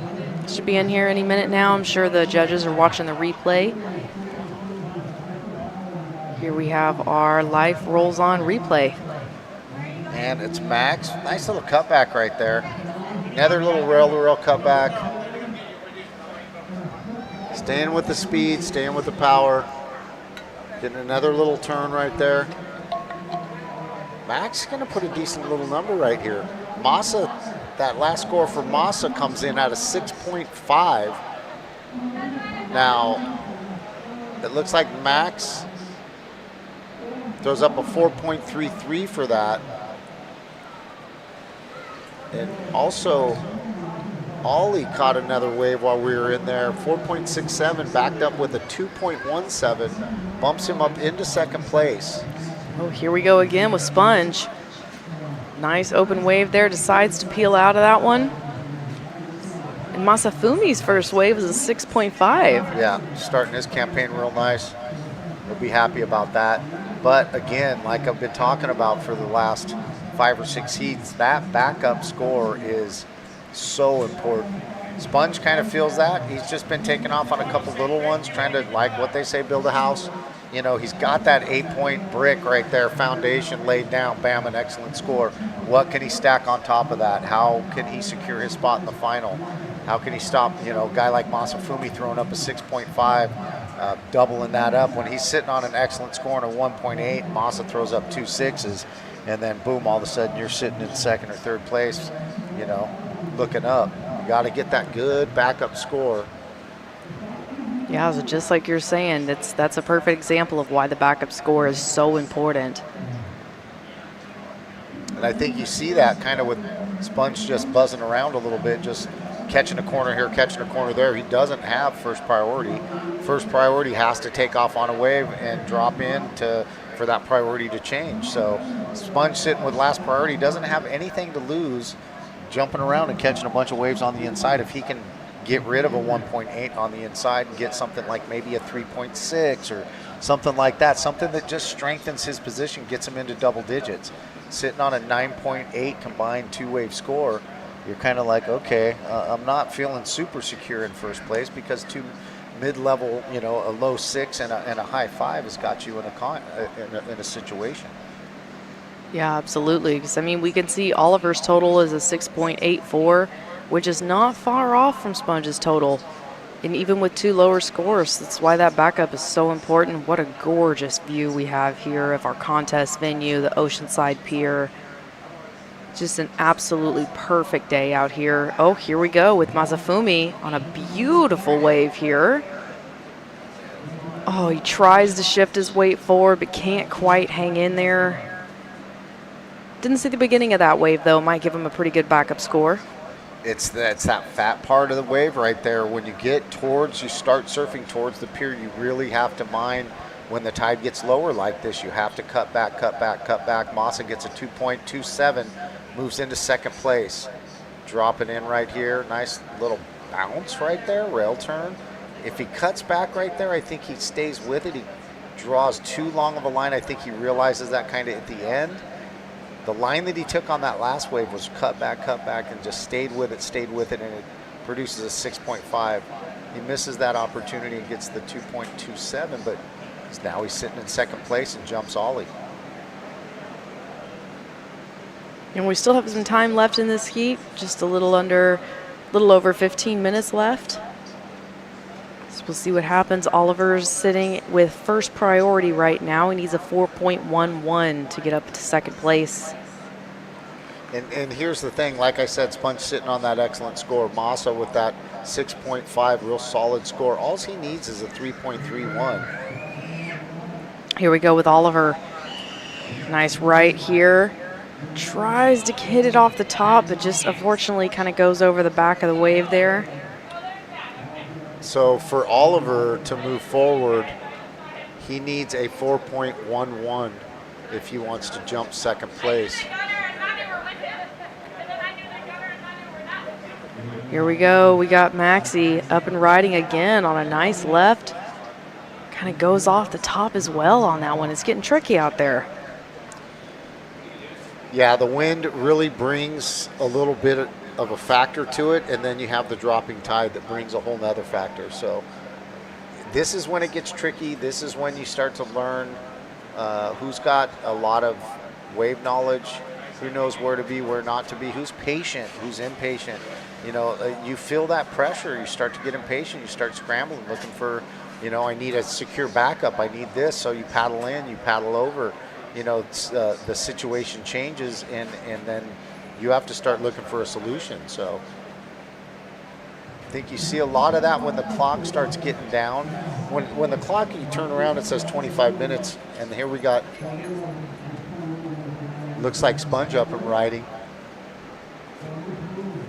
Taking off on a left. Yeah, trying to improve that backup score. And I think that he will, from what I saw from my seat looking at the beach. I don't know if we'll get a replay on that, but it looks like that wave would probably replace a 1 point. Massa with a nice turn right there on the inside. He's just trying to get rid of a 2.27. So does that little mid insider do it with a nice little turn right there? One wave turn, one maneuver turn, excuse me.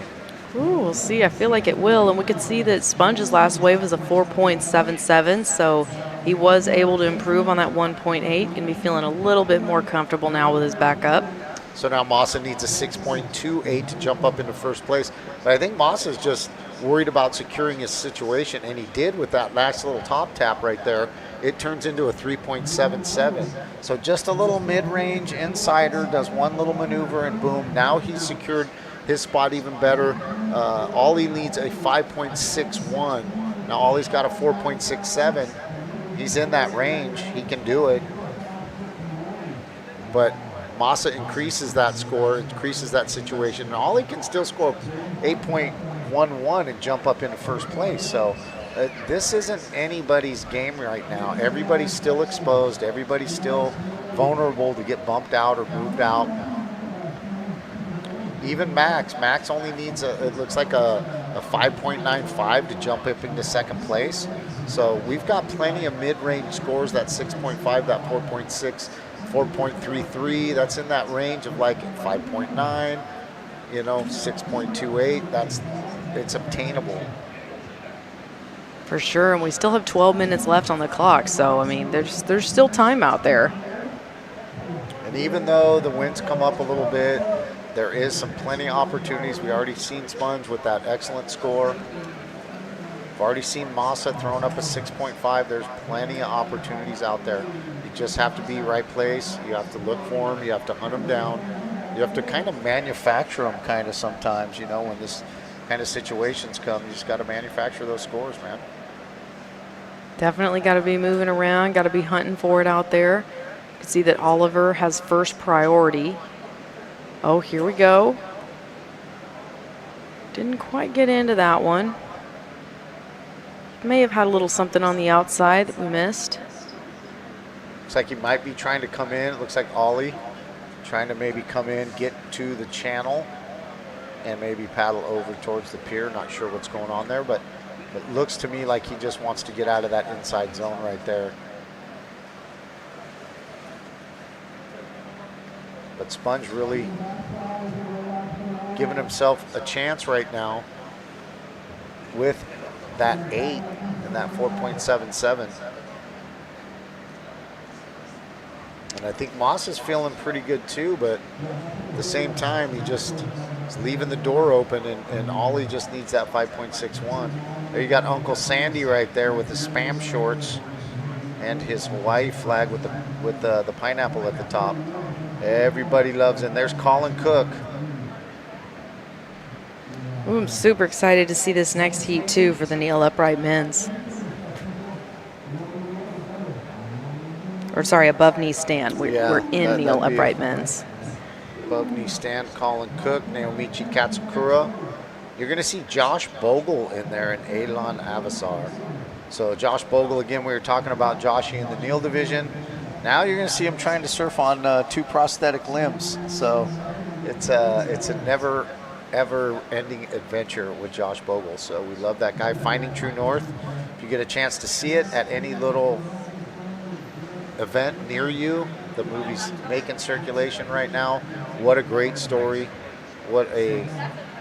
Just a guy that can overcome all obstacles. Josh Bogle. He is actually in the kneel, the second heat, so he's going to serve 2 heats in a row. Oh, wow. He's classified for 2 divisions, so in the ISA, you're only allowed to pick 1 division that you classify for. You can classify for more than 1 division with different disabilities. Joshy's disability, of course, being a quad amputee, he's got 2 below the knee amputations, which technically qualifies him to surf in the above knee situation, in the above knee division. If you have both limbs affected, then that equals 1 limb according to some of the measurements in the classification. So like Naomichi Katsukura, both of his limbs are affected so severely Spongy taking a look at that one. Both his limbs are affected so severely that it equals having one limb removed. So you'll see guys like Josh that have both limbs from the knee down. That qualifies him to surf in the above knee stand division because both of his limbs are affected. So in case you're wondering, when you look at it and you're like, above knee stand, Josh, he's got 2 below knee amputations. How's that? Well, that's because those 2 below knee amputations equal to that one leg. Oh, here we go. Masafumi dropping in on a nice one, carving back towards the foam. He's hanging in there. Oh, and from there he kind of goes over the top of the wave, but that wave kind of died out on its own. He's looking to better his 3.77 to kind of... We got the legend Dave Dahm from King's Paddle Sports. Dave and Rhonda coming into the booth to say hello. Yes, hello everybody. How you doing, Dave? Beautiful day, huh? Yes, sir. Dave has been shaping boards for adaptive surfers for many years, so we want to just say thanks, Dave. How you doing? Enjoying the day today? Oh, having a great time. You know, when I first met Shaka, he was singing the blues, telling me about his injuries, and I said, praise God, because now you can design and build some of the greatest boards ever. So now Shaka, he knows what he's talking about when it comes to board designs, and I'm his slave. Oh my goodness, he tells a great tale. He's such a good storyteller. Yeah, but they're all true. We got Masa taking off on a wave. We missed Sponge on a wave, but Dave has been shaping my boards for 10 years. He first started shaping me adaptive paddle boards, where I did Battle of the Paddle, the 6th annual Battle of the Paddle at Salt Creek on a 14-foot race board. And then I did Harbor to Harbor Ocean Challenge on a 14-foot race board by King's Paddle Sports. I paddled from Dana Point Harbor to Oceanside Harbor, 29 nautical miles in 9 hours.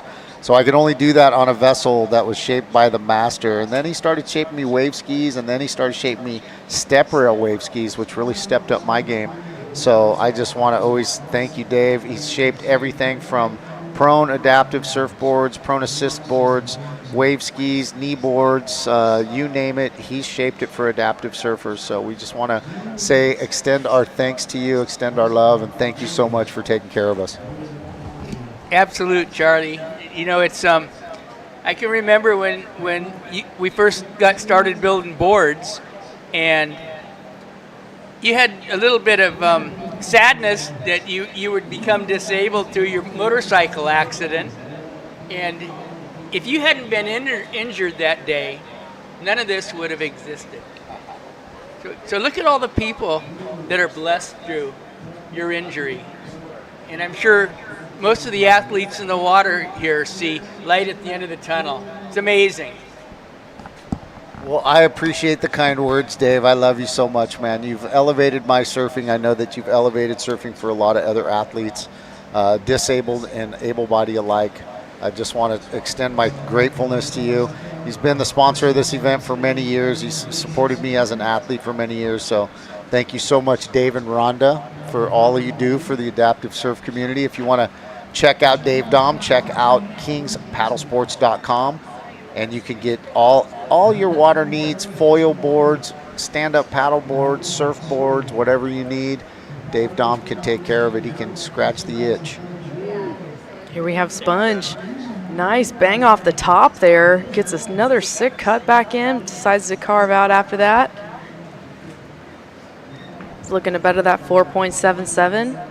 And we just have a little under 4 minutes and 40 seconds remaining. So time is ticking in this heat. Spongy dropping in late. Getting around that corner. Nice little tap right there.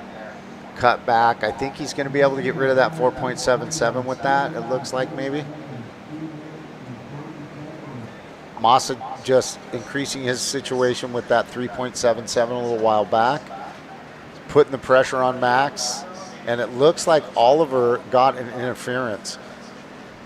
He got a paddle interference, which takes away half of his second score. So that's why you're seeing that red mark on Ollie's second score. He got a paddle interference. Yesterday, you saw a priority interference, which the priority interference takes away your entire second score, so it makes it really hard to advance. So all he can still advance right now, he needs a 7.95 to move into second place.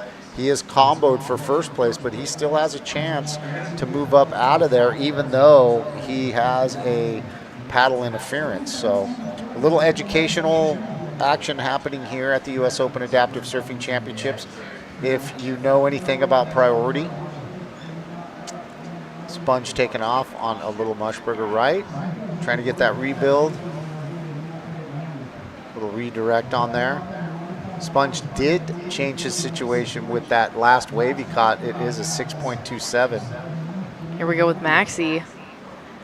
Dropping in on the left, carving back towards the foam. Using his rails here, he's able to stay in it. Keep going, he's looking for speed. He's gonna make it around this section. Gets into the reform here, still carving. Hanging in there on this wave. And a nice little finisher, he claims it. He's stoked. So Max needs a 5.95. Moss has kind of left the door open for him a little bit with that 3.77, even though that's a decent second score. You always want to close the door, man, and that's the thing. Still got a couple of minutes left in this heat. But Max making the most of this one, getting around, getting that open face turn. So there's less than a minute and a half left. Max getting another nice little turn right there. Trying to get the open face.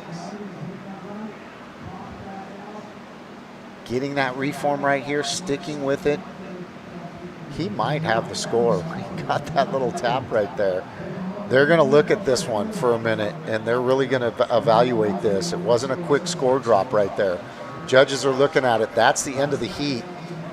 We're going to figure out what exactly happened right there, and if Massa moves forward or if Max Cabane moves forward, we'll be right back at the U.S. Open.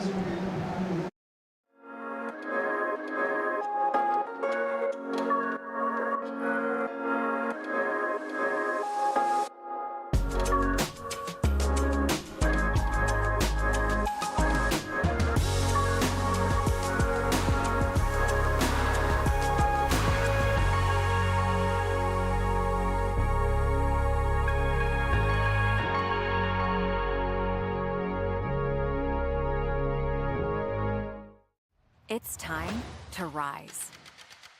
To learn with the latest tech. Then, lead the future of healthcare. And to practice with faculty who treat you like a peer. Because soon, you will be. To get hands-on experience in the classroom, so you can make a statement. This is your time to rise.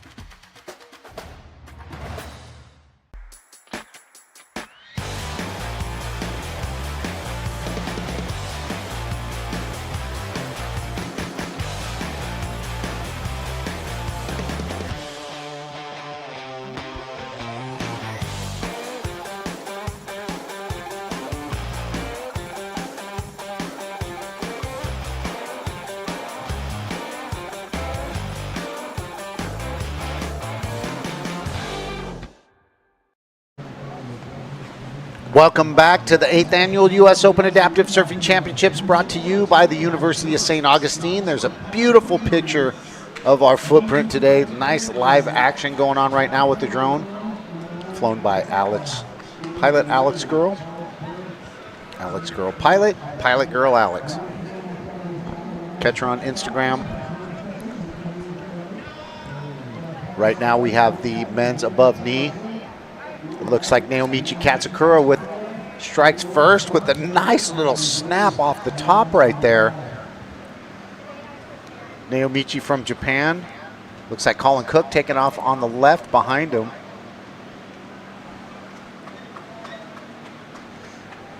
Colin with a nice little redirect right there. And we got another replay. This is Albion.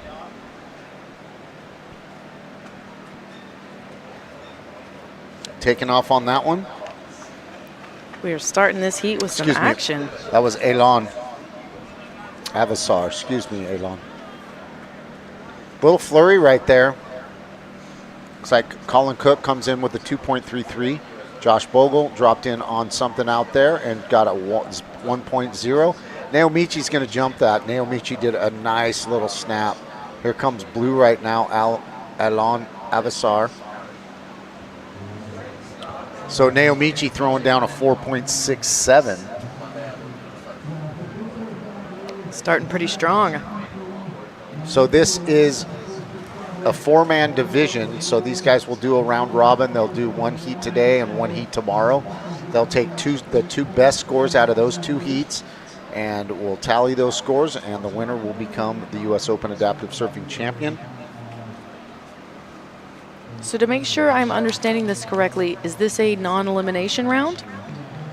This is a non-elimination round. It's just a 4-man division. There's only 4 participants, so Okay. they'll do a round robin.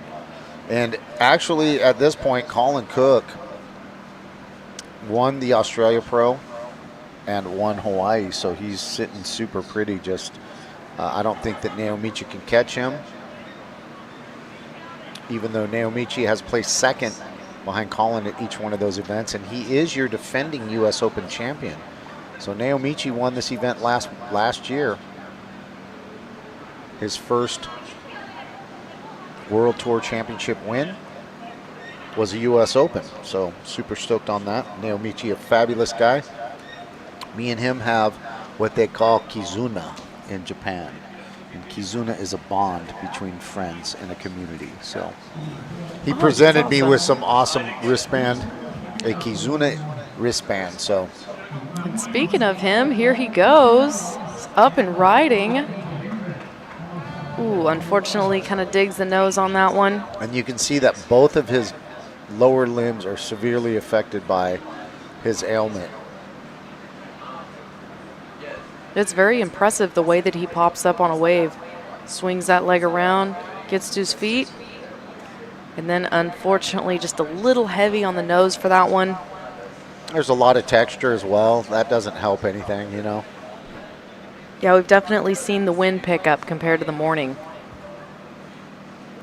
Here you can see the view of the pier. Some fishermen, lots of spectators out here watching the event. A beautiful sailboat in the back.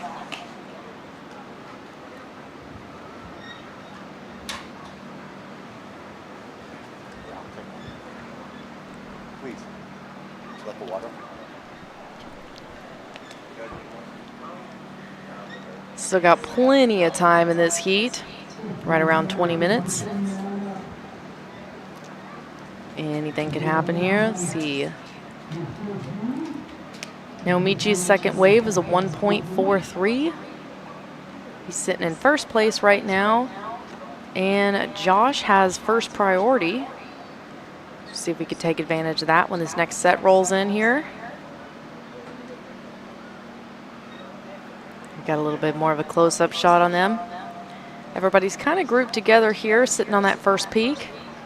Oh, here we go. Let's see what happens here. Colin giving it a look, and he's into it. Got Colin up and riding. Nice bottom turn there to get in the power pocket of the wave. Sticking with it here. Nice cut back, throws a spray. Awesome, sick little carve. Just working his rails. Gonna work this wave all the way into the inside. And that'll be it. What a great wave by Colin. Now Colin lost his leg to a tiger shark on Oahu. And if I could tell you anything, and here's the replay, nice steep drop. You can see all the texture on the wave there, Charlie. Does a nice little cut back to stay in the power. Nice bottom turn, gets back to the top third of the wave. Another little top turn right there. He's gonna rip a long cut back right here to get this reform.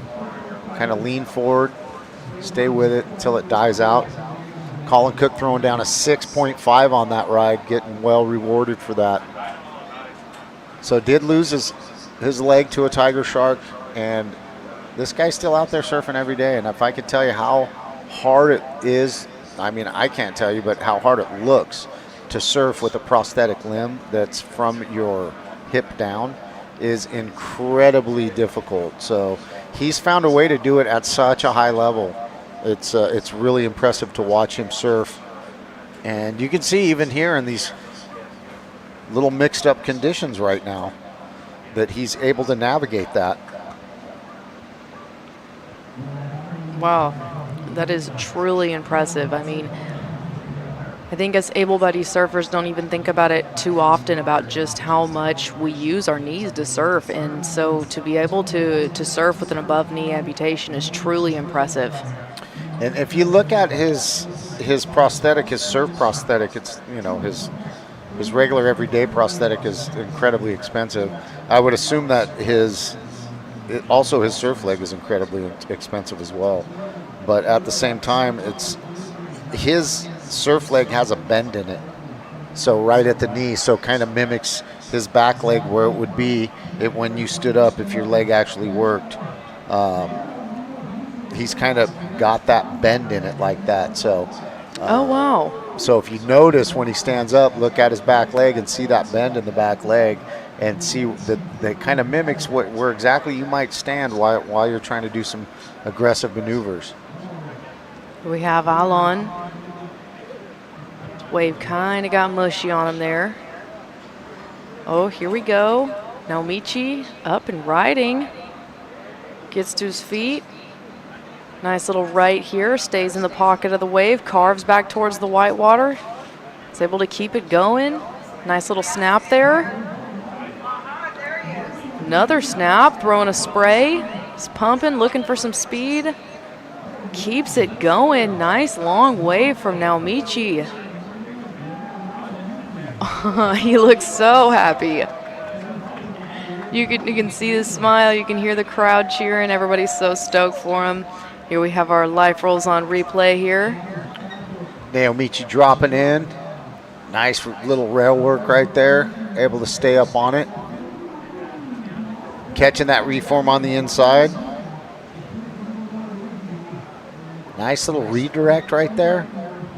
Another little rail work redirect right there. Just working that thing all the way to the inside. So he's going to get something that's going to better that 1.43, it looks like.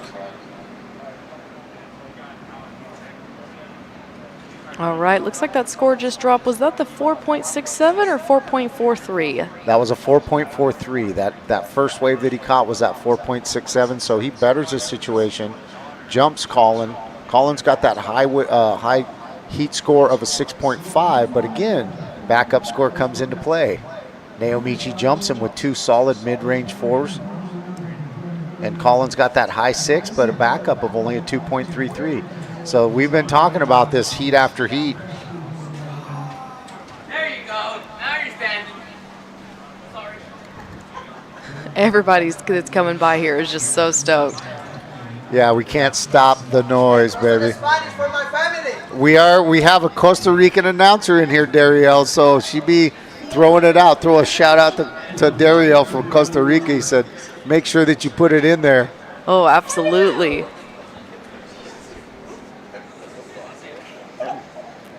Everybody's rolling in here. Honey, we're gonna head out. I love you too. Here we go. Colin Cook dropping in on a bomb. Doesn't quite land a drop on that one, but man, got to give it to him just for the guts of dropping in on that one. It was a late takeoff. Here we go. Josh looks interested in this one. Here he goes. Makes the drop. He's getting up to his feet. Ooh, and that foam ball just kind of swallowed him up a little bit on that one.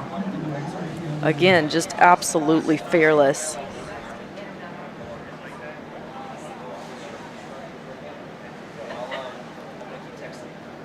Still got some time left in this heat, just under 14 minutes remaining. Now Michi is in first place. We've got Colin Cook in second. And again, this is a round robin heat, so they will be taking their two best scores and applying it to their final. Get my ass out here once. Love you. Okay.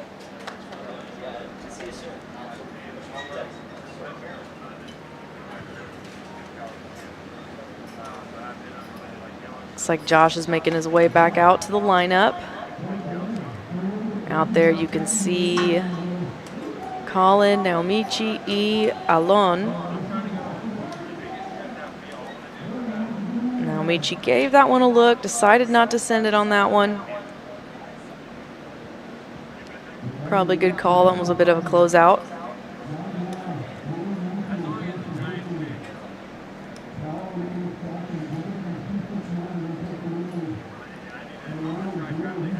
Oh, here we go with Josh.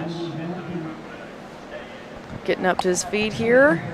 Now this is what I'm talking about. Double amputee to get up to 2 prosthetic limbs is incredibly difficult.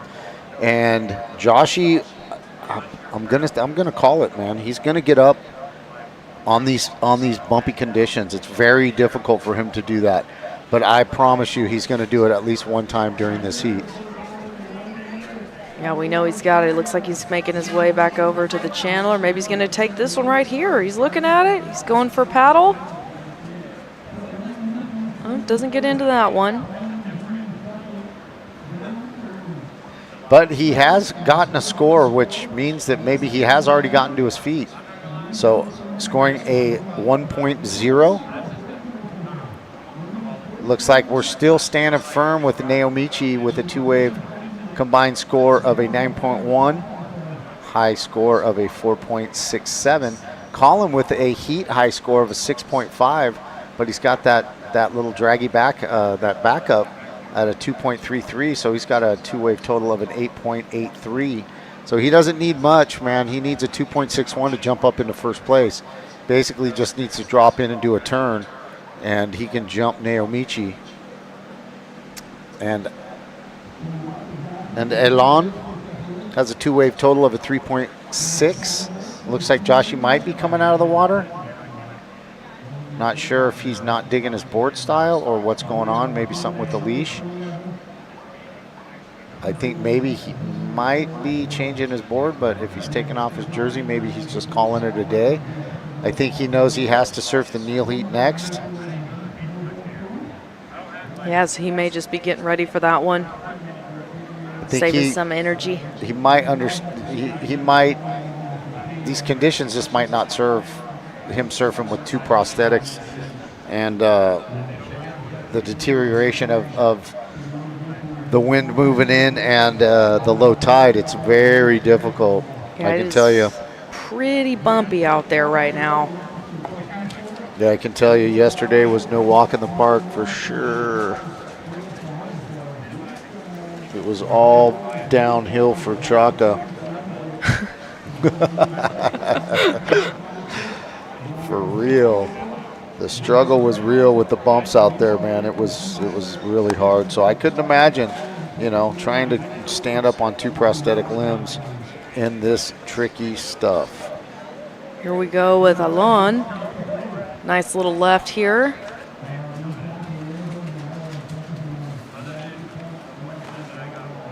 But again, super bumpy, but these guys are out there trying their best. They're making the most of it. I think we have one more heat for the day. Am I right with that? That's right. Our last heat is going to be in the Neil Upright Men's Division. And then we will start bright and early tomorrow morning with the below knee stand division. A final, first final of the event.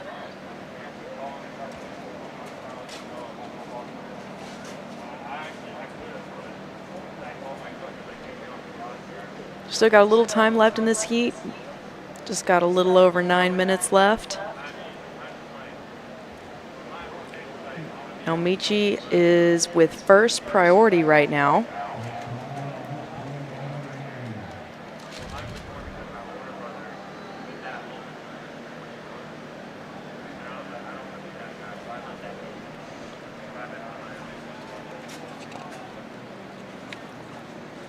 And for anybody that might just now be tuning in with us, just to give you guys a little update, this is the 8th annual U.S. Open Adaptive Surfing Championships brought to you by the University of St. Augustine. Our live stream here is brought to you by High Fives. Oh, here we go. We've got Naomichi on a wave. And that'll be it for that last wave on him, but he's still sitting in first place. And I know that Colin's not comfortable with that 2.33, so knowing him, he's a really vicious competitor. You know, he's not, I shouldn't say vicious, I just mean very, very competitive, very aggressive. And I know he doesn't like second place, so he wants that U.S. Open title. Naomichi wants to hang on to it, so both of them throwing down in these little mixed up, messy conditions, but still finding a way to throw up a few solid scores. A 6.5 for Colin, which is a really nice score to take into the finals day. Here it looks like Naomichi trying to get up on this bumpy one. He's on his knees for a second. Can't quite get up to his feet, so that will not score for him.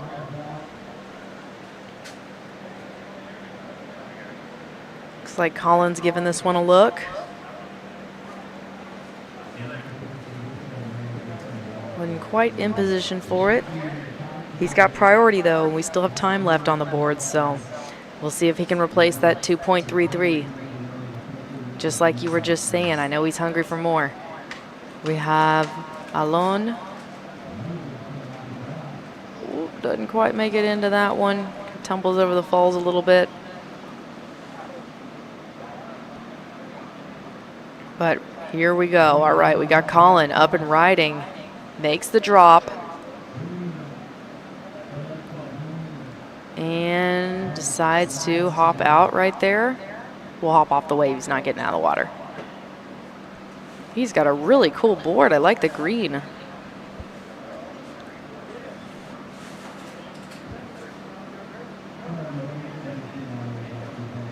Just making their way back out to the lineup there. Still got a little time left on the board, so see if that little drop can get Colin past a 2.33.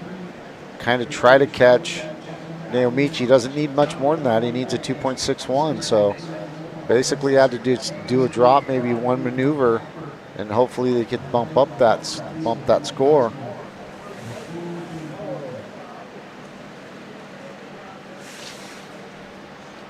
Just a little under 6 minutes remaining out there. And Alon needs a 6.84 to move into second place. That's a big number, you know, but a 6.5 is sitting right there, so it's obtainable. Yeah, we'll see what happens, but either way, it's okay because this is a round robin, so we will see him competing again tomorrow regardless. But still super important for everybody to post as high a scores as they can so that, you know, if maybe the conditions aren't ideal tomorrow, they can have this score from their heat today to fall back on. And that's always very comforting, man, because you don't want to go into the second round of a round robin with a couple of low scores, you know, and knowing that the rest of the field has higher scores, so that adds a lot of pressure. Some people just respond differently to that pressure. Some people don't take that pressure with them, and some people really wear it, you know, and you can tell those people how they attack the heat, you know, whether they're really just going out aggressively and hunting down waves, or if they're just going to be patient and wait for the waves to come to them. Use their priority, use the tools that the structure gives you. You know, priority really helps when you find a spot out here and you use your priority, and you can sit on that spot and really utilize it to catch a really good wave, kind of like Shea Eastham did and a few of the other guys did kind of late in those heats to move forward. They just kind of moved around. If they were under priority, they moved around away from priority so they could catch a wave. And if they had priority, then they moved in on people that maybe could jump them and kind of sit on them a little bit and stop them from catching. If a good wave comes, they just jump on it with priority, and then they get the good score. So there's a way to use it. A lot of people are familiar with it. Yeah, with all that considered, the priority becomes a super helpful tool in competition. There's definitely a lot of tactics that they're using out there that one might not think about from the shore, or if you haven't competed before. But the priority is a very useful tool.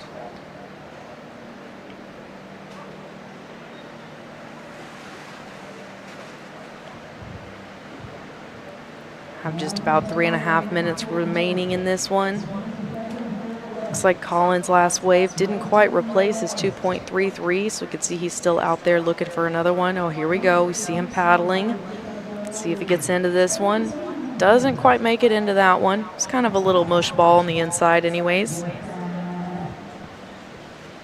But that might be, talking about the priority a little bit, that might be why we see him a little closer to the inside, because he's in third priority right now, and we know Alon is out there in position with first priority, so Colin's using a pretty good tactic here to move in a little bit, get a little bit further away from Alon so that he can have a little bit more of his choice of wave that comes to him.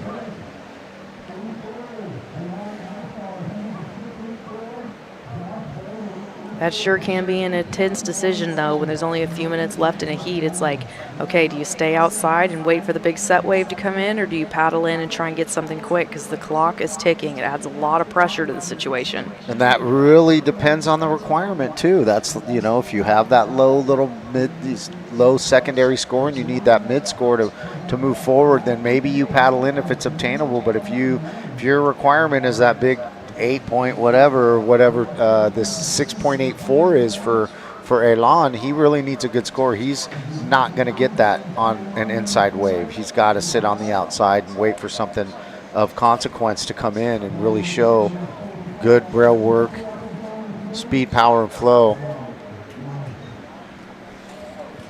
And it just doesn't look like he's going to get that opportunity in the last waning minute of this heat.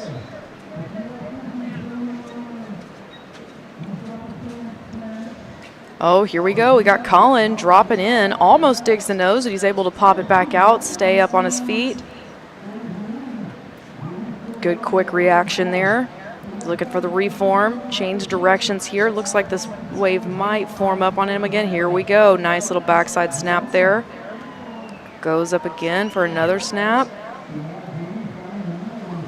And so, yeah, I'm pretty sure that's going to get rid of that 2.33. Naomichi up and riding. But Colin only needed that 2.61 to move into first place. I think he got that on that last wave. Both of them with the buzzer beaters. We will find out what happens after this ad break. Welcome to the U.S. Open Day 3.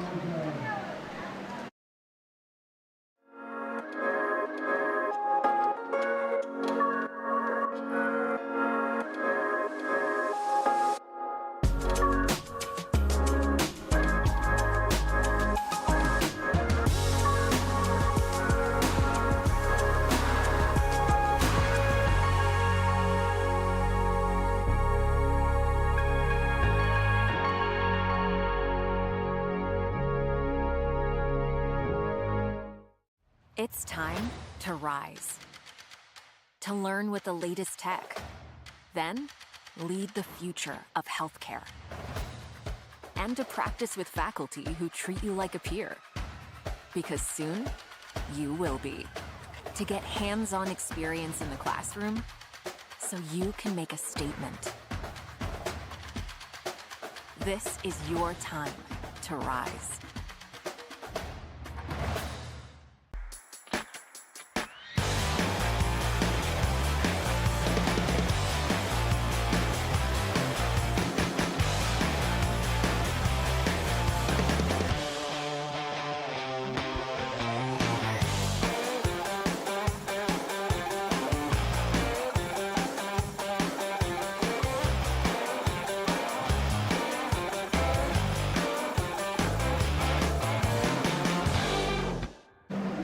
Welcome back to the 8th Annual U.S. Open Adaptive Surfing Championships, Day 3.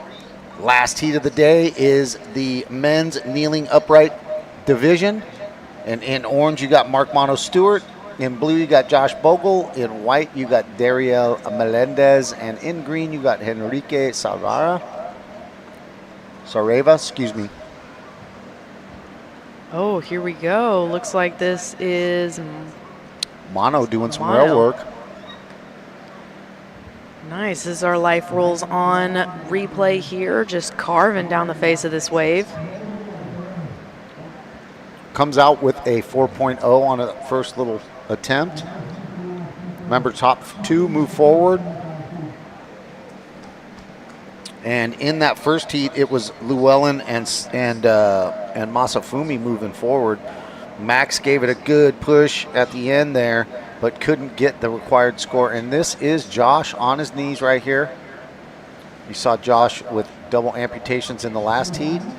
Came out of the heat early and said, you know what, I'm saving my juice for kneeling. He saw the conditions weren't going to really serve him in that last heat. Joshy throwing down a 3.67, trying to match Mono's 4, knowing if he can squeak out of the top 2 in this, he will get into the final. Right there, Dariel looking at that one. Mr. Pura Vida, he wanted you to say something to the Costa Ricans out there that he represents. Yeah, so I'll just switch over to Spanish real quick to say hello to his family and friends that are supporting him. Queremos mandar un saludo a la familia y toda la gente en Costa Rica que están apoyando a Dariel. Estamos muy felices que él está acá en los Estados Unidos para representar nuestro país, representando el Caribe, Playa Cocles. Entonces mandamos un saludo a toda la gente en Costa Rica y más que a toda su familia. Hace poco él pasó por aquí, por el toldo, y él dijo, por favor, manda saludo a mi familia.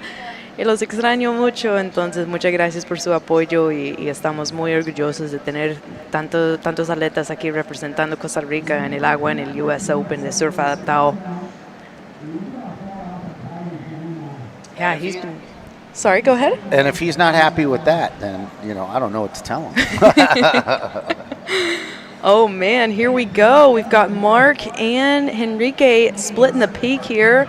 Enrique's going right. Nice carve there in the power pocket of the wave. Carving again, working his rails, staying with it here. And then the wave just kind of died out there on the end, but he definitely got the most out of that wave.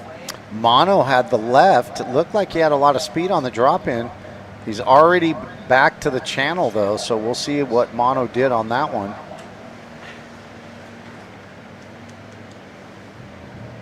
But it looks like Mono will get a second score on the board.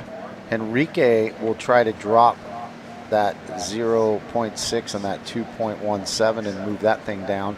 And he does. That score comes in at a 4.27, and Mono must have did something monstrous on that left because he comes in with a 7.33. Wow. Really putting a situation on everybody in the heat. Hopefully we'll be able to get a replay of that 7.33. No replay on the 7.33. Josh going up and down. So we're not going to get a chance to see that 7.33. We're just going to have to trust that the judges gave him a great score for a really nice wave. We kind of saw at the beginning of Henrique's wave, Mono dropping in on that left, splitting the peak with him. I could tell he had a lot of speed on that drop-in, so that equated to a 7.33 with the maneuvers put together after that. So Mono's sitting on a combined two-wave score of an 11.33, a 7.33, and a 4.0. Man, starting strong, Mono. You know, he's been, for many years, the guy that's carried this division, and Sponge has been a guy that's been nipping at his heels, and now it's kind of Sponge has caught up to him, and Sponge has been winning events, and he won this event last year. And Mono still won the World Championship, so it was a really close race. There was 4 events last year. They both traveled to each event. Man, honestly, the heat that they had in Costa Rica last year was probably one of the best heats I've ever seen in my life. They were just, wow. The surf was great. It was 3 to 4 foot, and it was lines coming in. So at one point of the heat, they were both surfing waves at the same time. And so you're just watching them both do big banks and big sweeping cutbacks and big top turns. And here we go with Henrique on that one. Little snap right there, hoping to get rid of that 2.17. But it was such a great heat, and it just went like that for 30 minutes. We were doing 30-minute heats because Boca Ranca is such a long ride, and you have to actually get jet skied back. So we had 30-minute heat, so it was just back and forth, high-level maneuvers. And then you got guys like Massa that are coming in, and guys like Enrique, and guys like Dariel, because this division is mixed with the upright division, as those guys put their foot flat and use their hand as their second pivot.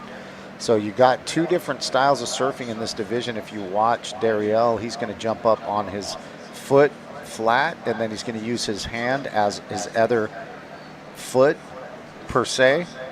And then you got guys like Mono, who just go kneel, and guys like Splungic just go kneel on their knees.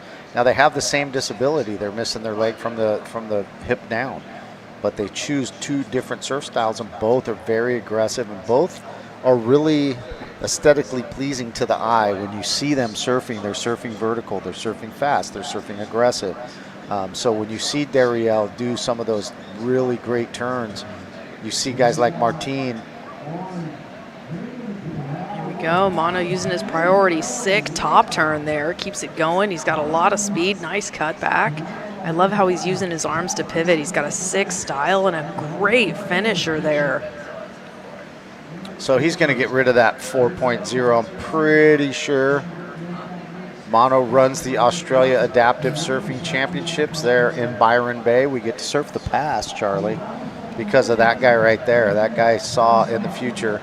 And here's the life rolls on replay. Mono with a drop behind the peak, comes up, does that nice little snap, top third of the wave, sweeping cutback right here, drop arm, pushing it forward, getting a nice little redirect right there on the whitewater. He's going to get well rewarded for that. That was a very nice wave. I'll see what the judges come up with on that, but he's going to definitely make the field take notice with that wave right there. Ooh, we'll be excited to see that score drop for sure. Right now, it looks like Dariel has priority. I'm good. Dariel tiene prioridad en ese momento, así que vamos a estar viendo qué puede hacer con esto, a ver si él puede aprovecharlo.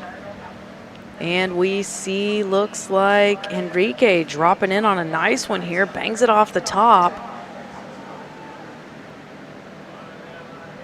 He had a ton of speed coming out of that. That was a great top turn, and Mono blasting the top off of this thing with a 9.67.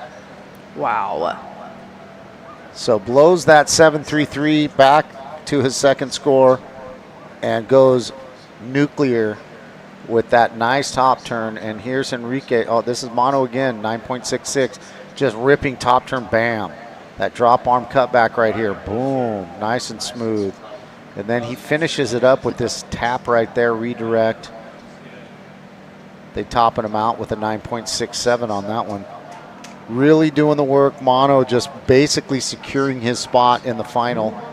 You got Dariel on the background right there. Didn't see what he did right there, but kind of in a deep spot unless he surfed to that spot. I'm not sure. We'll try to find out what happened right there. We have our life rolls on replay here. Gets on up, is working his way down the line, does a nice little cut back there. And then the wave just kind of petered out on him. And that's the thing right now. It's in those sections, and here's Josh Bogle up and riding. Joshy sitting on that 3.67, gets a nice little cutback. It's the life rolls on replay. That's not a live shot. That is a replay from Joshy's wave earlier, so we're waiting for a score on that one. That was live. Sorry about that. And Henrique for that one nice big snap right there gets a 6.77. Betters his situation, securing that second spot with a combined score in 11.04. Joshy needs a 7.38 to move up. He's comboed by everybody. The field's comboed by Mono, so everybody needs something more than a 7 to kind of move up. They definitely, to get out of combo, they need at least the small score of a 7.33. Yeah, it's going to be tough. You can see that, oh, here we go with our life rolls on replay. We've got Josh.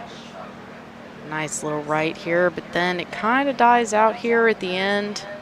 Didn't have too much size on it. And then in the foreground, you have Henrique just kind of took off. It looked like he's just maybe trying to surf over to the channel. I don't think he was expecting to get a score on that, really. But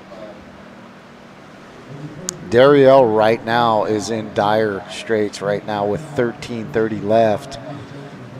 He's sitting on a 2.07 and a 1.83. He needs an 8.98 to move into second place. Now, if he can get some mid-level 4 or 3, definitely want to stay in the 4 and the 5s. He's not going to make it into first place, but he can lessen his requirement to move into second place. You know, he needs basically an 11.05 to move into second place. Josh Bogle dropping in late backside. Beautiful drop in, Joshy. Nice snap on the backside. Josh with another little check turn. Trying to get that inside. A third nice little cut back right there. Joshy putting up some work right there. I don't know if it's going to be the 7.38. In the background, you got Dariel trying to catch that inside. Joshy on the inside, got that reform. Nice little front side snap from Dariel. Flurry of action right there. Dariel on a little wave. Joshy on a beautiful little wave that he rode all the way to the inside. Got that inside reform. We weren't sure what he did with it. Here we go. We've got our live rolls on replay here. Nice snap. Another sick little carve there. Staying in the power part of the wave. Wraps it back around. Nice long wave for Josh. Got the reform in here as well. Just kept working it all the way to the inside. Finishing nice and strong. Joshy gets rewarded with a 5.67, and that does help his requirement, just like I was talking about. Now he only needs a 5.38, which is totally obtainable because he just scored a 5.67. So that puts pressure on Henrique to better his situation. He's trying to drop a 4.27, and he does. He goes excellent with an 8.5 for his wave, so not sure where that came from. I missed that. But here comes Dariel on the inside, working those nice little turns right there. Cut back. Not quite to stay there with the power, but this looks like Enrique on an 8.5 with a nice snap right there under the lip. Another nice drop arm turn right there. Sick. Another nice little cutback, getting the reform on the inside. Getting rail to rail. Just kind of waiting for that nice little buildup right here. Let's see if we can get that finish. It's just going rail to rail on the inside, just doing those nice little smooth little turns, giving what the wave has to offer, and he gets rewarded with an 8.5. So he's sitting pretty with a 15.27 combined score. He has also comboed the field at this point. Looks like Dariel dropped a 5.07 on that last wave, but unfortunately he is comboed right now. Josh, you can still get out of it with a 9.61. But that is going to be there is a 9.67 on the board by Mono, so it's obtainable. There is also an 8.5 on the board, so there's big, excellent scores out there to be had if you can put yourself in the right spot. Again, you've got 10 minutes left in this heat, just below 10 minutes. This is our last heat of the day. We definitely want to make sure that we thank our sponsors. Title sponsor, the University of St. Augustine of Health and Science. We want to thank them, big time, showtime, all-time, prime time, for sponsoring the event. I want to thank Visit Oceanside. They are the tour sponsor of the AASP World Championship Tour. I want to thank the Sports Commission of Oceanside. They are our hospitality sponsor. This live stream is brought to you by HighFivesFoundation. And we want to thank all the local sponsors, Wrench and Rodent. We want to thank Access Treks, Kelly Twitchell. We would also like to thank all of our other sponsors for supporting the U.S. Open for 8 long years. This is our 8th year of this event. We're super stoked and blessed to have so many local sponsors that believe in us. We'd like to thank Sands Coffee. If you haven't got any coffee, go out, check out Sands. Moto Sim is out there dishing out some of the best coffee in the town. There's a bunch of vendors over in the band shell, and here goes Joshy taking off on a nice ride. Whoa. Just airdropping. Man, it's a bummer he couldn't land that one. That might have been what he needed. And it's, this is really Enrique on a nice little screamy inside left, but just cuts in and cuts out. this has been a great day of competition for us. The conditions each day have gotten a little bit messy at the end, but continue to throw up giant scores. Mono just with a great three maneuver combo wave throws up a 9.67. I'm pretty sure we saw a 10 today from Kai Colas. Yeah, we sure did. Well, you guys did. I saw it on replay. You guys saw it live. You got to call it. And Kai just throwing down in that division, and we've got a really exciting final for the men's prone unassist with Kai Colas, Casey Proud, Ryan Porteous, all those boys in there just throwing down so big, so gnarl. And Kai just throwing up a 10. Just going, look, guys, I'm the two-time world champ. I don't really want to release that. Casey Proud wants that U.S. Open title. It would be his first opportunity to win that title. So Casey surfed here a whole bunch of times. He's surfing really well. He lives near Oceanside. He's been surfing the pier constantly for the last few years. So you can see it in his surfing. He's putting up some excellent scores, some big scores. We'd love to see it. 7 minutes left. Here goes Mark Mono hitting it off the top there. Gets a little hung up at the top, doesn't quite make it out of that one, but that's all right. He is sitting pretty with that 9.67 and 7.33. Here we go with Dariel. Dropping in on it right here. First little carve, throws a spray, and then peels out from there. All right, here we go again with Enrique. Nice snap right there. Strong finisher. Oh, looks like he's going to keep going, and he peels out from there. We'll see if that improves his 6.77. I'm going to say that's not, but that's just me. Now that would be probably in the mid to high fours to maybe a low 5. He did get some nice open maneuvers on that one. I'm not sure that's going to be in the score line. Joshy still needing a 9.61 with the waning moments of this heat ticking down to 6 minutes, less than 6 minutes left. He does have first priority, though. So, I mean, if the wave comes through, you know, he's going to get his first pick. And again, we do have a 9.67 on the board, so it's not like it's obtainable. We've got an 8.5 out there, so it's obtainable. We just got to put yourselves in the right position, and the ocean's got to give you the opportunity. So sometimes the clock works against you. Top two move forward into the final tomorrow, joining Sponge Llewellyn-Williams and Masafumi Kobayashi. Super stoked for Masa. We did an adaptive fishing trip right before the contest started, and we got Masa and Kinji out there, and we got Anthony Smythe out there catching waves. It looks like Dariel might have pulled off something, but again, Dariel is comboed with 5 minutes left, so he would need a pretty excellent score. Let's see what it is. Dariel dropping in. Nice turn, Dariel.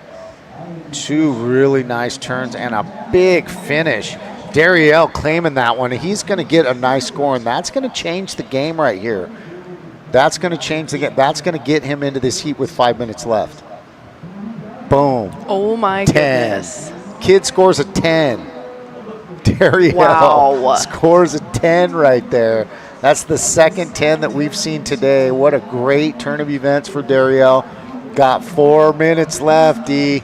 Let's go, buddy. All you need is a 5.28. Here we have the replay on that 10. Bottom turn, sick carve off the top there. Just connects his maneuvers with so much fluidity and an amazing close. Oh my goodness, an epic claim as well on top of that. That was a 3 maneuver combo without any check turns or anything in between. He went from a cutback to a top turn to an ending maneuver without anything in between there. So that was a great combo for him. Scores a 10. Now he just is required to get a 5.28 with 3 minutes, 3:30 left. Can he do it? Dariel putting himself in a great situation, claiming that one. He knows. You can see what he's capable of. Captain Pura Vida throwing down. Double-digit score. Wow, that was epic. 10 was well deserved on that one for sure. He's got third priority, so if he can mix around and get that 5.28, he can dig himself out of this hole. But he gave himself the best opportunity to do that with just in the waning moments, like 5 minutes left. Boom. Caught that score right there. Just needs to find another corner.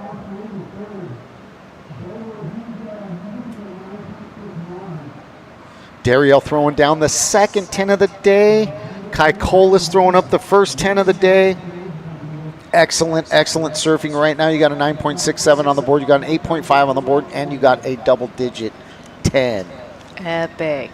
And if it's okay with you, I'll just give a little update in Spanish to his family that I know that's watching. Dariel acaba de tirar el 10 en el aire, entonces ya tenemos un 10 de Dariel, solamente necesita un 5.28, pero solamente nos quedan 2 minutos con 30, entonces va a estar difícil, pero él acaba de hacer algo increíble, entonces mandamos un saludo a toda la gente en casa y aquí viene, here comes Dariel, oh, doesn't make the drop. It's okay there. He's kind of off on the side over there a little bit, so maybe he'll get another opportunity. Less than 2 minutes left. Really, really intense heat right here. Dariel just fighting for his life right now as far as in this heat, in this campaign for the U.S. Open. In the bid to make the final.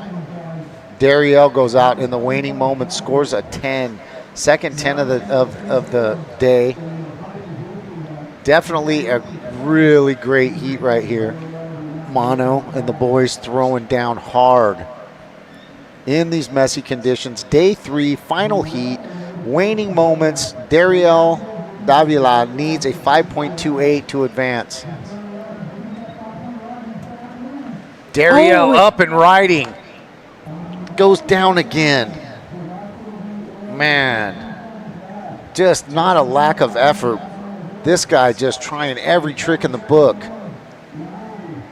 Really putting it all out there. Oh, here we go. Looks like he's going to go for this one again.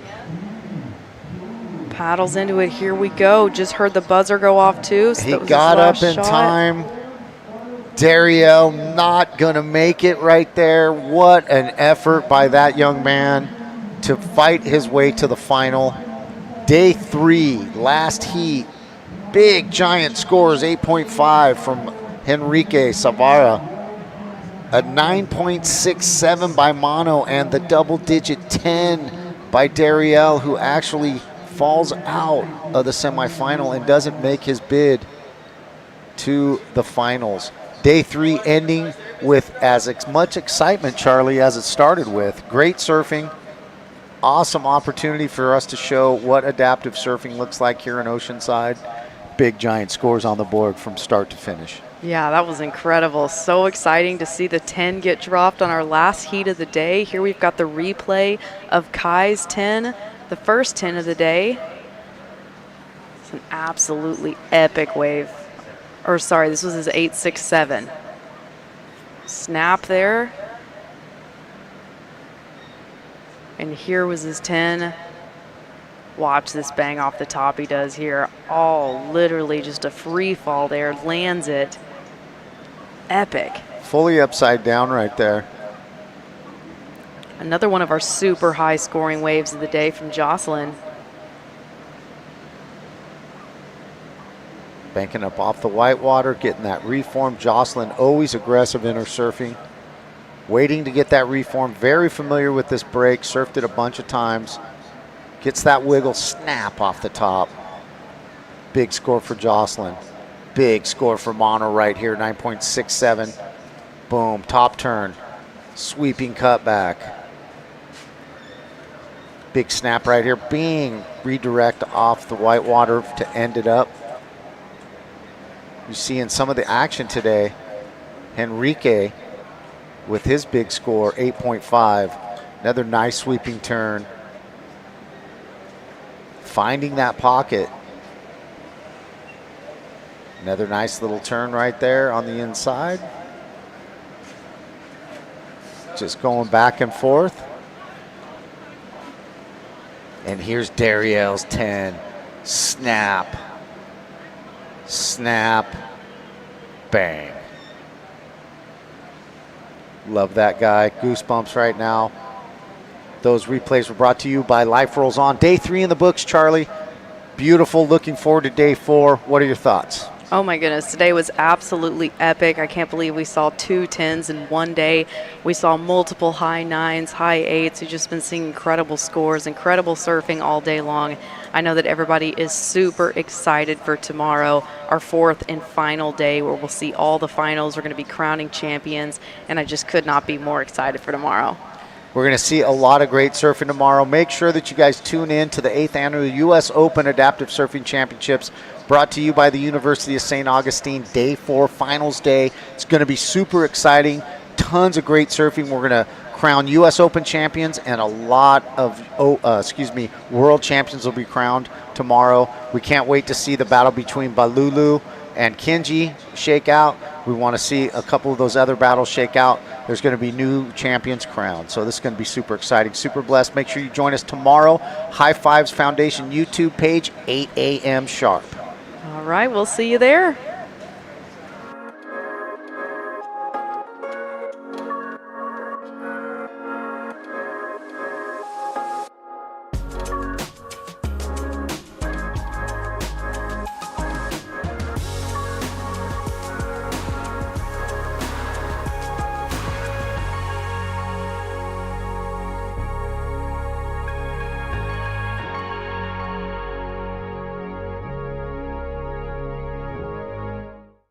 It's time to rise. To learn with the latest tech. Then, lead the future of healthcare. And to practice with faculty who treat you like a peer. Because soon, you will be.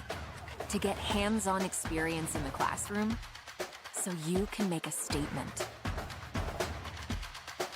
This is your time to rise.